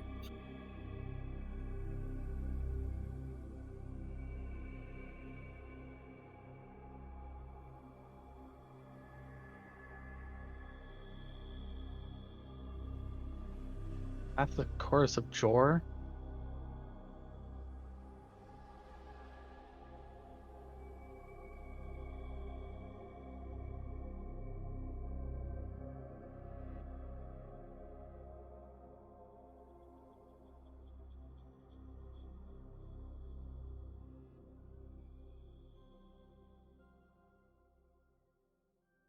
Yeah, it's a J.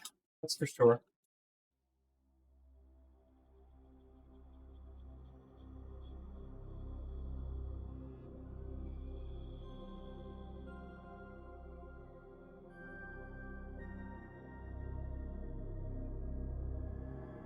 The demon speak is being applied.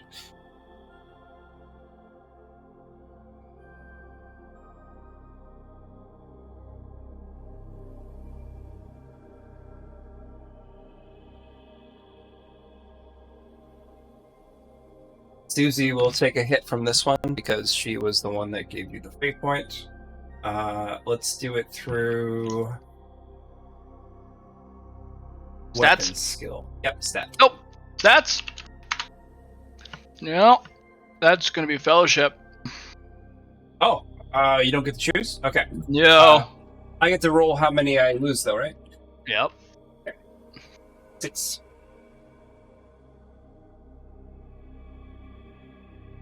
Okay.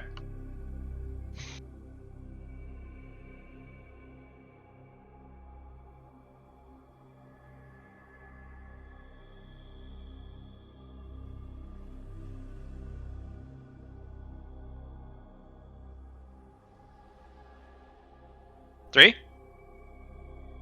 Minus 10 willpower, minus 10 toughness.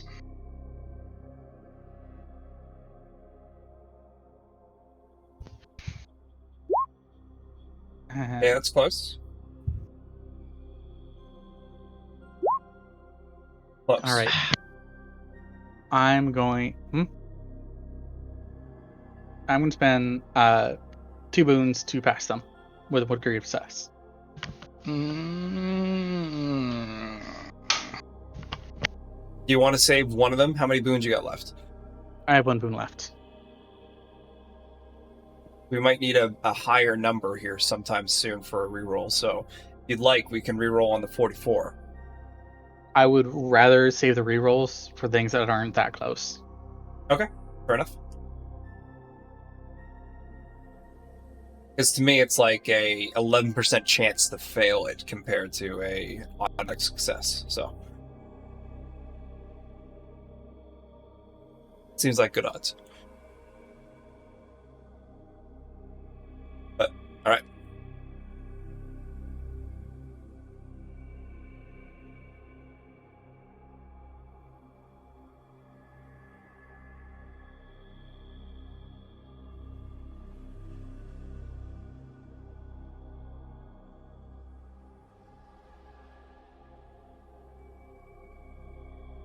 What's the choice this time?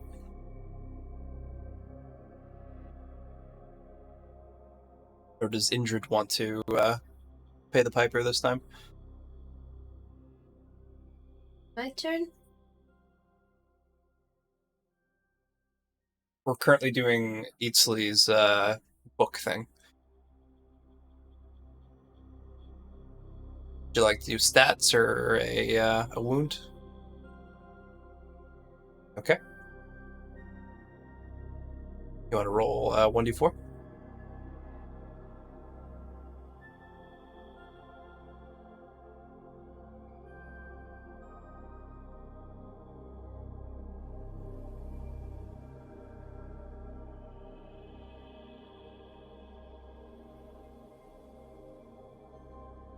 I do have slightly mixed over.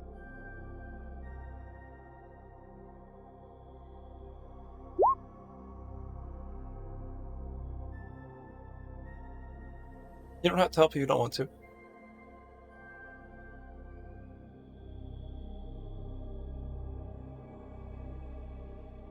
For time.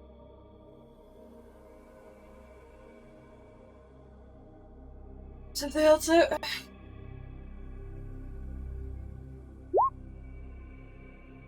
Three wins. I'm back. Hey, Grim. What's up? Currently doing some demonic shenanigans. Okay.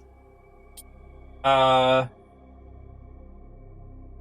context, if you remember, Eatsley was checking out this book, writing down things to get more on the cube. more Right. information on the demon cube. So currently, what's happening is Eatsley is going through the fire and flames of stat rolling, and failure means bad things, and passing involves sacrifice. Right now, Eatsley has got the first one, the second one, and now the third one. We're all helping out to try and reduce the load on Eatsley. Okay. Do you need me to roll or anything?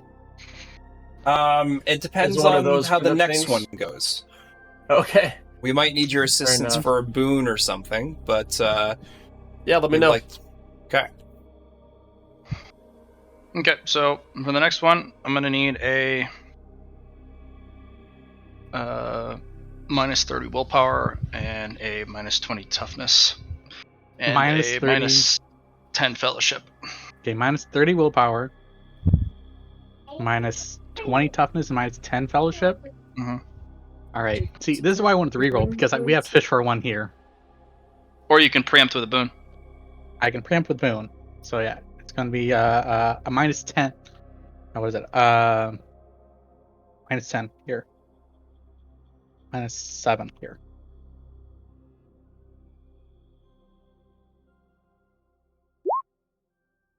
Right there. I'm going to roll all of them and then we'll do the rerolls. Sounds good. So bad. Not so bad. All right. Tell me which ones you want. I feel like the toughness is passable with a boon from Grim. Okay. Do you want? You can use one of my boons. Is that how it works, or do I need a roll? Boon is just a plus 20. Yep. You All right, just I'll grant a use of one of your boons to him. Yep. Yeah. Go for it. Pass toughness. That's the toughness with another with a fate point. Sorry, did you say fellowship? So, question becomes, which ones are we rolling? I thought the reroll on the fellowship and the willpower would be the best. Just straight up passing toughness is a good idea with the boon. All right, so I can agree to that. Passing the willpower and passing the fellowship, or rerolling the willpower and fellowship. Okay. All right, Less I don't than worry, a these don't- 46. right. It's not a 46. Out of Not 46. 46. Do you want me to batch roll this? Bat? I wouldn't. If that's what you want. A Beautiful. 9, okay. And this is for the fellowship? It's not better than 26. Better than a 26. Better than a 26. You're gonna have to use a boon. That's the only way to negate the. Yeah, I'm out of boons. I only have 3, so I would need another from Grimald if you can spare it. You haven't already Yep. bought a boon for yourself, right? For 15 merit. Me? Have I not bought a boon yet? I haven't. Thank you for reminding me of that. Yeah, I'll buy a boon. Worries.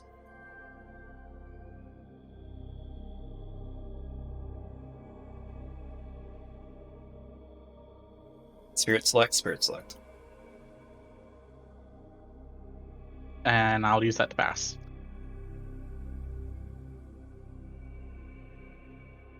So let me see if I can get my other. So there's 2.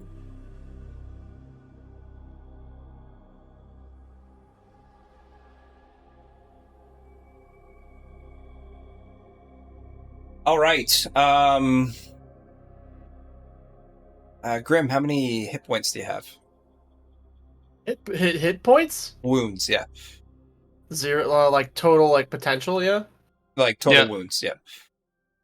Let me take a look here. 12. I would suggest using the wounds instead of your characteristics.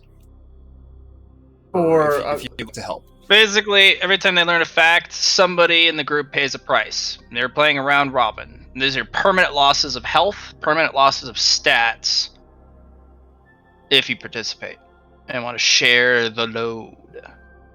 So they're asking you, are you willing to sacrifice 1d4 permanent health? no, You don't have to. I'll do it. I'm too combat oriented. It would be detrimental, I think. That's fair. Yes, 1. Nice.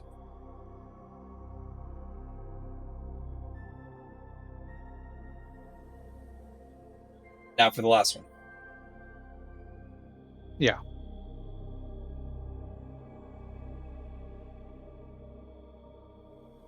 I only have 1 fate point left, but Allie has a bunch she can share, I'm sure. So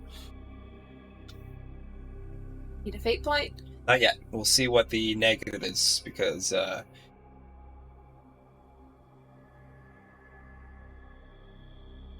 probably gonna need a preemptive boon, my guess, from Grim. Okay.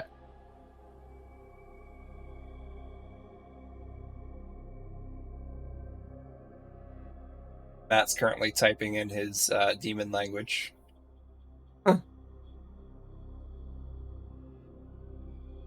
What are the stat rolls for the last one, Matt?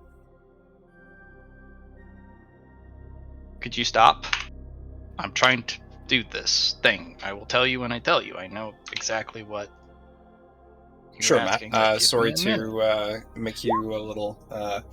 I'm just trying to do a uncomfortable. thing, and I'm trying to type it out, and it's just kind of like, hey, give us the next one, give us the next one. I'm like, I haven't even given you your information. Like, I thought I only asked once. I apologize no, for rushing you. This is the third time you asked me what it was since you passed it. I'm like, give me a sec.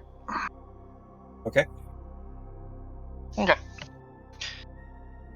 But to give you that, you're gonna do a minus 40 willpower, minus 20 toughness, minus 20 int, and a minus 10 fellowship. So I'll tap it out for you. 40 willpower, minus 20. Minus 10. Or ITN. Whichever. Right.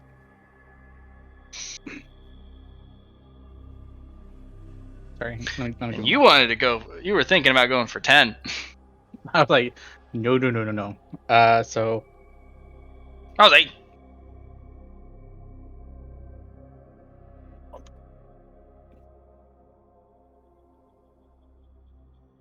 a minus 27 there. How much merit you got left? 1 sec.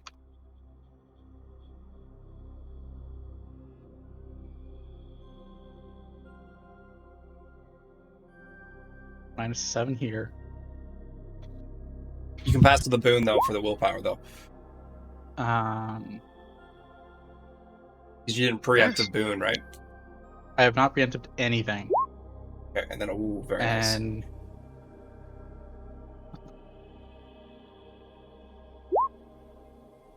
Okay. All right. Fate point, definitely. So- I'll use my fate point for the ints. Easy peasy. We're gonna fate point the toughness though. Yes. Like toughness and hardest part.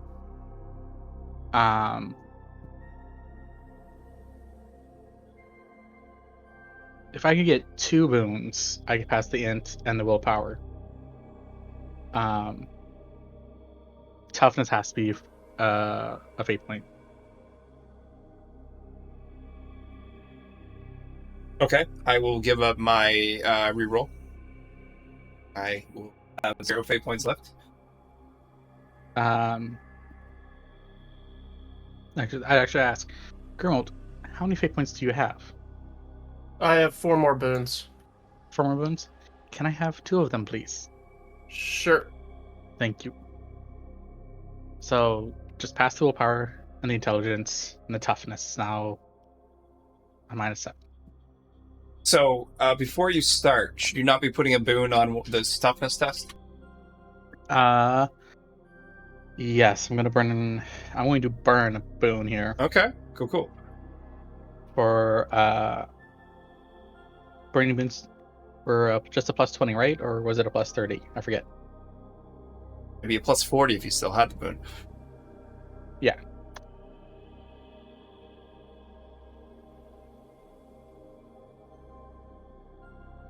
So only plus 23.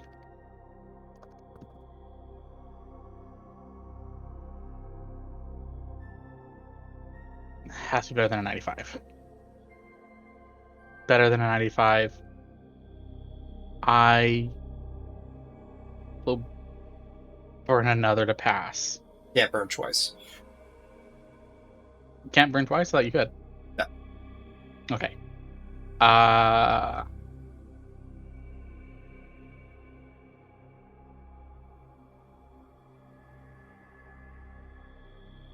Indrid? Matt, can I burn one of my fate points since you used the fate point on it? Sure. To You're a moon spider. yeah. All right. So I'll go down to 5 fate points. You can reroll that with plus 20, so you shouldn't fail. Alright. The 2. So close.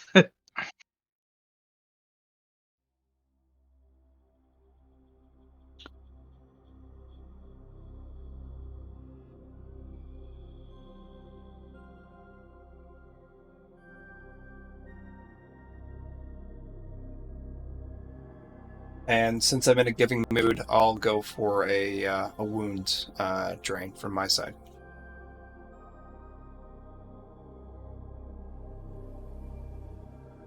One that's sacrificed, therefore I shall be the sacrifice. 4 wounds. 2, 5.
Ooh.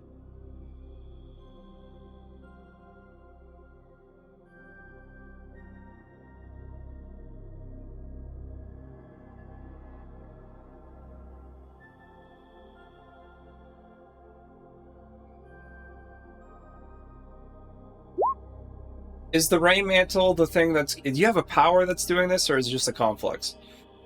What? That's giving you the roll twice for your roll. The roll twice is the complex. Is it a power, or is it based off something intrinsic? It's based off of the fact that I do sacrifices. Okay. Is that a power, Matt? Yeah, it's a power. Can I borrow that power? Yes, Of course. absolutely. You can borrow that power. Let's see if I can reduce some movement. Nope. I am full force today. Wow, that's wild. All right, you have your 5 things of text. I know you guys are clever. You will be able to figure out what was said. All I did was copy paste and then backspace. What? Can't do that. It's illegal. I'm sorry, I just used my IT knowledge on you. Can't believe you've done this. Out nerded the Matt. Hey, man. It's cool, though, especially if you copy paste that into your a journal. Mhm. Mhm. And you're just like, ah. But for those who have it, if you want to share with the party what is what this is. I actually just don't know how to translate it. That's my only problem. I'm just you could Hmm. share what you learned. Oh yeah, no. Essentially, it's talking about the Song of Jor. Let others may join in on it.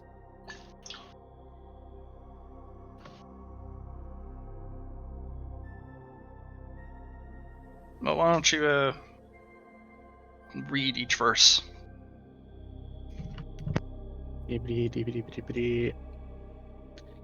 So yeah, the chorus of Jor. The chorus speaks in verse. They sign a song. They sign a song of demons. Singers of the chorus know that song, its verse, its melody. The audience may only follow and join in, but never be chorus. Audience and aspirants possess no voice of their own, but they too feel. Oh, but don't be too feeble and weak. They must beg with gifts given freely to powers, freely to borrow the voice of the chorus. Once borrowed the voice near, be returned, be until the pax is complete. The final verse of the song be audience and aspirant both relinquish the song. I think that's sung. Sung?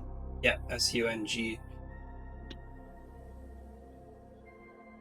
I have it as song, but Yeah, there's definitely there.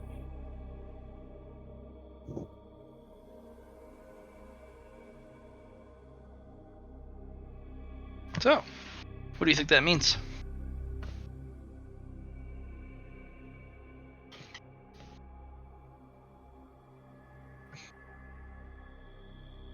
that Notch made a deal with the demon. How so? What made you? What do you think that? I think she was approached by a demon.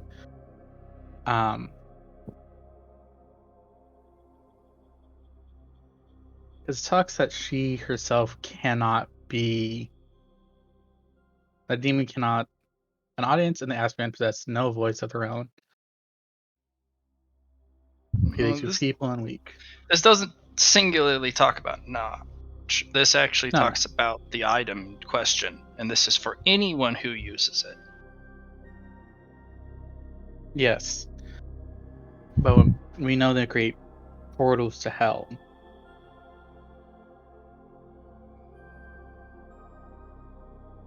I mean, is this Notch's? No, this item's far older than Notch. You know that specifically from your appraisal knowledge and from the information you were given from Nimi. This object has been around since demons were a thing, period. And it kind of goes where trouble manifests. Yeah. When things are about to get really desperate. People looking for any amount of power to save themselves.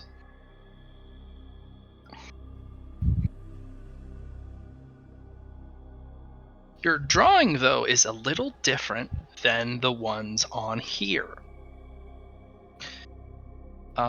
For the pages that you copied down, it also has configurations too. The box has 2 new symbols on the configuration list than from the old one.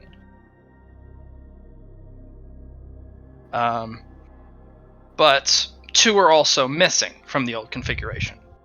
So it looks like 2 symbols have been replaced with 2 other symbols. I think that's because we burned. I don't know.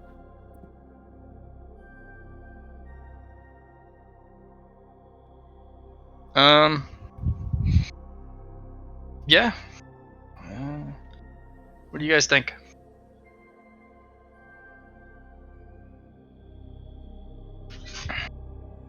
I think I don't have enough information to go on to draw a conclusion. Mm.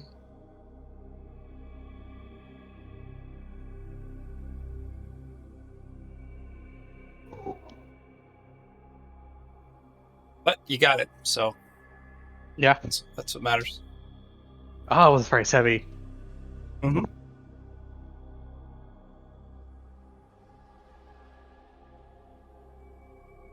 Right. He's just gonna fall down, but like, Mimi, I'm tired. Fine. But Mimi, I'm nothing but bones. Oh. Okay.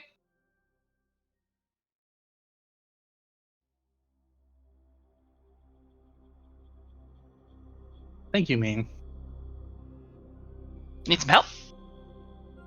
Some help would be appreciated. What do you want me to do?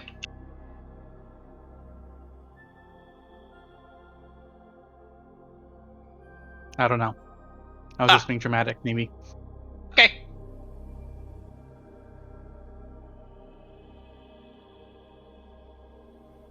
Thank you very much, Ming. Mm-hmm. And they have slammed the book shut, hit the class, and then they have actually taken this spiked chain. It looks more like a centipede chain, kind of the interlocking multi-mesh, and it has all these teeth that flange out from the side. And they've wrapped this book 7 different times, and they clasp it down with this dark iron lock, and the flanges stick in. And once he locks it, they dig into the book, and the book starts to bleed and scream. And they will pick it up with some gloves, walk it off to the back, and screaming all the way. That book. And they'll come back after a couple minutes. Anything else you'd like to buy of my things? You don't happen to have a potion that gives 1 extra hit points, do you? I do, yes. Barter best offer. It's a very popular item for adventurers. Also quality and grade. Even the lower grade ones are very expensive. I do trade high grade aether stones for them. They're hard to make. Requires blood of legendary monsters of a certain species, mixed with extremely rare herbs, brewed by masters. I see. Mm-hmm. 1 sec. He's going to take out, where is it?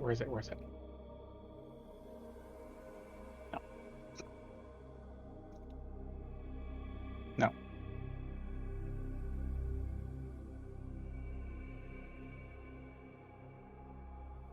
I can't remember where that went. Oh.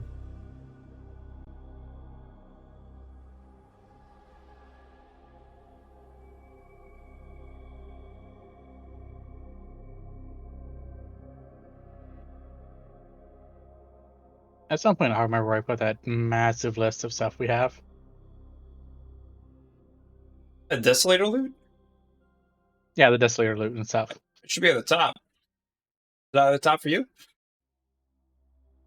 Oh, wait, hold on. That's correct. I covered that all over. Yeah, I was gonna say. Um,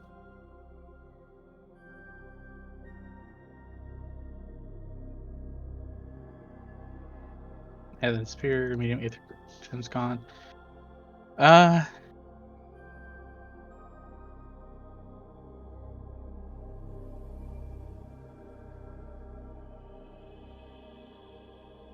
Adventure Steadfast Blade. Oh, wonderful. You'll pick it up, heft it, weigh it. Wow, very nice. I can give you 1 high grade, health, vitality, in booster. 3 medium, 6 small. Pick one of the 3. No interchanging. I'll take a high grade. How much does the high grade give? Yeah, I should ask. How much would the high grade give? Depends. It's not always guaranteed. That's why it's not exactly. How much do lows give? Not nearly as much. You also can't drink that many love grade. It'd be to share. I will take the low grades.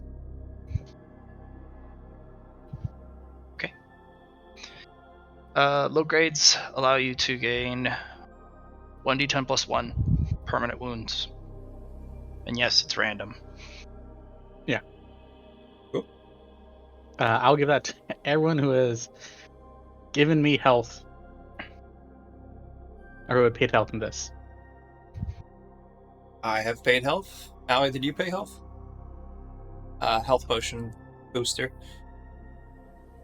Gives you HPs. Permanently.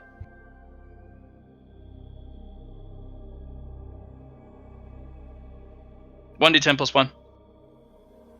And this was the medium ones, right? The 3 medium? No, these are the. These are the. I mean, if you want to do mediums, you can do mediums. No, these are the 10 small. No, you get 6 small. 6 small, sorry, that's right. You can do 6 small, 3 medium, or 1 greater. I'm gonna say, because it was only Allie, myself, and you that put in wounds for this. You could do the 3 medium.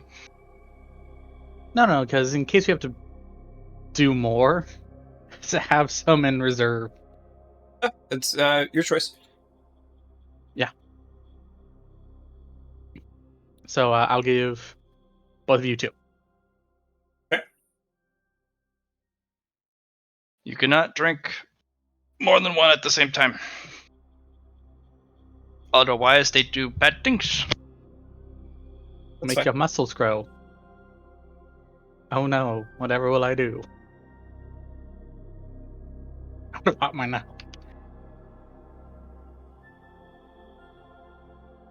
Dollars.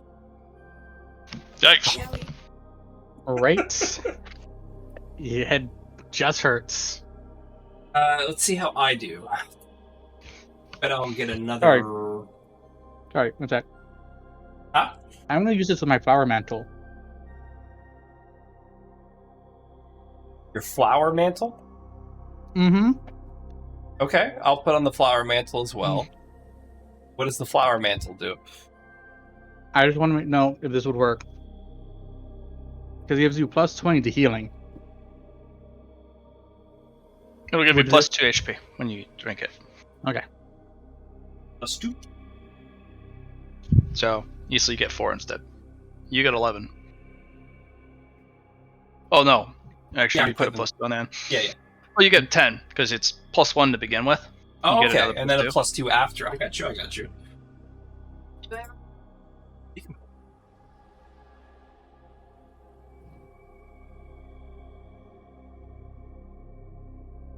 Sure, I sent you the literal transcription. Thank you.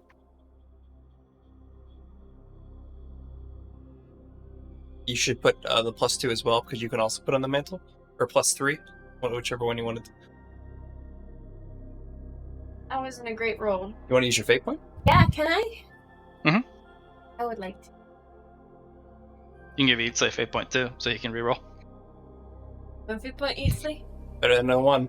That's for sure. Sure. It's not nothing. So I get 6 more wounds? 6 more wounds. 6 wounds permanently, yeah.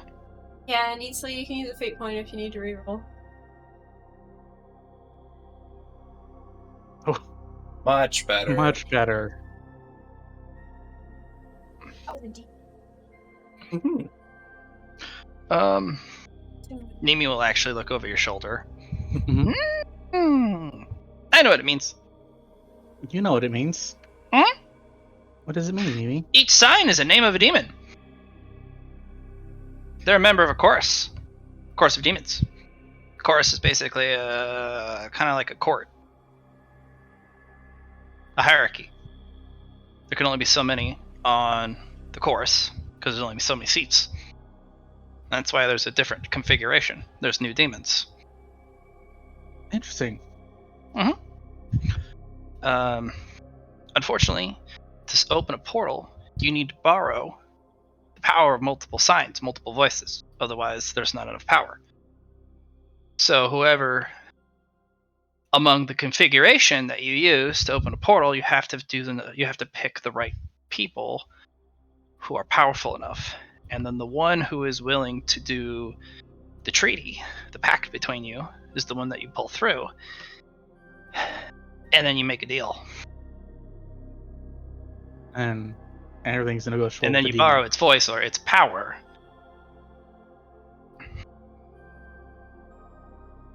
But you're also not just representing it, the thing that comes through. You're also representing every sign on the configuration that you use to open the portal, because you're borrowing all of their power to open the portal. And they picked a representative or however they decide.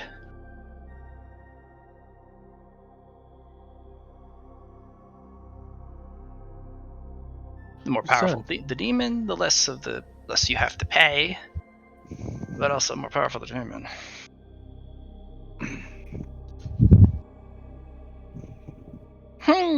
Let's see, what's the next one?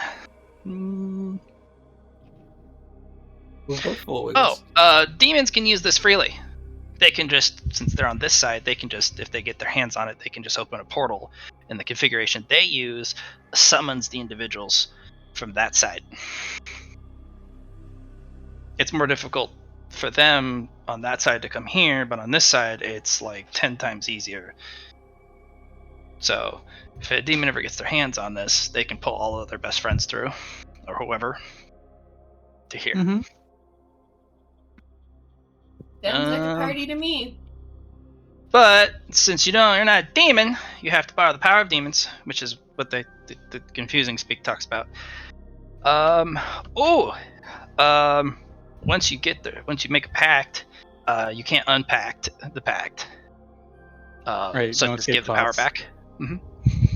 Unless you complete the pact, and then both sides agree to stop. Such as, I mean, it says right there. You also have to relinquish the side of the bargain you got. You have to Right. relinquish the power you were given from the demons, which includes knowledge, gifts, like objects. You have to give it all back, and that is considered a sacrifice. In addition to whatever else you paid, for the pact itself, and that actually will kind of force the demons to have to play ball. Because if you're willing to give up everything that you sacrificed to get in the first place, which is a huge loss most likely, then you can potentially forcibly break the pact, as long as the original pact was complete.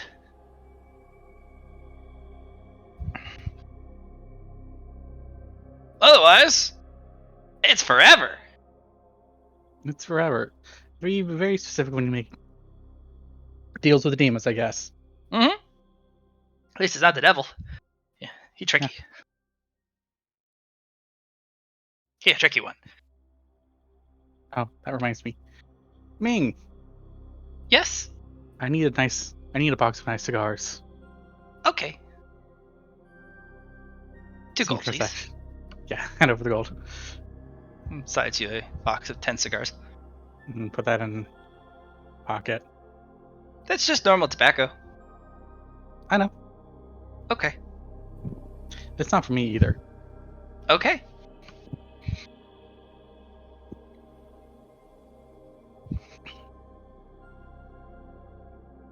Ming, is there a temple to Zeke in town? There's a shrine. Oh, where? Parthenon Row. Thank you. You make it there, and in the premier spots are all of the members of the Pantheon. Mhm. Each have their own enshrined area, but they also have on pedestals in the lesser and more obscure areas the last remaining visages of the older gods.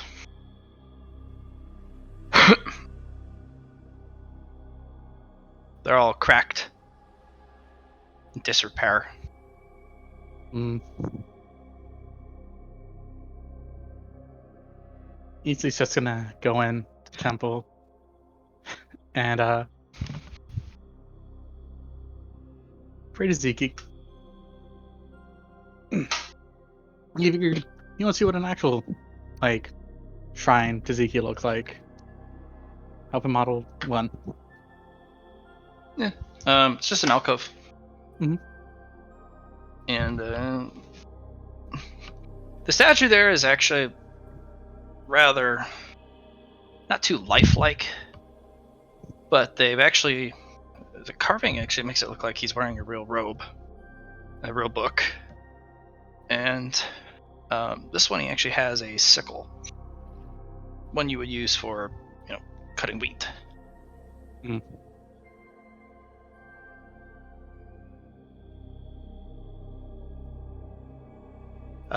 There is a caretaker of the temple. He's wearing Zeke's colors. Can I help you, esteemed sir?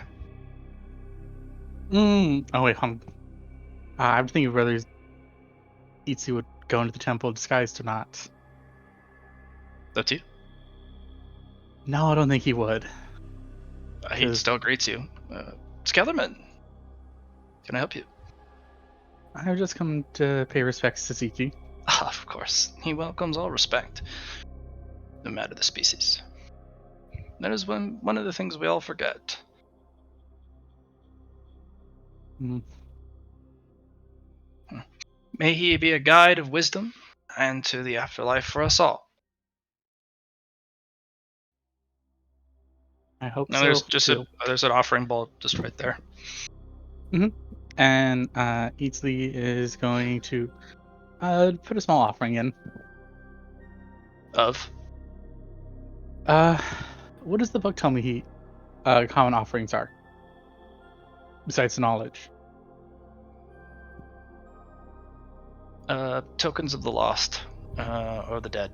So things that were handmade or handwritten or things from a profession. Hmm. Consumables.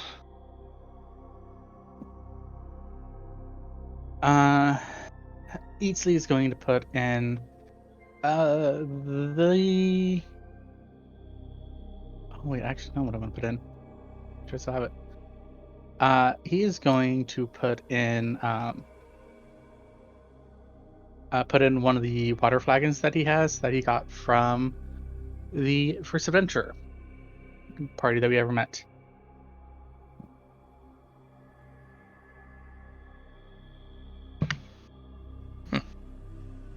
Okay. The priest will take out So, the flagon, this episode, I pour whatever water is into the bowl, and he takes a long metal stick and kind of swirls it into kind of a slow meandering whirlpool, and it kind of makes this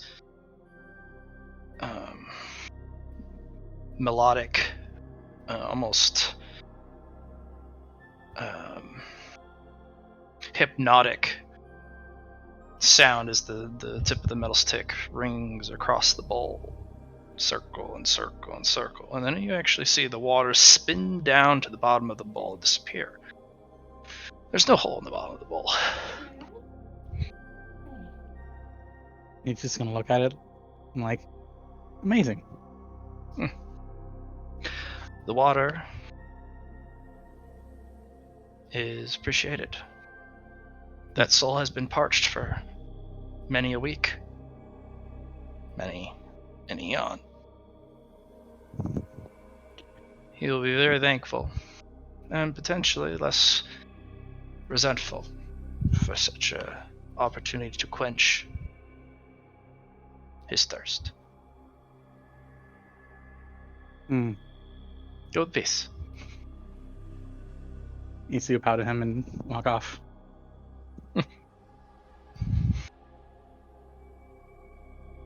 After a bit, find an alcove, put the monocle back on, head Nimi out of town. pops back up because she had lost Nimi a while ago when you walked into the temple. Nimi, And then she just poof outside. where'd you go? That's a good question. Did you go to Just the blinks underworld again? longingly at you. Just blink, blink, blink. But You're an interesting bird, Nimi. I'm a Thunderbird, that's why.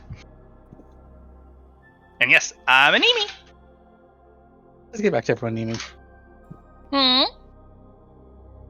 Back to the menagerie. And she'll grab you, yeet you up into the sky, beautifully just transform into a bird, shoot up, grab you, and just thunderclap her way out of there. Just.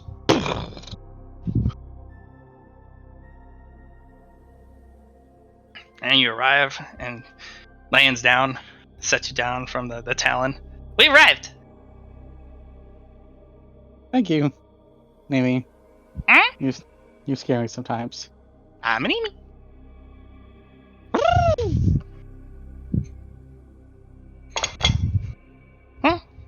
Found a string. I found a string. Gonna get string. Gonna get me a string. Yeah. Wiggle.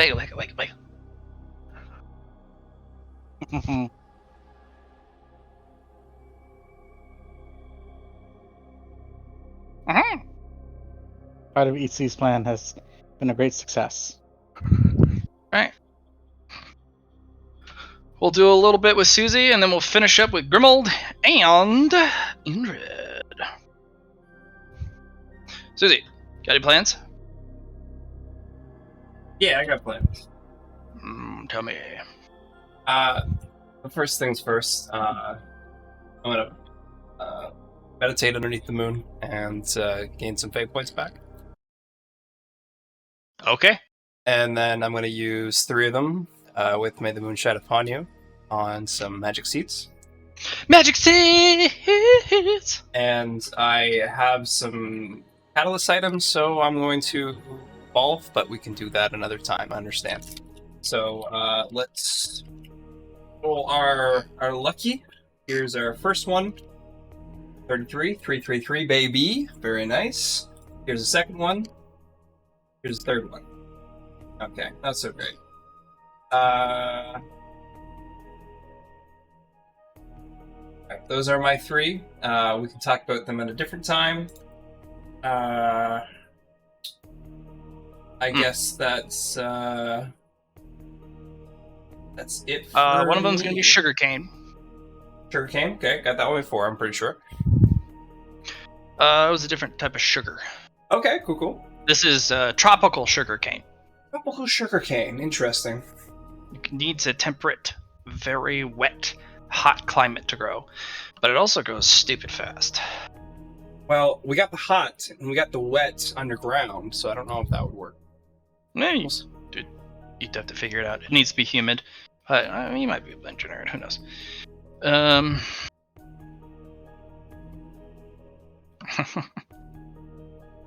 Apples. You have a Nice. apple tree seed. Apples are cool. And then you got clovers. 4-leaf clovers.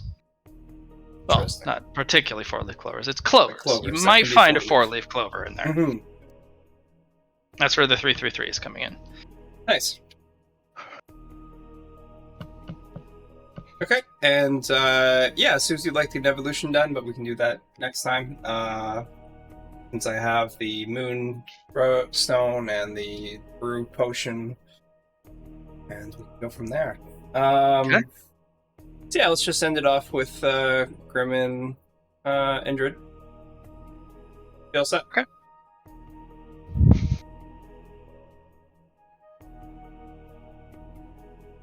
Okay. So, Indrid, thank you for waiting. Guillermo, thank you for waiting. All right. So, looking at the next couple days, what's the plan, fam? What havoc are you going to wrought upon thine foes?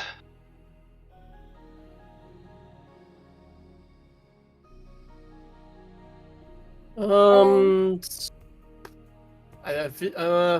kind of want to see.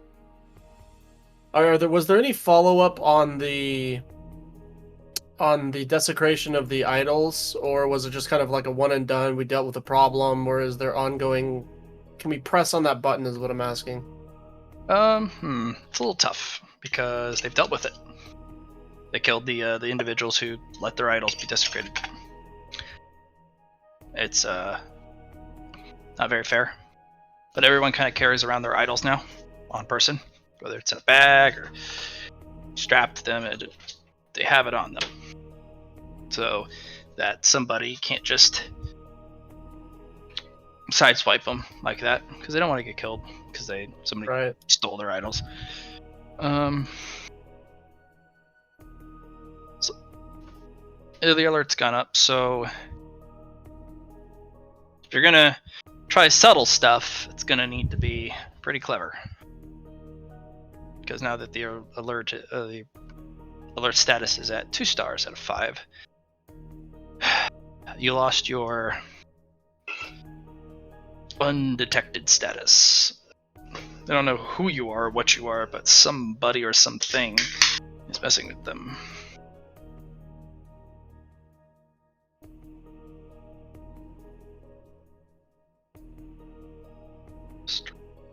Watermelon.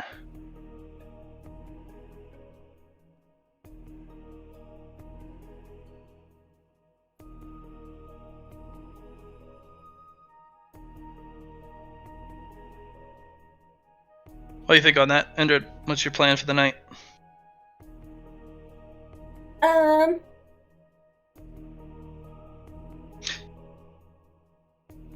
Well, I guess once we have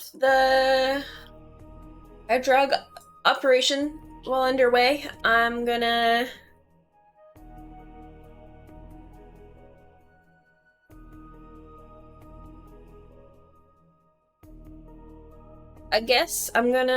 try and get some yellow cake into the head medic guy.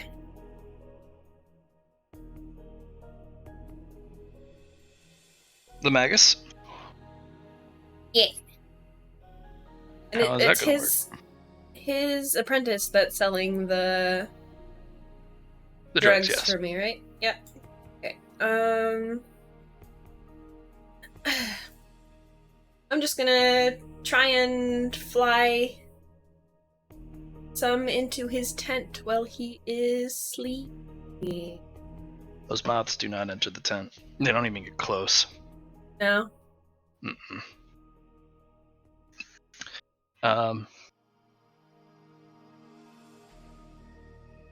His tent is actually has a different set of lanterns that are different from the rest.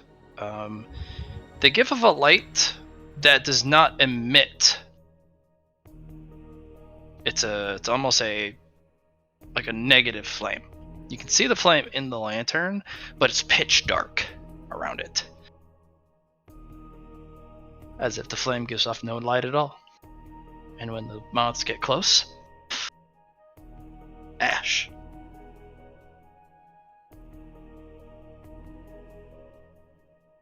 Hey. Oh, he's got his assistant. Does he have a lover or anything? Good question. Prostitute? Yes, actually. He is in a love triangle between two squires. Oh. Yes, he is flamboyantly out of the closet. What dramatic turn of events? How spicy? Very spicy. He's also their drug dealer for both of them.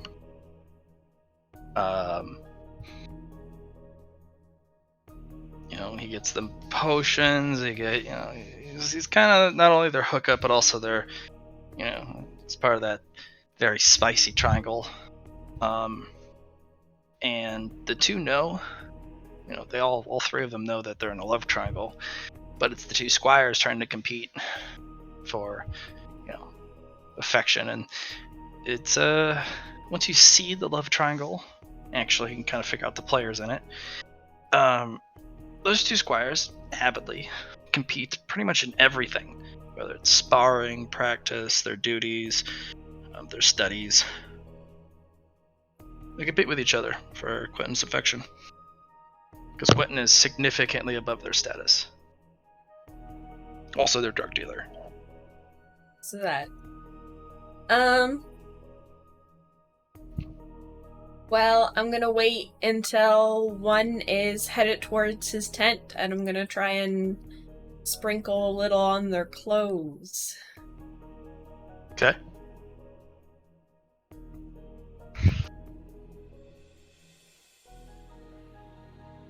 That work? He actually smacks aside one of the moths that lands on him, like, ugh, bugs. Fucking so many bugs in the desert. Just poof. So it's all As- over him now. All over his hand and his shoulder, yeah. Imagine that's going to get some unfortunate places.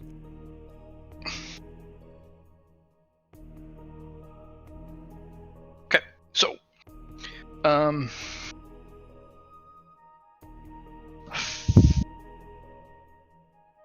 well, what are you doing the day of? Besides doing your drug deal. I don't know. I feel like now that there's heightened awareness, during the day, there's not much I can do in the camp. The drug deals, I'm just kind of playing the piece here. Okay. Well, I should watch throughout the day. It looks like they're going to want to pick up pace. okay. They actually are, from your observations, they're packing up early, and earlier than normal, and they move out at a lot more brisk of a pace.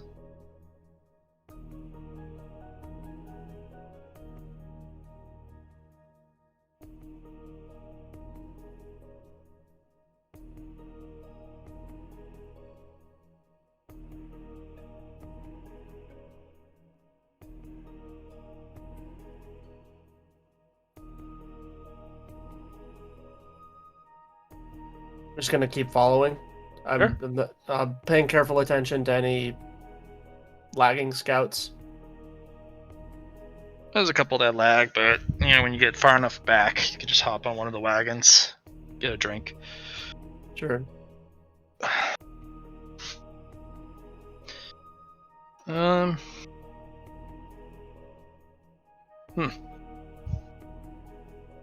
Also moving a little bit faster now. They've used a good chunk of supplies, so. Okay. And they just leave the waste at the roadside. They don't give a shit. Right. So they move really quick.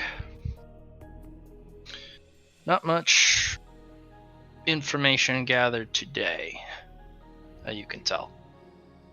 It's a pretty hefty march, almost bordering a forced march.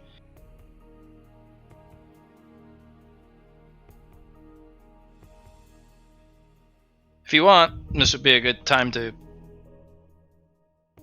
push yourself and sprint to get the arms master, especially at this pace. Get the arms master? Yeah, the Radiant Adventure. Oh yeah. I'm gonna go do that actually. Yeah, I'm gonna Alright. go do that. Roll me 3 athletics tests. Okay. It's just you going at a solid run. Can I roll agility for that? Is that a part of my? Because I don't even have athletics. You don't have. I'm not gonna make you roll acrobatics or agility because you're going max speed. You could. I'd recommend picking up athletics. It's your ability to endure long-term Right. exertion. Okay. The mantle of the winds help with him. Yes, it would make him go even faster. So you'd only have to roll 2. One skill check mark. It's 5.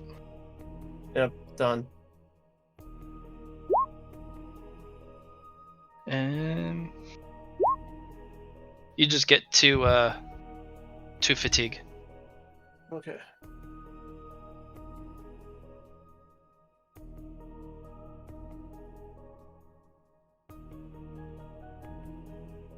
All right. We arrive at the adventurers camp. They're sitting there.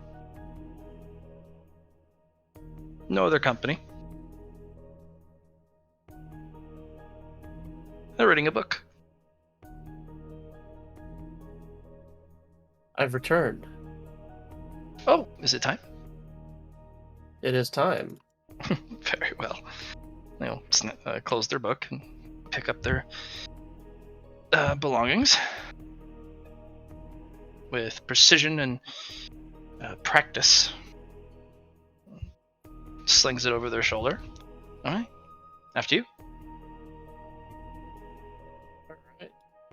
I lead him just I forgot to mention or forgot to ask, where are you headed exactly?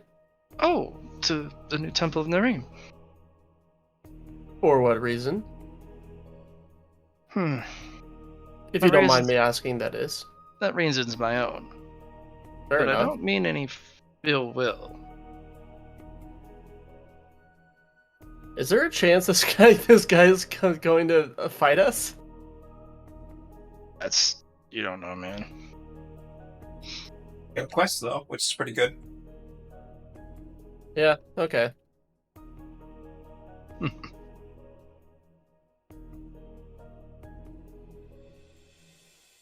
So, after you. Alright, I go ahead and lead the way. Do you purposely want to have him meet up with the other group? The Apostles group? Yeah. Alright.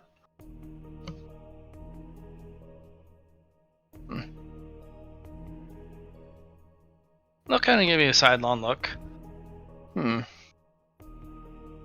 I think something else is at play here, but I suppose I could go in style and comfort.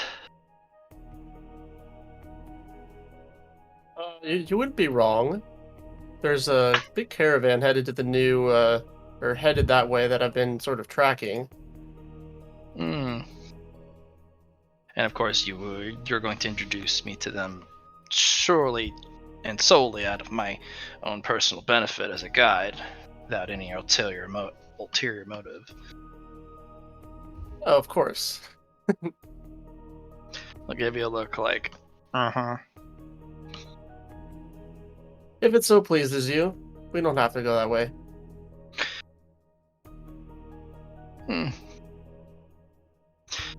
Well, why don't you tell me about it? Well, it's a massive caravan Mm-hmm. headed towards a place I care about. Ah.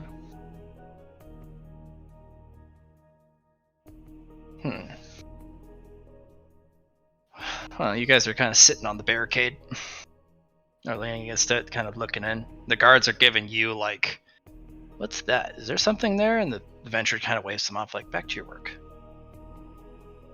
Well, yeah, no, it's an armed group. Oh! Ciora. Purple-haired Yes. one? Oh, the blue-haired, yes. Hmm. She took lessons from me once at her father's behest. I owed their family a favor at one point. helped me get my hands on something I couldn't seem to find for so long. Learned quite a bit. Very good with the sword. Very bad with their temper. Yes, I've seen that. She uses it to great destructive potential and power. Yes. But it is also something she struggles with. She's a master of brute force techniques, but some of the finer things. Her temper prevents her from progressing her art to where she wants it to be, and that makes her even more temperamental. I wanted to say she was talented with a blade, but not really.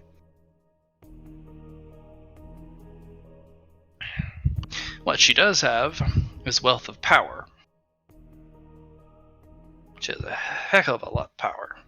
Money, influence, especially.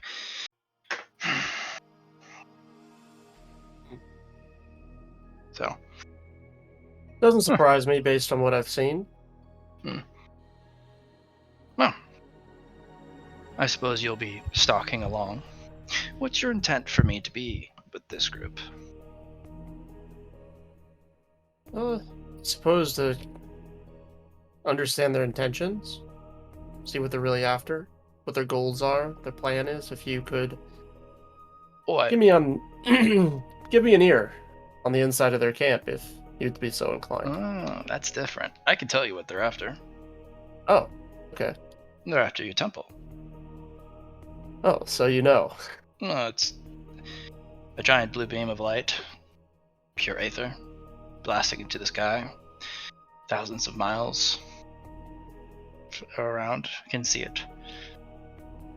Those who understand what it is, and by the color itself, since blue is Nareem's color.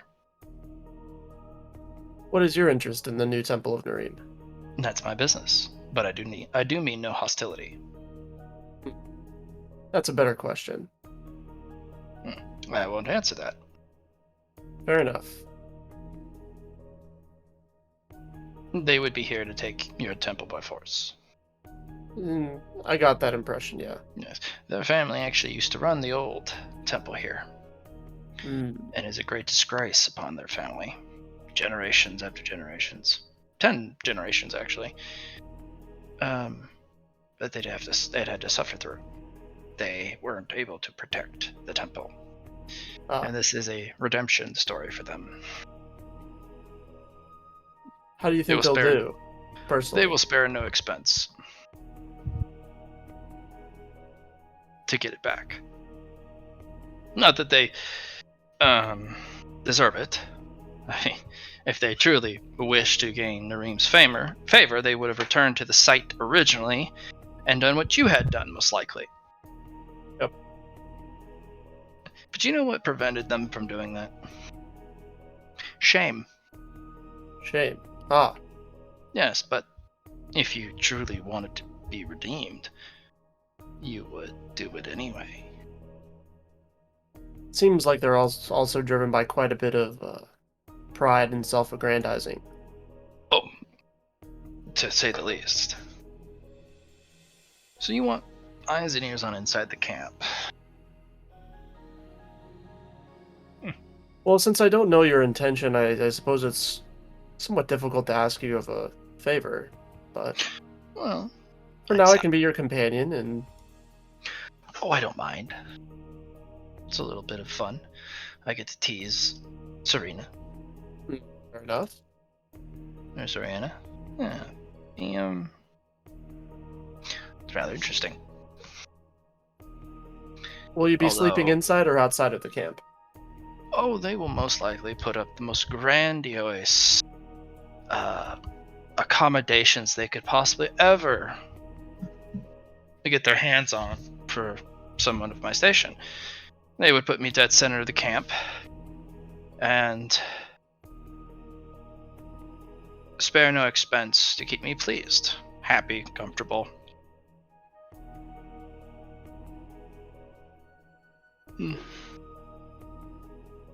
Now, a little bit of a topsy-turvy game, because they're going to spare no expense. Not that I care for such a thing. But since I have to slow my pace, it's a little bit of a game. And of course, when we do arrive, because if I'm part of this camp, we will be arriving at your doorstep.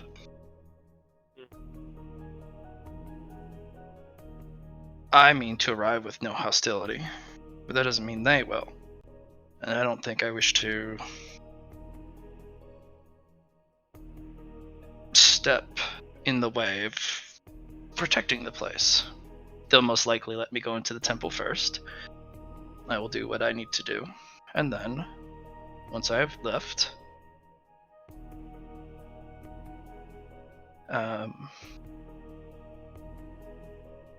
they will most likely do as they see fit. It's a little bit of an interesting game. I'm willing to play. But if I stay with the group too long, well, then I'll lead them to the promised land. You see what I'm getting at? I think I get what you're getting at. It's a bit of a dance. But if I'm doing all the lifting and all the leading and carrying us through the entirety of the dance, I'm not going to be far too pleased. But if you are an equal dance partner, quick, cunning, clever, sure-footed, and knows the dance, this actually might be really fun for the both of us. I agree. Should And be yes, a good contest. I will be a contest. Now you have my interest. I do love a good little contest. What would you like?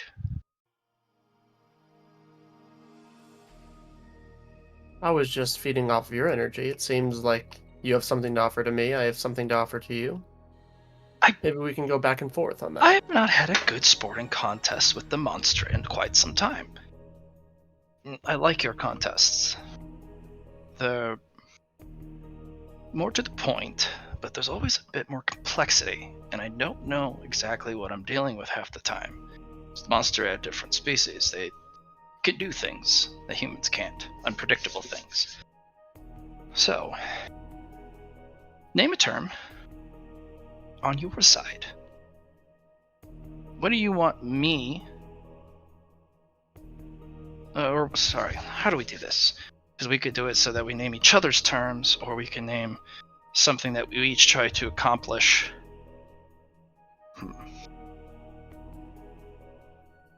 How about this? Each day, we each do one act. So we act once each, at least. And if you act more than once, you pick your more outstanding action. And you also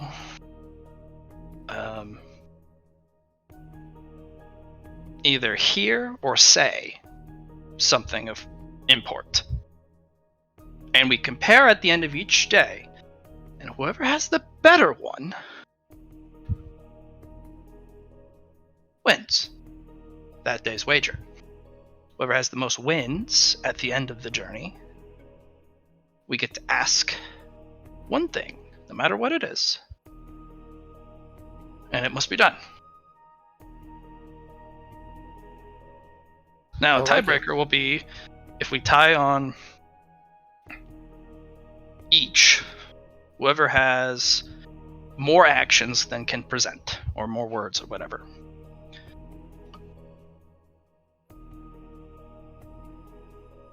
Now, something's off about you and your element type. You have a moon element, faintly, with some other super sub fate elements involved. So you probably have some sort of... So they kind of lean in close and squint their eyes. You're connected. So you can use your connected network. And, yes, that'll be your handicap. And we'll meet tomorrow morning. and we'll compare. Now, I will act in your favor for this, mind you, such as you wish to slow them down. Our collective goal is not to have to get to the Temple of Nareem. How about this? Our goal is to get to the Temple of Nareem in the most enjoyable and casual way as possible. By casual, I Right. mean the But I scenic like to- route. I like to have a little bit of mischief in my I like where you're journey. going with that. A little mischief. I don't like a boring travel. I've traveled years and years and thousands of miles. And it's always fun to throw in a little bit of chaos into the mix, especially if, well, it's not me who has to handle it. Such as a word there, maybe you trip a servant and have stuff spill all over the person next to you. I actually do plan to do that. That's gonna be fun. She she hates that. She's a clean freak. Did you know she would change whenever we would spar? Anytime her uniform got dirty, she'd have servants swap out her uniform. We'd have to wait a whole 5 minutes. I think the record was 50 times in a single session. She's a clean freak. I don't even know why she's in the desert. She must be desperate here for this accomplishment. No. What do you think?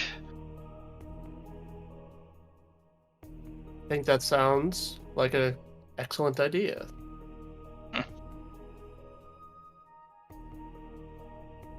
All right.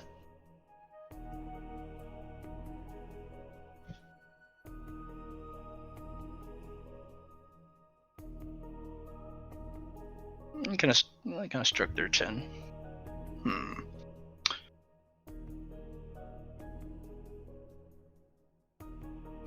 right. You will squat down, hold out a hand. I, Maya, of the Adventurers Guild, Radiant Grandmaster,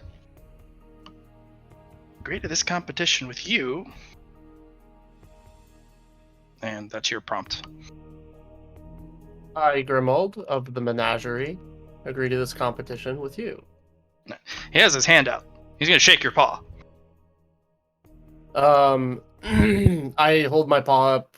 I retract my claws and shake his hand with my paw. You pump it twice. There's no magic that goes through, or any binding contract of that. But he smiles, pops up, and then strolls into the adventurers camp. Soriana, is that you? I swear I thought I saw your blue hair.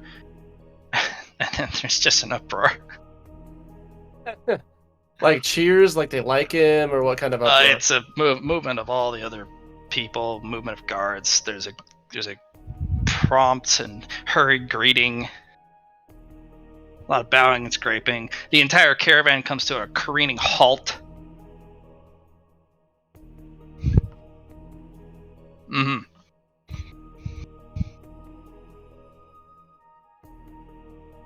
And then there's a different uproar.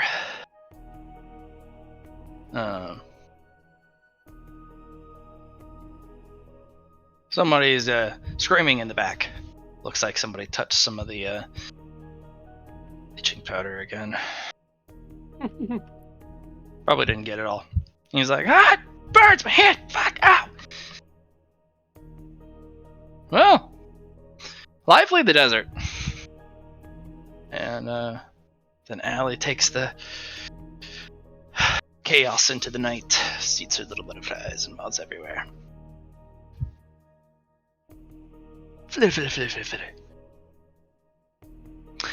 flitter. So,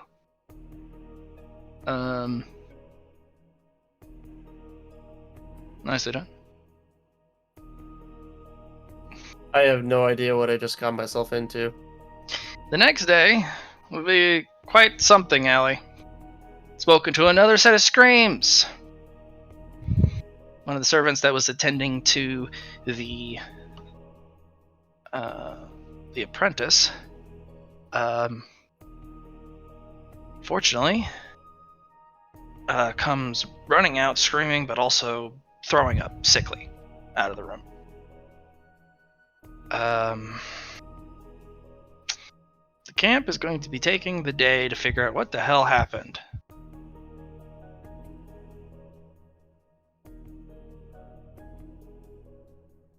So, something's horrible has happened in the apprentice's tent. Something horrible. We may know what that is. Oh, you do know. She put yellow cake all over the squire. Oh. That'll kill you. And melt you. In record time. Like a full death sting. Just a pff. Yeesh. She did 2 little mouths of that. So those guys are probably very liquidy-ish. Yeah. She doesn't have too much more of it, but... Oh, there goes your drug empire. But there's still going to be a want for it. Suppose so. Well, they're gonna want to. Are you having a good time? Even though Quentin's dead, the servants are still gonna want it, especially now that it's gotten even more hectic than the last.